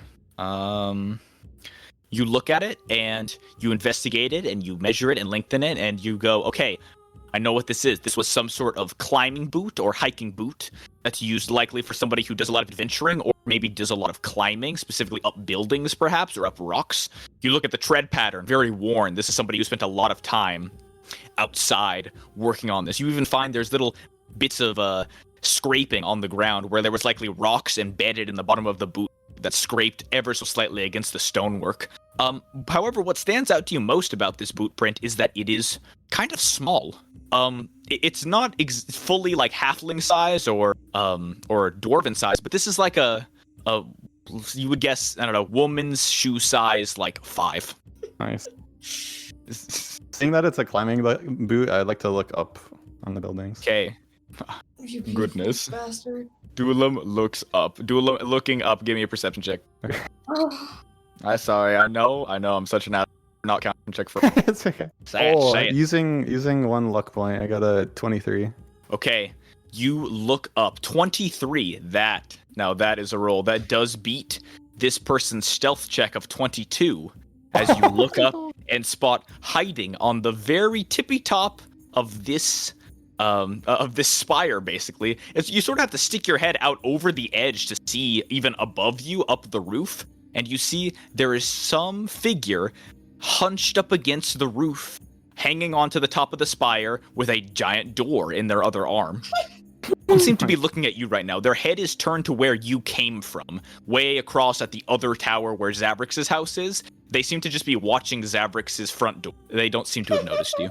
About how far are they from me? You're looking up now. It's not that far. You would guess ballpark 60 to 80 feet. No more than 100, though. And the individual seems to be wearing the attire that is actually very well suited by the wanted poster in the lower areas. They are wearing heavy black robes and cloaks that all seem to bundle together and flow over. And it looks like the individual is also wearing some sort of like white bandana or some sort of like mask over their face so that you can't see their face very well. Same thing also with some gloves. It's like you can't see any. But you do notice the person seems on the smaller side. Okay.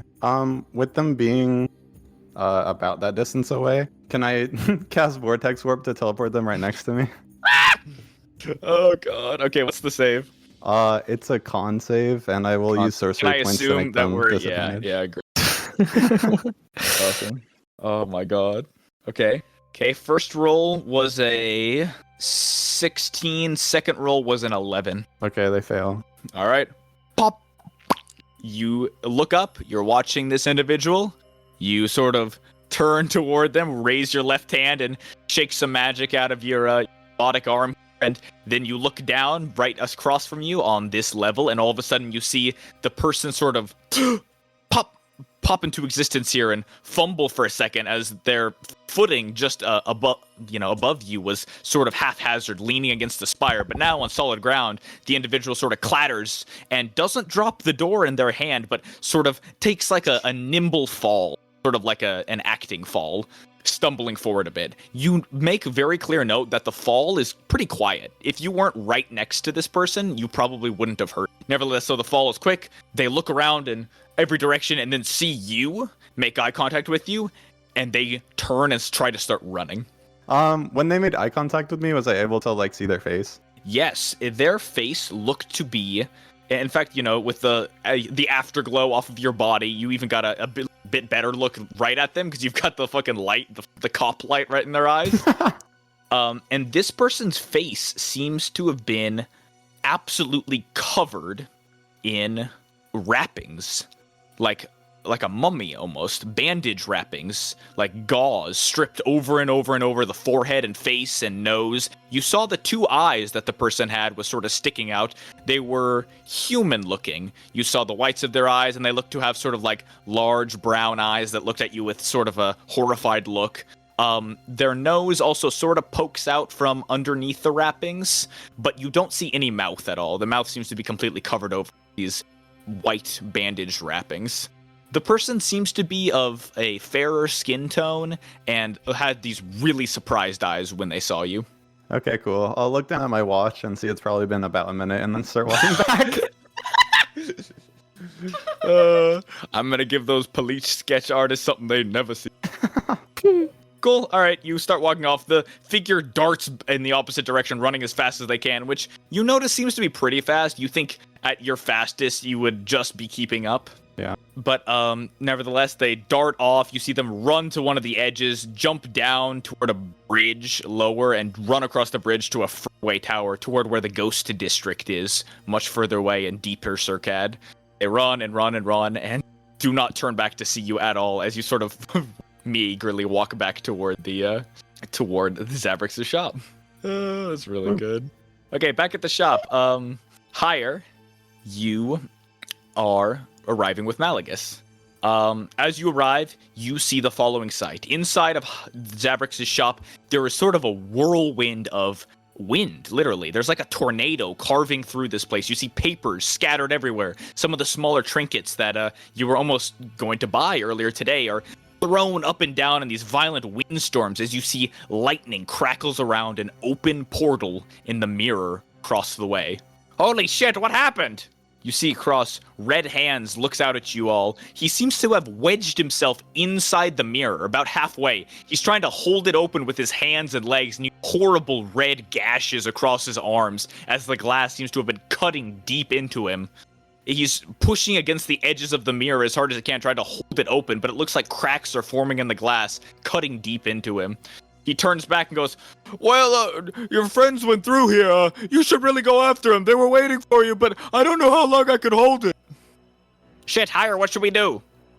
Jesus Christ, can't leave anyone alone for 1 second.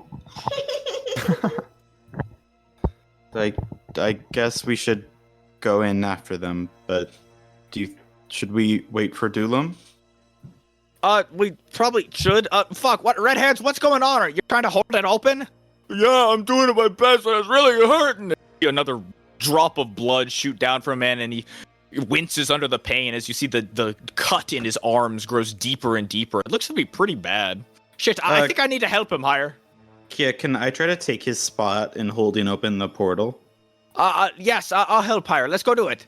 Get out of the way, Red Hands. And the two of you run over. You approach where he is. It's hard to tell what exactly he's doing, but as you get closer, you see that the mirror itself was trying to break into all of those fragments, those pieces that it normally sits in. The pieces right now that are already cracking on the edges seem to be trying to pull away from Red Hands, but he's grabbing the raw glass and shoving it back into place, trying to hold the whole thing together with his body, but the mirror's fighting back as hard as it can. It's like he's basically using his body as leverage, holding everything in, and it's getting cut up deeply. I think I might need a break. I'm getting really tired of it. You notice a puddle of blood around his feet of where he's been trying to hold it open. Shit, we should probably help, Higher, right? Yes, give me your spot. You've done so much for us. Thank you. Oh, alright, I think I... And you see him fall backward almost immediately, slamming into the ground behind it. He looks to have been very injured by that encounter. In fact, he's got blood curling all around the front of his body. I'll heal you before we go. Thank you. And he seems to pass out on the ground. Shit, fuck. Alright, I guess let's just wedge this thing open. Malagus grabs hold of one side, and he lets you grab hold of the other, and then push against this thing. And, my god, Red Hands was not kidding. It hurts. There is a burning feeling inside of you as you try to wedge this thing open. You feel it shove back against you, and it cuts deep into your skin. It is an otherworldly pain. Not exactly just like glass cutting into you. It's not just cut, but there's like a shock that comes with it, like electricity. And all of a sudden you feel some sort of magical arcane follow after. It's sort of the same pain that you feel when you get hit by a magic missile. Something almost otherworldly arcane. and that's what's cutting down into you. A blade made of almost pure magic. You and Malagus look at each other, and he goes, "Shit, how long do we have to hold this? How long do you say he'd be gone?" He said only a minute. Fuck! I trust him. All right, 1 minute higher. So, every round, this here mirror will do 1d10 damage to you. Oh Holy my shit. god. Is it at least What? split with Malagus? I will say, before it was 2d10 for one person, so now it's just 1d10 split per person. So, let us count Duelam's absence. I will say, Duelam started the timer while you guys are running up there, so very kindly, I'm going to give you the first 12 seconds for free that Red Hands took for damage. But for the next 8 rounds, which is 48 seconds, you guys have to hold this thing open. So, why don't I roll some dice for you? 8d10. Should have never 8d10. fucking Let's see, left, how much health is higher? Higher has Oro the and lowest Deimos, HP out and of never everyone. should have never let fucking Duelam leave. Fucking Duelam, he said a minute, he better be back! Duelam, you're looking at your watch as you're walking back. It's a nice, cool night, you know, it's springtime, so lovely. Wow, I give myself a good amount of time. Yeah, seriously. Anyway, first D10 for higher. Bam. It is a 6. Oh. Okay. I'll keep track of Malagus's separately. So I'll just roll yours publicly on here. First 6 seconds go by, you and Malagus are pushing it open. You see it cut into his hands a bit, and it cuts into yours too. It starts to scald the edge of your hand. Second, a 10. Ouch! Oh my god. 10. We're already up to 16. You GG. see, Malagus did not take that one as hard. He's holding it open. He's trying to. It's like, fuck, a Red Hand's passed out. Can we just use his body? He'll probably be fine. Perma party split. Malagus, I don't think we can hold it. We can fucking hold it. Third round comes by. Only 1 damage. I'm bleeding profusely. We're up to 17 higher. Malagus, I can't. If Malagus is not bleeding yet. I can do it. I can fucking do it. Malagus, no, it's not worth it. What's that, Orpheus? I was gonna ask Xavier what time he wants to schedule our D&D session next week. Yeah. Hello. Hello. That's wild. Party white. We can hold it open. We can do it. We can do it higher. Next one, a 3. That's up to 20 total, I think. I want to let go and let Malagus take it and cast just for a turn. That does then- buy you 1 turn of an action. And then I'm going to cast Healing Word at a 2nd level. Okay. Roll the healing on yourself, please. Cure You step wounds. away for a moment, and Malagus tries to and goes, "What the fuck are you doing?" You said you had it. He screams as you heal yourself 4. I'm actually casting this on what's his fucking face? On Red Hands, he's unconscious. Oh yeah, that's exactly why I'm casting it on him. He's not gonna help. He's fucking dead. I heal him for 17. Okay, you heal Red Hands for 17. You hear him mumble and go, "Thank you, you're so good." And then does Malagus take a turn of damage? He's gonna take double. So let's see. Yeah, question is, if Healing Word is a bonus action and only verbal, can he do it while holding it or no? Yes, I will allow that. I am not holding it. I have 3 health left. Why Malagus not heal takes- Malagus? I'm hearing a lot of conversation from people. Sort of table chat. There's some table chat involved. This is Hire's challenge, Hire's puzzle. Hire gets a puzzle.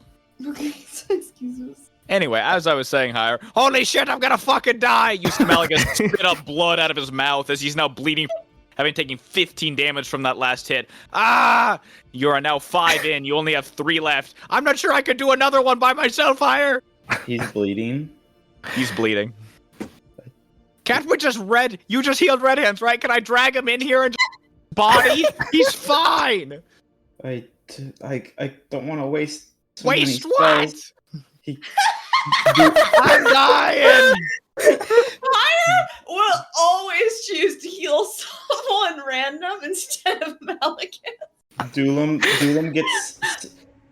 gets 6 more seconds, and I'll cast a healing word at a first level on Malagus. Okay, heal Malagus. Yikes, not a lot. 6. 6! Do you fucking hate me? Fucking tried. Sorry. Thank you for that fine healing.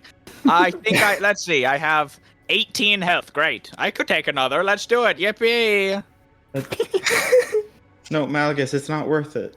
Oh, another 15 damage to Malagus as he tanks one more of this glass, shoving into him. Ah!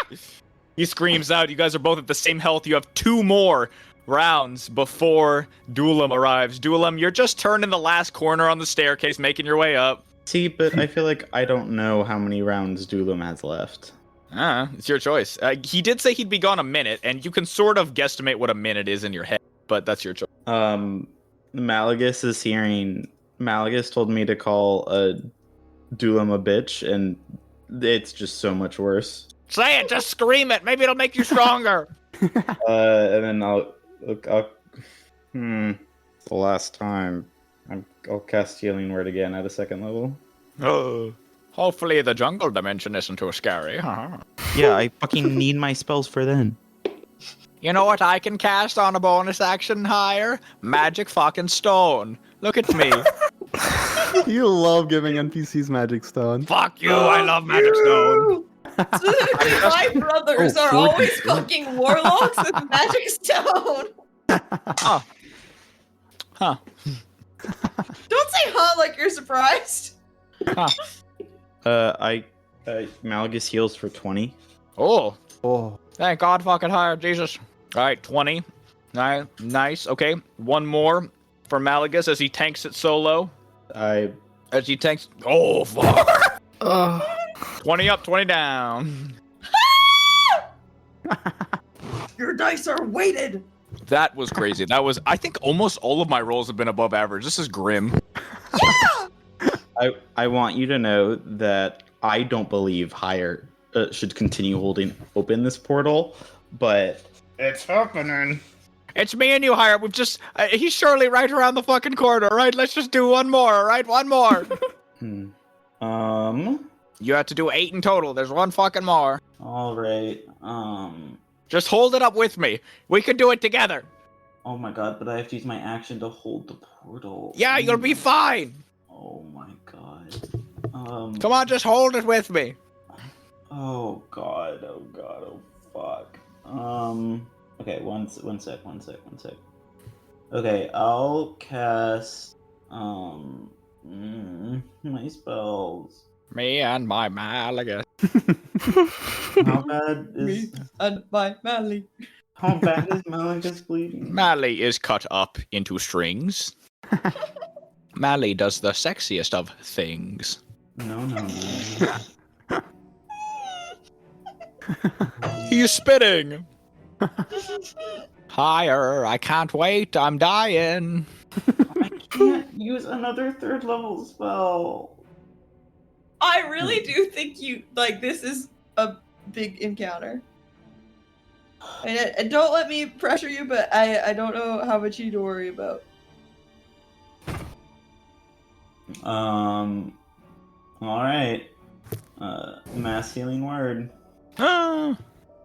Is that both of you guys? Yeah. It's, or I guess I'll roll healing.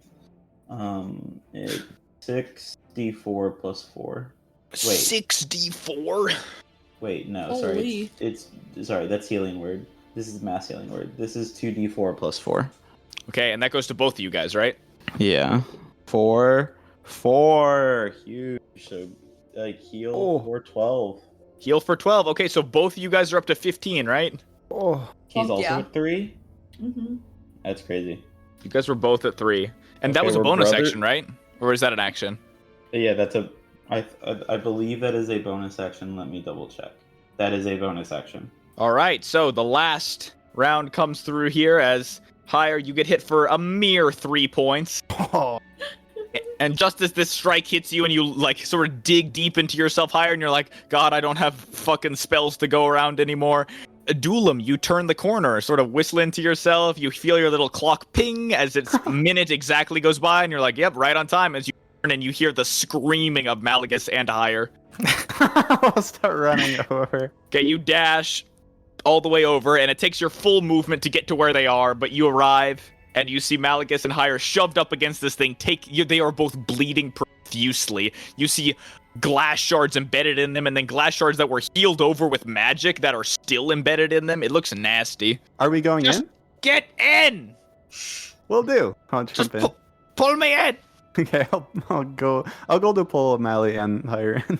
Nice. All right, you grab Malagus, you grab higher, you pull both of them in. As you guys all fall into this strange, rainforesty demiplane. As you do so, you all hear the screaming sounds of one another, and the warping sounds of the portal, and that might be a good ends point for tonight's session, you guys. Oh! I'm sorry we didn't get a lot from Demos and Oro at the end. In fact, you know what? I'll give you guys a treat of your introduction to this place just for a quick moment. Whoa. Yippee. You find what looks to be a vibrant jungle as you arrive, the two of you, to this plane. You pass through the portal, and as you recall, this portal is a bit more stable than other ones that you've passed through, so you are not immediately met with a mutation. Instead, though, you see behind you, the portal is still there, shimmering and swirling for a moment, and you get to look around. Around you, you find dense alien foliage that seems to tower into the hazy sky. Above you, you see dark purple clouds roiling over. They're not so dark as to be blotting out the sun. Really, what blots out the sun are the trees that shoot into the sky like swords.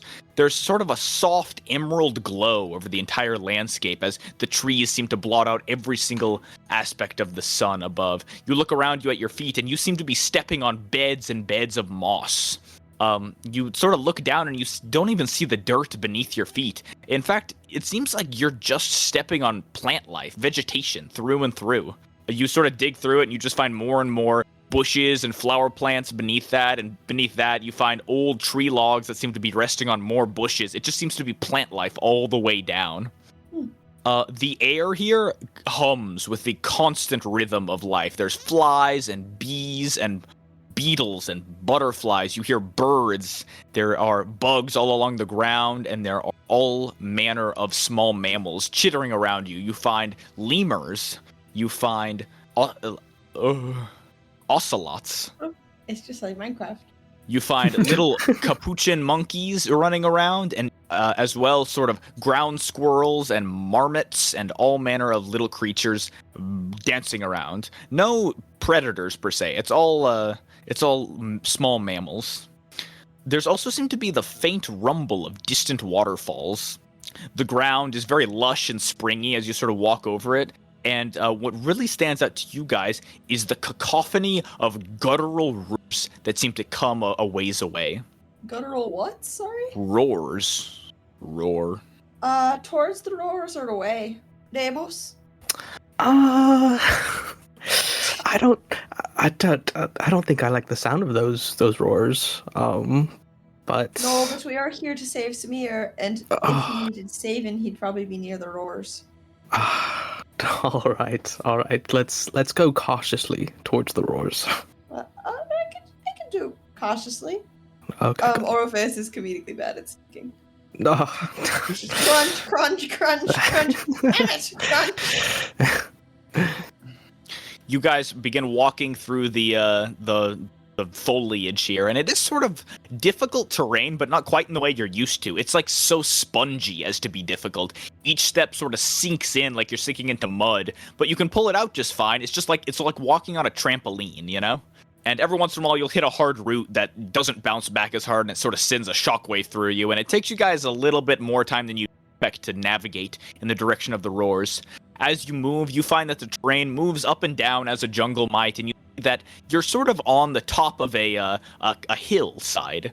As you look down over the hill, as you guys kind of walked a little bit of a ways away, you look down the hill and see the trees leading down as well, until it opens up into some sort of very beautiful green clearing. In the clearing, you see the things that were screaming roars and these guttural roars coming out are all coming from a group of creatures that have all met in this clearing. And what you guys see from here is what looks to be a group, a sort of tribe, if you will, of lizard folk. Whoa. You look at them from up in this distance, and you're pretty sure you're well obscured from them, considering how dense the foliage around here. And each one of them seems to have a beefy appearance. Every one of these people is almost a pinnacle of lizard folk strength. You see rippling muscles and these heavy, thick tails that shift. Their scales are all shimmering with this beautiful brilliance, reflecting that green emerald glow from above you all.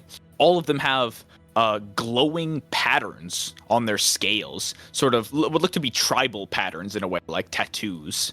As well, they're all wearing very traditional tribal outfits that lizard folk might. Fang necklaces, jade armbands, cloaks made from the feathers of massive jungle birds. These seem to be sort of like champions of whatever they're at. They each in their own way seem to be some sort of pinnacle of strength. And all they're doing is roaring at Each other? Yes, at each other. Not aggressively, it looks like. It looks like they're just doing it at each other, like some sort of battle cry, maybe. Yeah, and I don't see any, like, prey strung up in between them. No, not at all. In fact, Orpheus, I need you to make a nature check for me. Yeah, baby. Comedically bad. It's an 8. An 8? Okay. Honestly, this is more of a feeling that I want you to feel. So I'll describe the feeling and I'll let you make assumptions from it yourself. Orpheus, Okay. as you're here, you are met with a familiar feeling on this plane that you only remember ever feeling back in Valhalla. Okay. It's just something about it. Something about being here and seeing these people who are all looking like, super strong, beefy people. What color is the sky? You look up. You can't see the sky, barely at all. The tree coverage is so full and thick. It's just that green light from down beneath the foliage. Okay, I want to look down at my hands. Do they look like Aislin's hands? You look down. Sorry, Yeah, they're Aislin's hands? They're still Aislin's hands, and you still feel like Orpheus. I want to focus really hard for a second on having my hands, like my fingernail. Okay, well, my fingernails are fucked. I just want to look at my hands and imagine a small pebble in my hand as hard as I can. Okay, give me a I suppose like a wisdom. I don't know I want to check for this. Did A wisdom check. Just give me like a raw wisdom check. Okay. I feel like probably if it's what I think it is, And you can please feel free to roll this with advantage. Okay, yeah, that's what I just said. So I rolled it neutral, but let me add the advantage. Okay, it's a 14. 14. You focus really hard and you look down and you see a tiny pebble in your hand. Okay, Deimos, I want to jump into your arms and swing around. What? We're dead! So, Orpheus, what is happening? We're dead! Oh, it's just like home. Do you feel it? What? Please welcome Deimos and Orpheus to it's a small afterlife plane, the eternal jungle of lizard folk champions. Wow. Woo! And Holy. that is a good stopping point for tonight. Nice. That is so Dang. great. We should look for Bagatha while we're here. A nice little stopping point. All right, welcome. We made it to a new plane. Obviously, at the end of this session, also tumbling through the portal is as well Duelam, Hire, and Malagus, who are bloodied and in pain. Yeah, you hear Orpheus screaming in the distance. Pity. Well done, you guys. Woo! Woo! Lot of stuff happening in this episode. I feel like a lot of character development. Do you remember when you thought we were gonna go to Waterdeep this episode? I was convinced. Yeah, I that's so I funny. prepped all day for you guys to go to Waterdeep today. I Oh, told you there was no chance we would make it there in time. That's all right. That's all right. A lot of other stuff happened. You know, you solved the whole Samir thing earlier than I thought, and that deserves in itself a whole little episode. True. nice. Besides, now you guys get more plane hopping. Woo! True. Okay, last week's poll. Sorry, actually, not last week, but many weeks ago, we queried you all. Will Samir adopt Tick the Bird Girl while the runts are away? Now, while obviously we've had certain things occur in game since then to complicate things, on the moral of the matter, 75% of our audience agreed that yes, Samir would. Woo! Man, sucks to be wrong, guys. What? It's because Samir was replaced. Yeah, it's not his fault. He would have. Mhm. But He Samir, would. He still will. Yeah. Just hasn't Samir- happened yet. okay, first of all, fuck you. Second of all, Samir puts himself in that situation, you know? It can only be assumed that if we leave him for a second, he'll be killed instantly. That is true. Orpheus is gonna have a serious disorder about that. Okay, you guys. Well, I think this week's poll is obvious. Who will survive longer in the jungle planet? Team Orpheus and Deimos, or Team Zulum, Malachus, and Higher? I like this prompt. This is a great prompt. Well, one of the parties has a healer with them. That being said, Deimos and Orpheus. All right, she came with you then, but then that means one team has a healer and the other team has baggage. Yeah. And that being said, Deimos and Orpheus. Nice. Well, good poll, Maisie. Very good poll. I'm excited to see the outcome of that one. Me too. All right, everyone. Thanks for joining us this week for Runt Pack Does D&D episode 16. Hope you liked it. If you did, go rate us on Spotify. Woo! Rate us, please. And if you didn't like it, just keep it to yourself. Nobody wants to hear about that. Send us emails. You can find all our links in our Spotify bio. Send us emails. Our first fan fiction has been written. Our first. I don't know if yes. it has yet been published to archive of our own. I think my no. people are working on that. Carter, you're my people. My people. Your people. My people. I Yeah, get to work. But please still email me your fan fiction, post on Archive of Our Own. Maybe more importantly, post on our subreddit, r/runtpack. We want to see your fan art, your theories. We just want to hear what you're thinking about. Post your fan theories. Also post on 4chan. That's where we're doing all of our No. business. We're No, most I active actually- there. I like to keep my business and private life separate. Thank you. All right, and most importantly, check in next Monday. All right. Next Monday, every Monday.